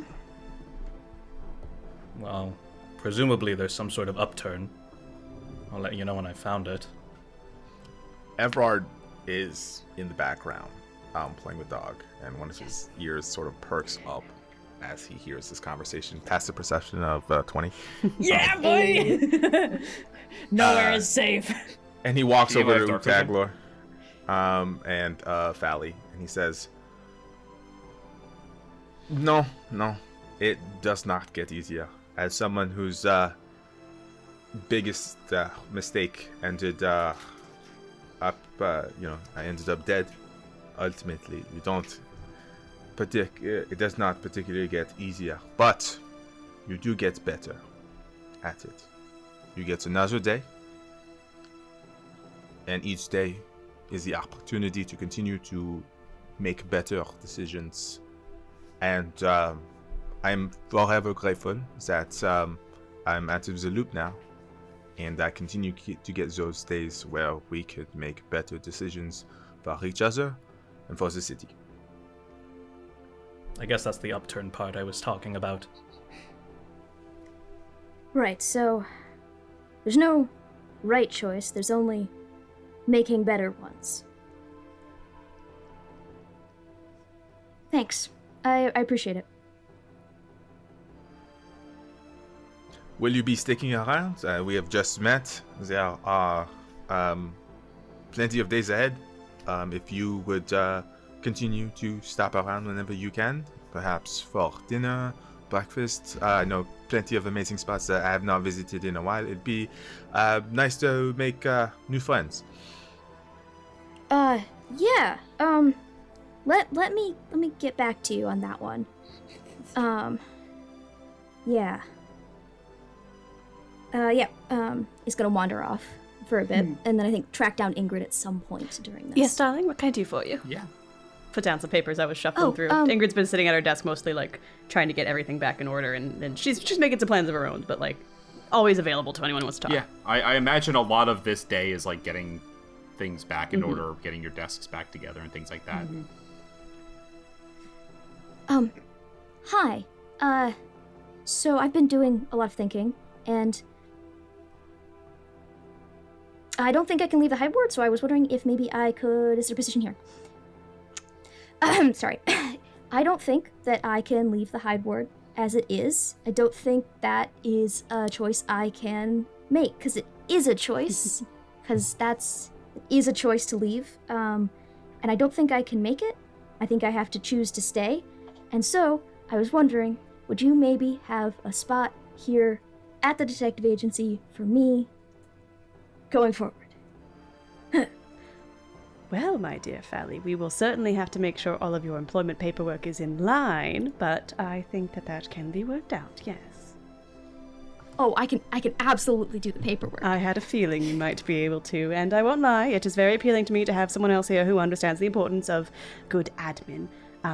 I would caution, because you are more than welcome to join our employ.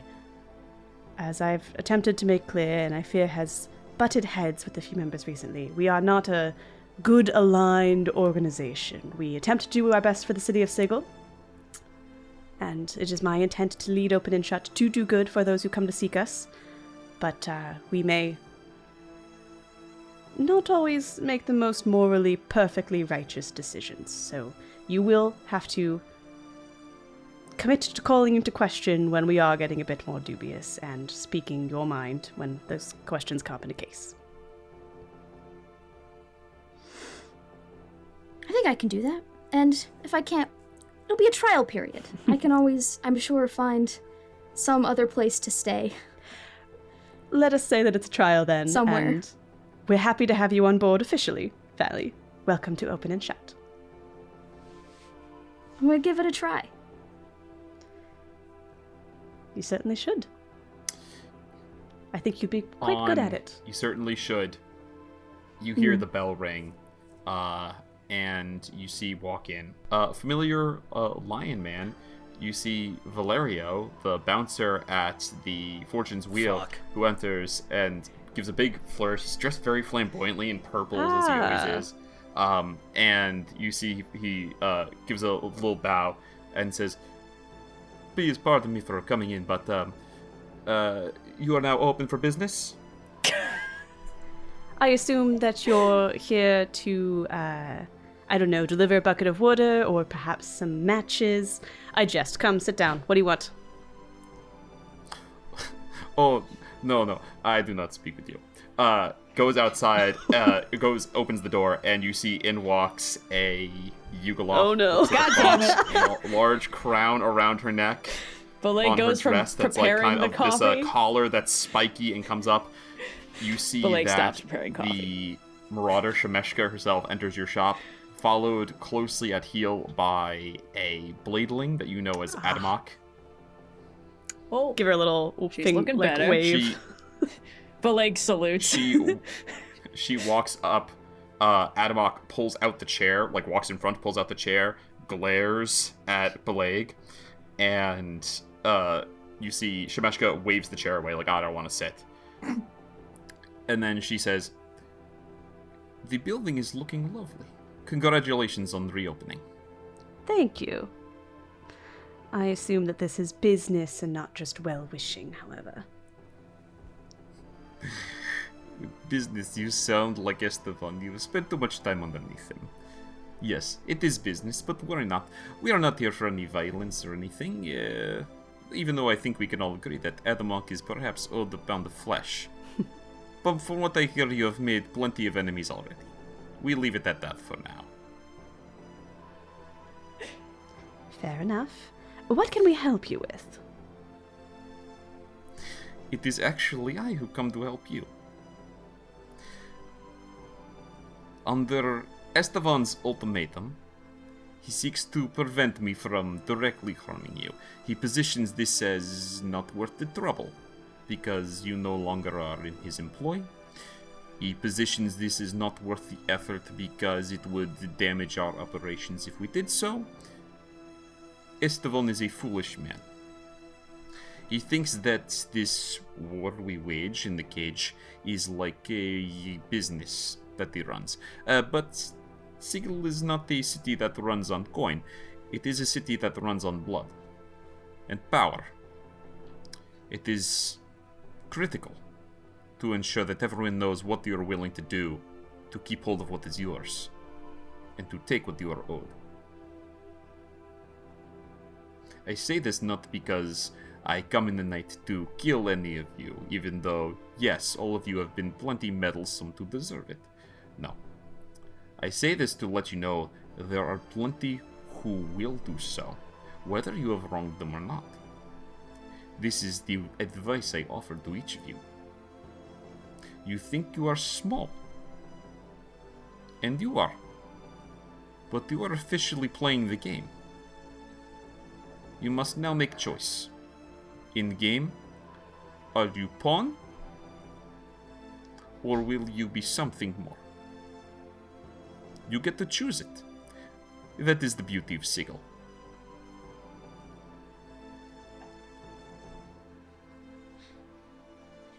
Evrard will walk up to Shemeska and says, "Hello, madame. It's been quite some time, and also we have not formally met. I will gladly welcome play." back to the land of the living, so to speak, Monsieur Lapin. Oui.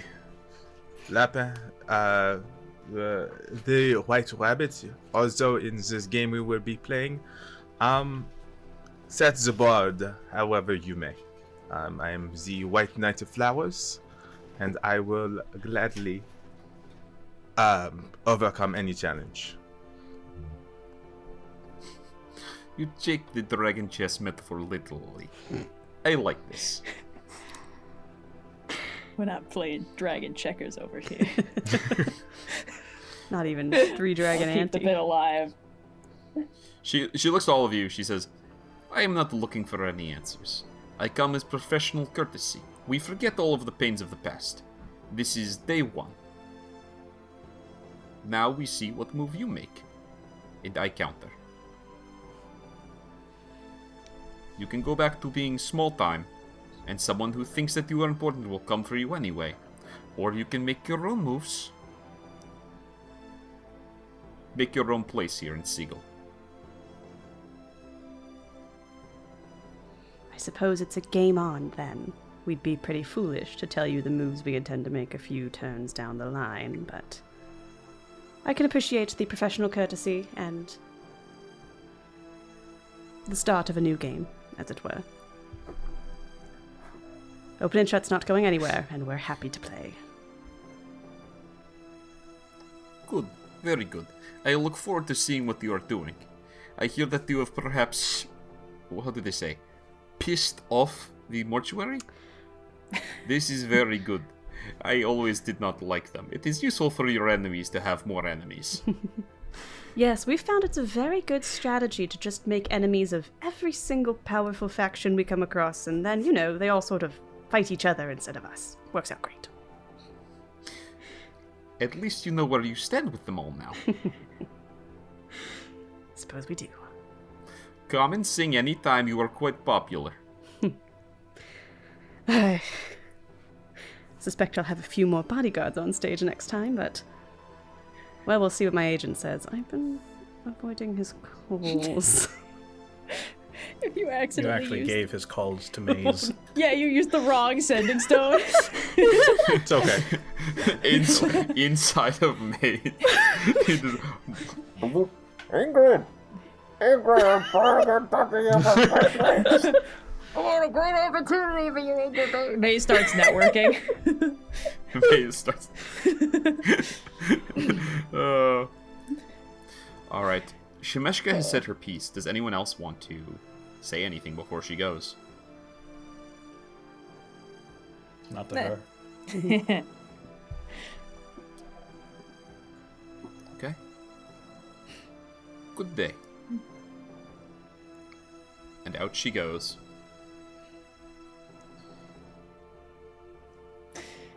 Well, that was interesting. To my mind, there's one... Yes. Sorry. Does anyone want to speak about what just happened? Or, to my mind, there's one last piece of outstanding business to see to. I think we might be seeing to the same business, but Ingrid's been spending the last couple days getting all the affairs in order, and a lot of what she's been working towards is solidifying Open and Shut as its establishment so that it can continue operating. But I think in the back of her mind, she's like, we have gotten to the point now where we're so mixed up with just about every powerful faction in Sigil. And Sigil is, at the end of the day, even if it's post-faction war, a city of factions. There are groups of people with agreed upon ideals that operate under powerful figureheads and whatnot. And we're at the point... That's always been the case, and I think you probably know that better than anyone, Ingrid, having its... there was a particularly violent case of it with the factions, but it's always been, whether by another name, rose by any other name, there's always been that power dynamic in Sigil. It's not going anywhere. Yeah. And I think as she's getting all the pieces together of Open and Shut and putting the business together, Fally coming and asking to join, I think Ingrid's starting to think about the business a lot in a very different way. It's not just a little side project anymore. And as she's putting these thoughts together, I think the last kind of day before Bileyg heads home, or at least before the call is supposed to be made, she'll kind of gather everyone in the office. I know it has been a particularly trying couple of months. Everyone here has given a lot to each other and to this business, and so I would like to check in and see how we will go forward, if it is still we at all. Open and Shut is now a player in a game much larger than any one individual. We are, for all intents and purposes, a faction. And as one, we have goals that we must all share. The way I see it, Open and Shut is a faction for the individuals of Sigil. Our goal must be to help whoever walks through our door survive life in this city in the way that is best for them. We must help the people who ask for it. Open and Shut is going to continue to operate, and we are going to continue to take clients, and we will probably continue to piss off a lot of factions, but we operate independently as our own faction. We are not going to become agents of someone else like the Plane of Trade Consortium, and we are going to do what we can, as much as we can, to help the people in Sigil. This is not going to be taking sides in some celestial war, and it may not always be the net most single positive thing, but it is what we can do in the city that I call home. To that end, I would like to check in and, find out who will continue on as a detective with me. Fally, I have your answer, and I'm very excited to have you on board, and I intend to continue seeing these mysteries through until well after that looming 500. And I... Oh, so It has not been that long. Okay, thank God. Okay. Would not want to miss that. But I know that a lot of threads are pulling people in a lot of different directions, and that our goals may not be aligned, so consider this an opportunity to decide what your future holds. And know that our doors are always open regardless of what anyone decides, whether that's for a visit, for help, or just to solve a single case.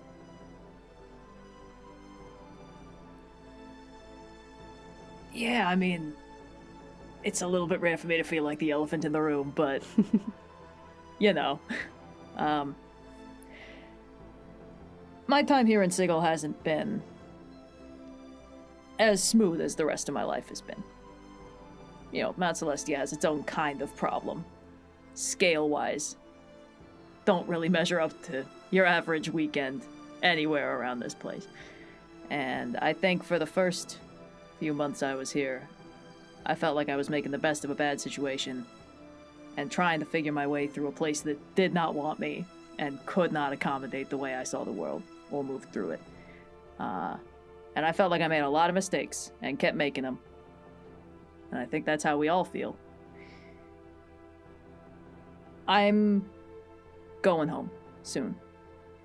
I am going to do that. I miss my wife, miss my daughter, miss my family. I miss Mount Celestia, I miss Venya. But if you ever want to visit me, or if you ever need the aid of a guy who's not all that good at detective work, or all the other things you very smart people do, but is pretty good at pointing the shield in the right direction, you do not hesitate to call, alright? And I will put you up. We've got a real nice place up there. So many cousins for you guys to meet. Just promise that you'll let someone else make the coffee, and we'll consider that a deal. Hey, it's my signature blend, all right? It's way better with the beans they grow up there. But, yeah, I very much enjoyed my employment here, Miss Starling. I think you've made a very good thing out of a very complicated situation, and I have absolute trust that your leadership is going to take it in real good directions, no matter what the future does hold. And I've never been good at very many things, but if I can help you by doing what I do well, you don't hesitate to call me, all right? Sounds good. I assumed that you were about to return to your family, and I cannot begrudge you that. Just know that it's a two-way stone, and if you ever need anything from us or just want to chat, Open and Shut is here for you. Hey, with the way my life goes, odds are very good I'll need the help of some smart people who are good at detective work at some point. All right, we've had Fally's answer, we've had Bileyg's answer. Evrard or Oobtaglor? I guess Evrard will go. Although it has been amazing being a detective, and I would like to continue to be a detective. Fane was correct in some understandings of how this city operates, and I would like to look for more permanent solutions to some of the more dangerous problems that we run into. And in order to do that, I would not like any danger that I bring to come to this establishment.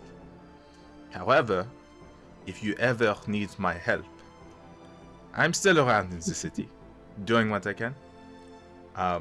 So do not hesitate to call me. I trust we'll keep our standing coffee date. I think I owe you probably more than 2 months' worth of croissants at this point. And much like with Bileyg, that's a two-way street. Should you ever find yourself in need of investigative services, you've got Open and Shut in your corner. Bien sûr, madame.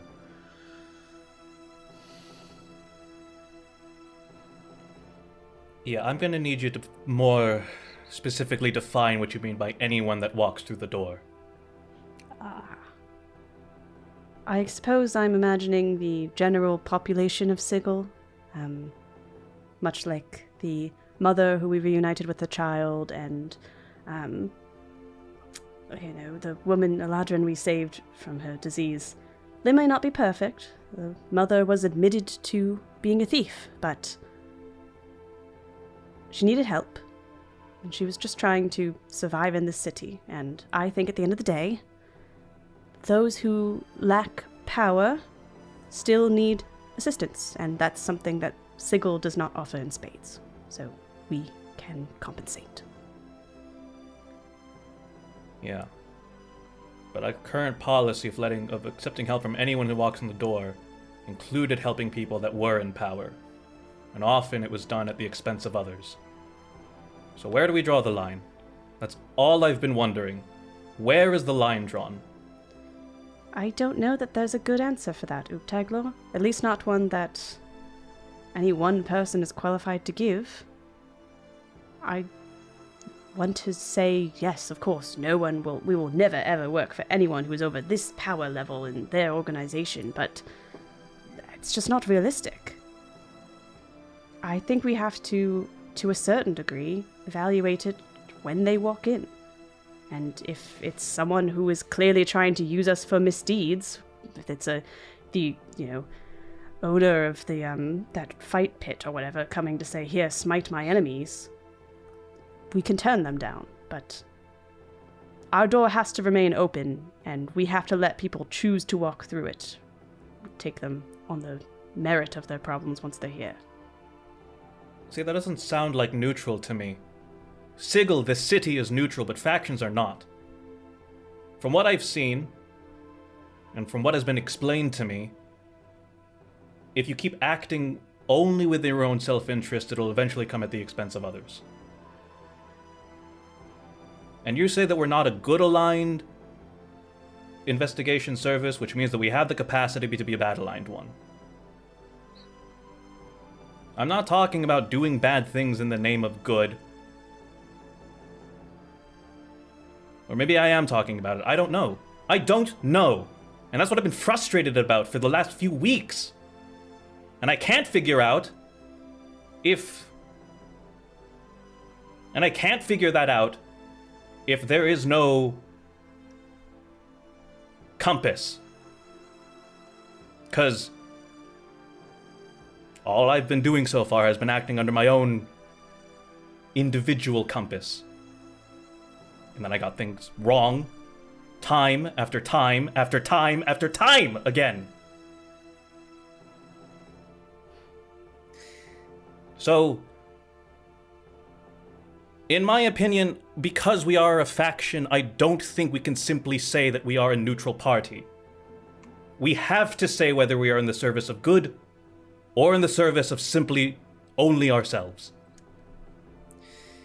I believe the way a detective agency typically works is that you're in the service of the clients and what they may need. So if a Cambion walks in the door, that's our client. You know, Fally and I had a conversation about this the other day. You remember, Fally? You were trying to help out in the Hive Ward, and you were confused because the person you'd saved, you found out afterwards that she was an unsavory character involved in some dubious work. Yes, it was some sort of illicit pharmaceuticals, and it was very confusing. Yes. Yeah. And that's the problem, you know, you try to save somebody because they're in trouble. That's the kind of person I help. And then you learn something about them, and that makes you feel bad, and you're like, oh, maybe they're not the person I should be helping. Maybe they're a kind of person who deserves bad things to happen to them. I don't know. I mean, I can't make the decisions for you. I can only make the decisions that work for me, and I've made plenty of wrong ones in my time. But in my experience, it's less about who deserves help and more, nobody deserves anything, but sometimes people need help. And if you set yourself up as a detective agency in the most complicated city in the Planescape, you're gonna get a lot of people who need help. I would offer this, because I can't just assign us an alignment of good or evil or neutral. I think I've made it very clear that I don't personally subscribe to that system of morality. I think it's one of the joys of being mortal, and more importantly, one of the joys of this city is that it is somewhat free. But we can try to do good, and we can try avoiding doing bad, and you've been skirting around saying anything like that this entire time. We are aligned with Sigil, and Sigil is a messed up ball of shit that is constantly changing and making choices every single day. And some of them are going to be wrong. But if we try to do right by the city and the people who live in it, we will ultimately come out with the goal and alignment that at least I want. And often that is good, but it means that you have to accept that not everyone who walks through the door is going to be the perfect denizen of good looking for aid, and that you are going to have to, sometimes, help someone who might not be perfect. And then... That's not what I'm asking for. Oobtaglor, then with all due respect, it sounds like you don't particularly want to stay here. I know I don't. Again, this city needs to get better. I would not call it for the name of good, much like Ingrid, but as we get stronger, we are in a position to play the bigger game, you know, make bigger changes to the city, and that is what I want to do. But I will not abandon my friends here. This place has the potential to do the good that you want, so I'm going to ask, although you leave here and you join me. If they need help with the case, we can make the decision whether or not to help them, you know? And yes, we will make mistakes, and yes, they might be big ones, but at least we have the opportunity to choose. At least we have friends to hold us accountable. I think what I'm saying is that my morality is fucked up, right? I guess we can all agree that. I didn't hear the first part of that. It overlapped with what Wally was saying. We can all agree that my morality is fucked up, and I need to get some sense of morality, and I can't get it here. And I don't think I can even get it in Sigil. I think... Because every choice that I've made, you've been against. All the way down to Fane. All the way up from Maze, which got Evrard out, by the way. If it means anything, I don't think you've made as big or as many mistakes as you think you have. And I think I've made far worse mistakes than you. And yet I've learned nothing. Maybe that's because I'm incapable of learning. Or unwilling to. But if things aren't working out here, then I need to leave. I'm with Evrard. If you ever need help, if you ever want help from me, you have it. But I need to get some sense of what is right and what is wrong. I can't do it from a place that claims to not want to... that will claim neutrality. Or won't claim anything at all. I'm sorry I haven't said this sooner. I don't have the words for it. Well, you are not a prisoner here, and while our door is always open, you are of course free to leave and pursue other things, and I'm sorry that this detective agency cannot provide the moral compass that you seek. I have had many years to decide on my own internal compass, and I think often I forget that. For those who have not lived as long, it is something you are still working out.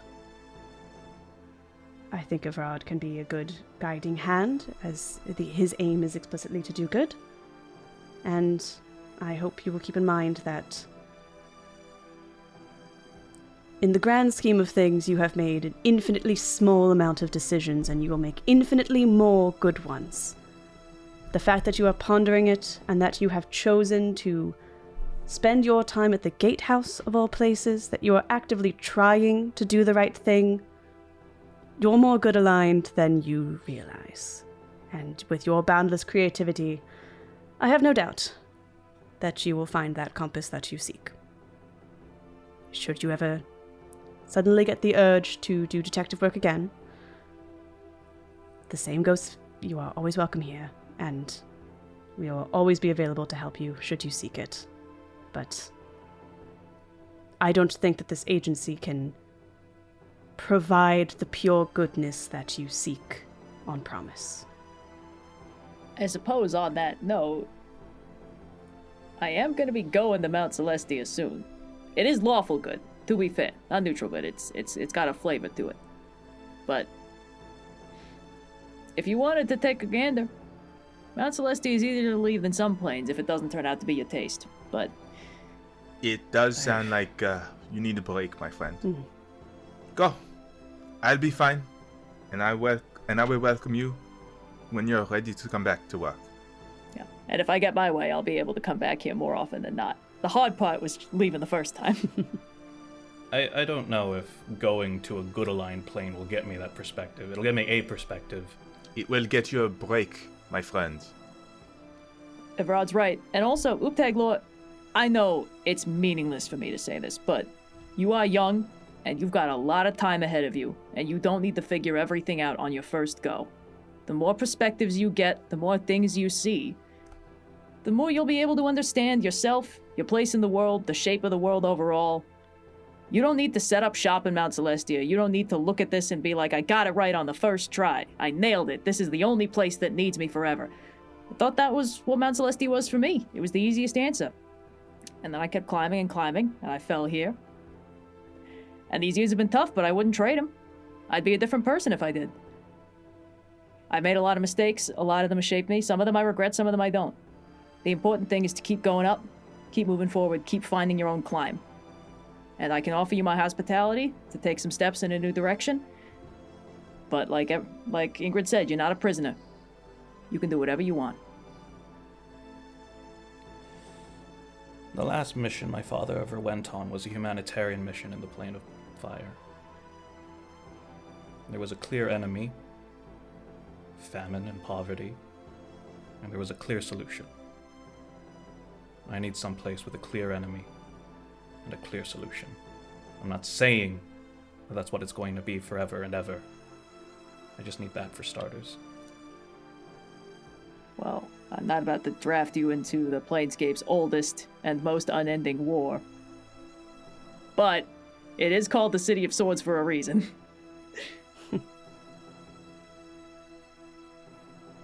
I'll figure it out on my own. All right, well, the door's always open. Thank you. I'm sorry for yelling. You're experiencing a very complicated emotion. I often found that screaming exercises made for good practice for portraying complicated emotions, so let it out. Also, a lot more soundproofing in this office this go around. I had them install some extra panels. Yes. Well, screaming exercises. While I am sad to be seeing so many good friends leaving, I really do genuinely wish all of you the very best, and well, I can't wait to see what you come up with when we check in.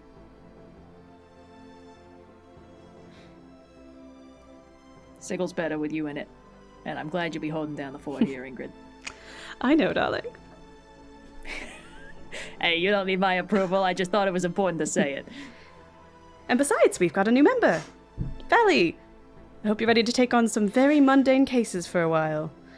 Well, until inevitably trouble rolls in again, but that's, we'll deal with that when it comes. So we're looking at like 2 to 3 weeks then. If that. Yeah, usually these things roll in about once a week, give and take. Yeah,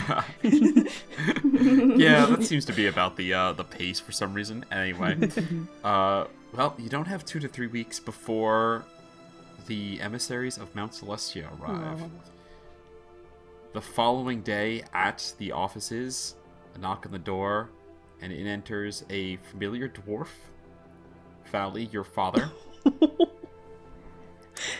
as well as a younger halfling woman. Red, would you go ahead and describe what Aster looks like? Oh, Aster!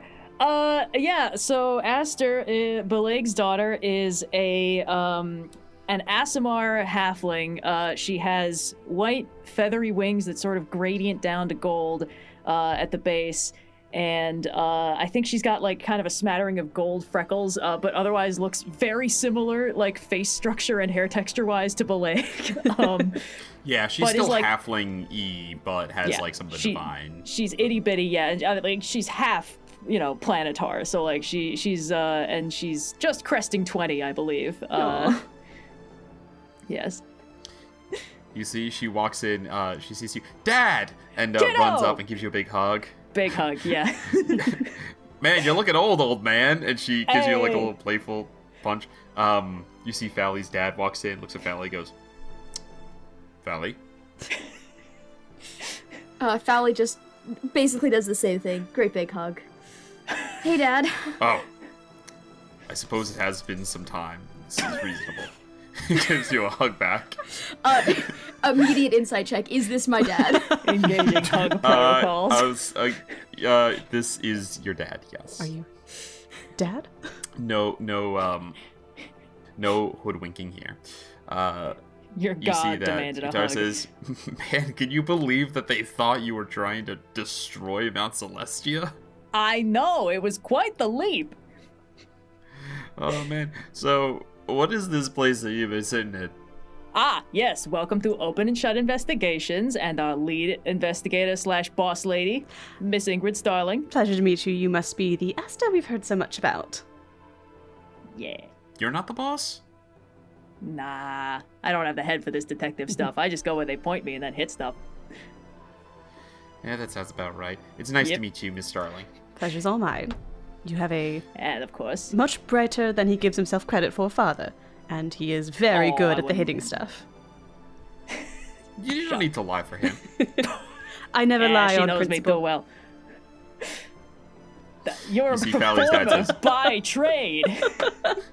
Thank you for looking after the boy, Miss Starling. We appreciate Mr. it. Brightshield, our pleasure. Fally is an incredibly valued employee and quite the inquisitive mind, I must say. I'm excited to see what his attention to detail can bring to our agency. Real smart cookie. That's what we call him down in Benya.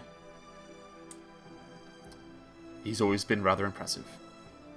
Sorry, did you say, continue to bring? Yeah, about that, Dad. Bileyg's ready to go home. At least but for a little while. I'm staying here. I guess if you had a nickel for every time you had someone from Mount Celestia who got into a deal in the first week that they were here that sort of cascaded into a bunch of effects, you'd have 2 nickels, which is weird. So that's to What are say... nickels? Bileyg Star goes, silvers. what the hells did you do? All right, I'll explain when we get back. Sword had some choice words for me when I got him back, I'll tell you that. So, I want to make you proud, Dad. And I think I have to do that by taking responsibility and sticking around here. I love you. And I'll be back. I promise I'll be back. I mean, Bileyg made it. I'm sure there's a way back. And you can come visit. I can show you around. There's a great fish shack thing. You see, he kind of takes a moment to process it and says, do it because you think it is the right thing to do, not because you seek to make me proud. I already am. I honestly didn't think you'd be proud of me, so that's good. You've done great things on Celestia and here. Revealed a plot against the bastion of goodness that is Mertion. Empirically, who could not be proud of that? No, yeah, empirically, no. Sort of, it was more emotionally, yep. Okay. Thanks, Dad. That's good. That's good to know. I really missed you. Aww. Give him another big hug. We shall continue to miss you. He gives you a little head ruffle and says, he's not really any taller than you at this point. You're fully grown. But, he gives you a little head ruffle anyway and says, and we will continue to miss you. Bileyg's, Aster says, you sure about this? Because I've got the ticket back, but it's sort of a one-way deal. I can always banish myself and work my way up the levels. It'd take a while, but, you know, last-ditch resort. Yes, sorry. No, I'm sure. It's kind of the only choice I think I can make. You mentioned that having to work your way back up, and your father says, nothing to fear from a little hard work. Yeah. One thing we bright shields can do, it's the hard work. well, you see that Astra reaches in and pulls out a little piece of paper and folds it. Mom sort of assumed that Dad was gonna try to pull some sort of heroic move like this, but on that note, she gave me a name and a location. It's not gonna get you back to Myrnion, but it'll get you back to Lunia whenever you want, and then you can start the work. And hands you a piece of paper. It says, speak to Earmid at the other place, which Ingrid could tell you is a spa. Oh, they do the most delightful facials. They've got this clay that comes from I think it's the third layer of Avernus. I don't know where they find it from. It's we'll go sometime. It's so wonderful. Oh, thank you. This is it's always good to know folks back home got your back. And just Blag, I'll keep fighting the good fight. You and me both, brother. And just as a general word of advice, don't make any deals with any hags. It's not worth it. I really was trying to avoid that, but I will extra avoid that. Yeah, definitely. Yeah. If you can avoid any handshake deals. You really learn every lesson the hardest way, don't you? Look, it's a talent, all right? I don't have many. I gotta stick with the ones I got. All right, well, they're collecting in my feathers, so, do you have to get anything? Any goodbyes? Oh, no, I got me, and I can we take Dog, or do I have to resummon him when we get there? Either way's fine, I just don't know which way is more comfortable for him. Dog's fine, he can follow. Okay, great, perfect. All right, well, everybody, you already know the standing invitation is open.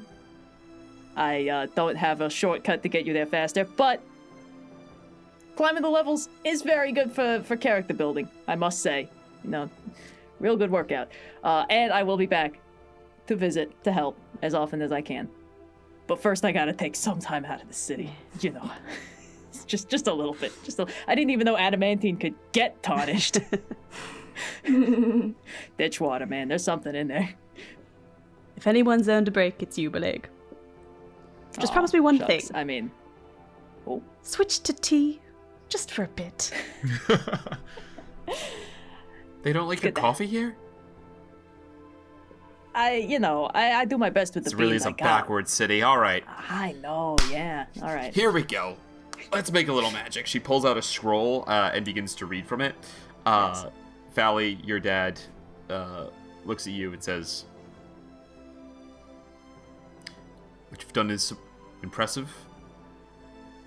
It surprises me in the best way.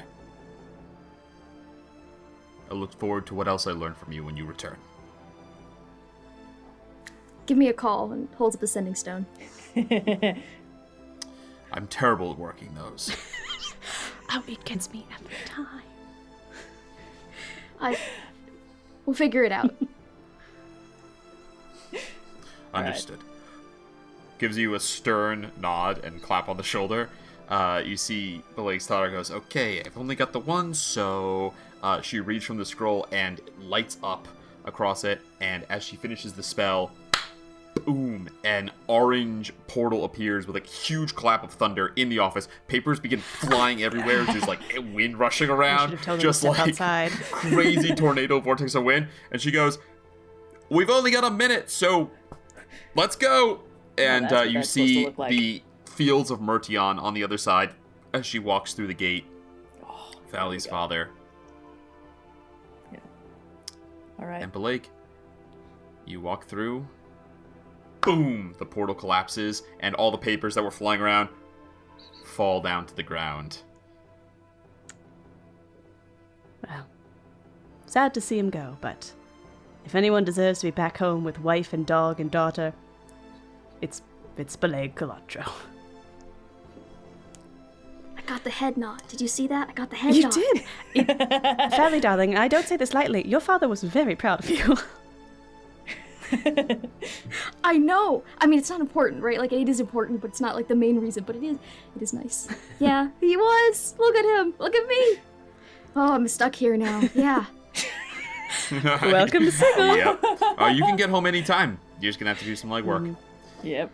It's literal because you're climbing. Yeah. We got it. Good job, DM. That was a real nice joke. Yep. Fantastic. All right, golf claps. DM inspiration. Why not? End a campaign. The DM gets a D8 on his next roll. I have... All right. Evrard and Oobtaglor. Before Evrard leaves, I have one thing Ingrid would like to give to him. Yeah? Evrard, as you now know, because we brought you up to speed over the last week or so, the mortuary is currently in something of a power vacuum. And then I'm going to take out the Lich's spell book that we took from the orrery. You understand the dead, perhaps? Oh yeah, the dead are piling up, by the way. In this, like, you don't trip over them, but you see them occasionally when you never used to. Mm-hmm. You understand the matters of life and death perhaps better than just about anyone else I know.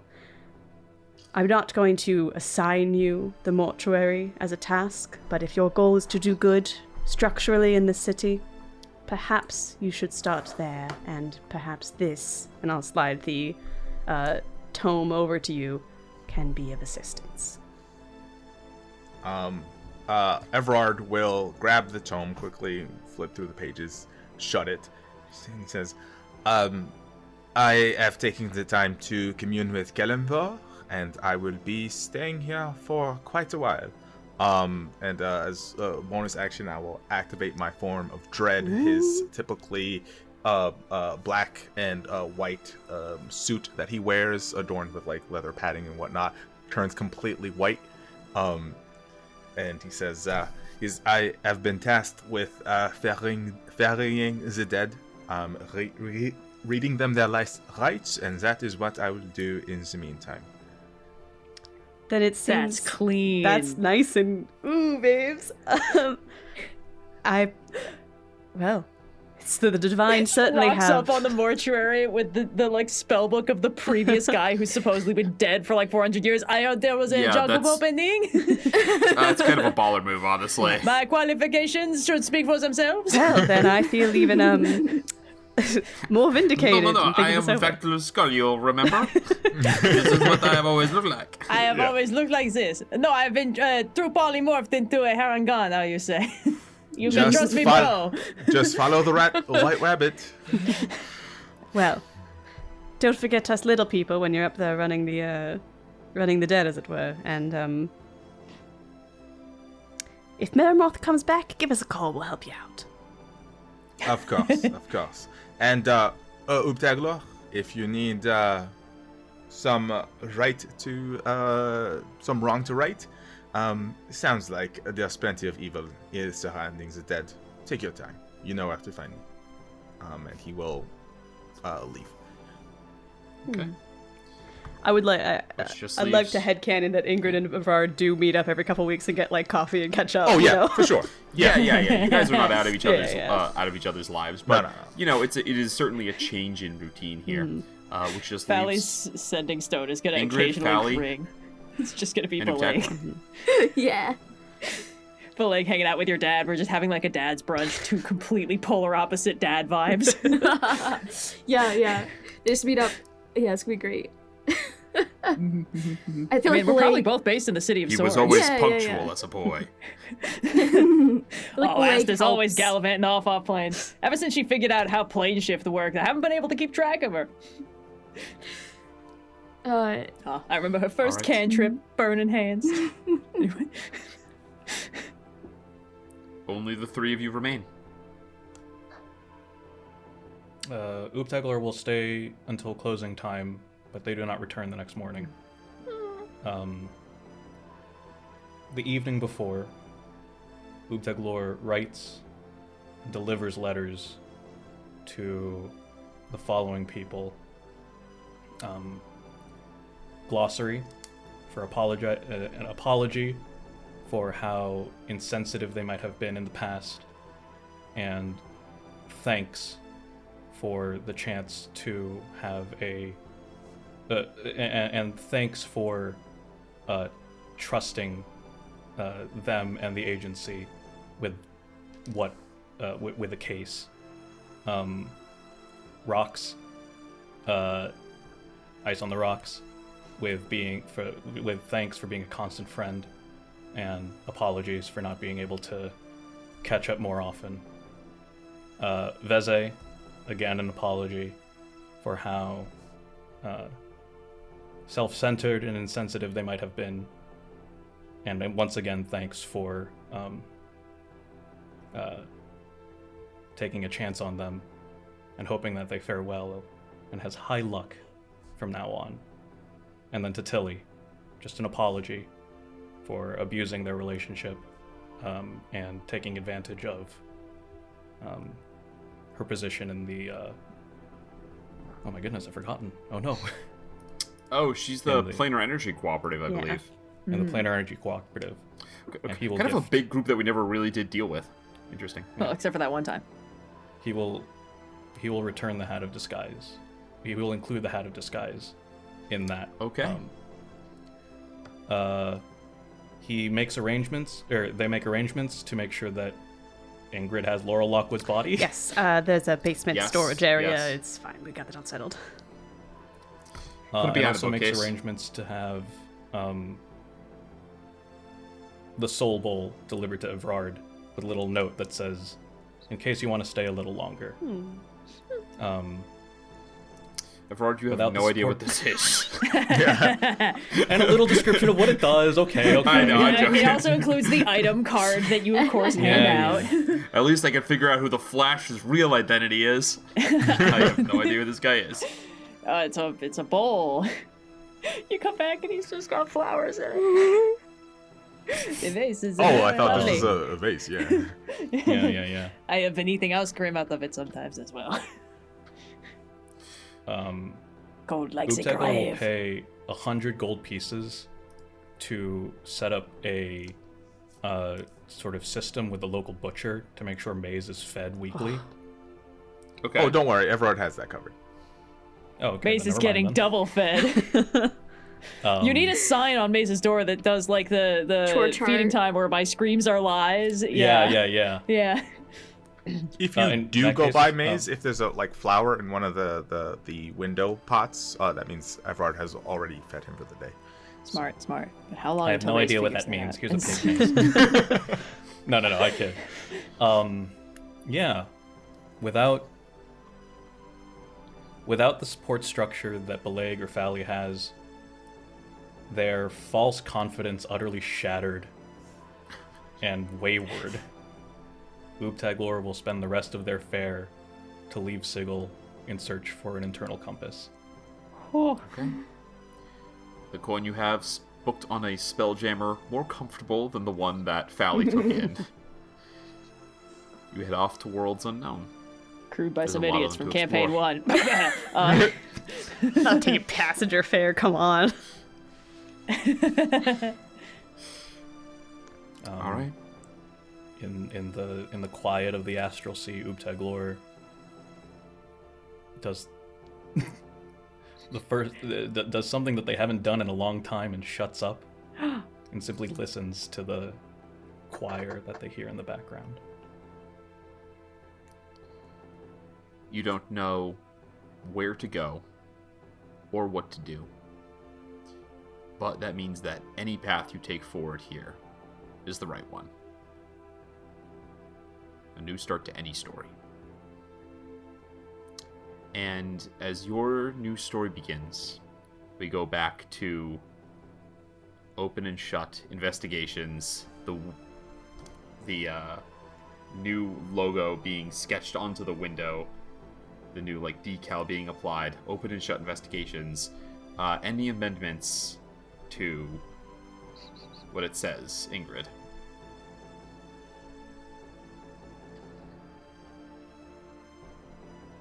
I think it's just open and shut.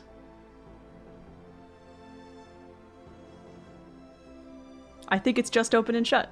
I think that we're losing all the subtitles. It's just, this is what we are. You approach us. Come as you are, and the rest will be filled in when we solve your problem. It's just the words. I guess that's case closed. Hey! Open and shut. And my final question, you get to put a help wanted sign in the window. I think Ingrid does, first, Fally, we've got to hit the ground running. Ingrid, brings a conspiracy board, post-it board down behind her desk. It's very elegantly framed, but it is still covered in post-it notes and thumbtacks. She's like, now there's some ongoing cases on here. You can see the Laurel Lockwood affair. We have to find his soul. Probably actually good to check in with Lothar. Now that Adam Locke's back alive, he might have had some time to look into it. And we also have our list of ongoing problems as well. There's some cats and trees and whatnot. I am going to put a help wanted sign on the door. I'm sure there's 10,000 interviews that are going to happen and they're going to be interesting. I would also like to offer to Agni, dear... Official let's detective get work, Agni higher on the payroll. Promotion! You're missing a guy who's good at hitting stuff. You're getting a raise regardless, but if you have any interest in the detective part of this detective agency, we do have vacancies. He will happily accept, and 2 becomes 3. Well, don't forget Meech. 4. And Meech. And Meech means is you're 3. fully staffed. Yeah. Meech gets to count when Meech has class levels. Yeah. Fally's written up some business cards. Say Fally Bright Shield. Employee of the fucking month. Only Completely Ingrid stunned. It says contracts. Yes, it says Fally Bright My Shield. god, it even has a watermark. Contracts and clerical consultations. Open and shut. Amazing. Oh, that's classy. Hell yeah. That's good. That's good. All right. And on that note, a promising future, a fresh start. We move the camera back out through the window, out over the lower ward, past the spire, the full entirety of Sigil interview, and we see a horrendous-looking undead worm dragon, one of the things that you released from the mortuary, just flying by over the city, screeching. Cut. End of campaign. We did it. Thank you. Wow. People who listened and joined, you are amazing. We do it for you. And thank you to players, my regular players, as well as our guests, Olivia and Linnie, who jumped into a whole So crazy great. thing and were excellent, amazing players, and on top of it, kind people. Absolutely incredible. Would come back anytime. Thanks so much for having me. Such a good ending. You're for going to have Fally. to, because Yeah. people are all out. So the next time Yeah. that we visit Open and Shut, to pick up one of the many threads that was never completed, Ingrid and Fally, and I guess someone else is gonna have to run for me as I play Agni. Oh man. No. But we've had an amazing time, and we look forward to seeing you in our next campaign, which you'll learn about if you come join us at the Q&A. Yes. Yes. We'll have a little teaser. Yeah. Perhaps we'll reveal what setting we're going to be in. But yeah, Campaign 3 is coming this summer. Thank you guys so much for joining us for Campaign 2. This has truly been a delight. All the flowers to Austin as well for running what was admittedly a tricky pitch, and I think he pulled it off beautifully. I'm on the adrenaline high of, oh my gosh, all the denouements have happened. But thanks for listening. The denouements were extremely satisfying. I was happy with how all those went. So, all right, I'm gonna go relax and then I guess start thinking about the next campaign, because there is no rest. Plenty of work to do. Everyone take a cue from Bileyg. Put your damn feet up for a hot minute. Make yourself some shower food. for real. Try to catch his clips. Oh yeah. Right, the eclipse. We're recording this on the day there's a lunar eclipse, guys. It's fine. Don't worry about it. Nothing's ever gone wrong during an eclipse. Yeah, don't worry about it. All right. All right. Thank Good you all night, for joining. everybody. We're going to catch you next time.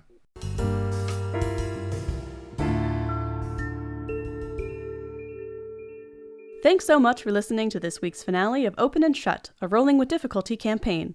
We're leaving the streets of Sigil, but don't fret, Rolling with Difficulty will return with our third campaign this summer. A new plane, new characters, and all the usual chaos. If you miss us in the meantime, check out the Rolling with Difficulty Discord server for fun fan conversations, and follow us on YouTube and podcast platforms to stay up to date on the new campaign and some one-shot adventures. If you enjoyed the show, please rate us and leave a review, and if you really enjoyed the show, consider becoming a patron for even more exclusive benefits, like monthly hangouts and cast-created extra content. Got all that, Berks? Then we'll see you again soon among the many planes.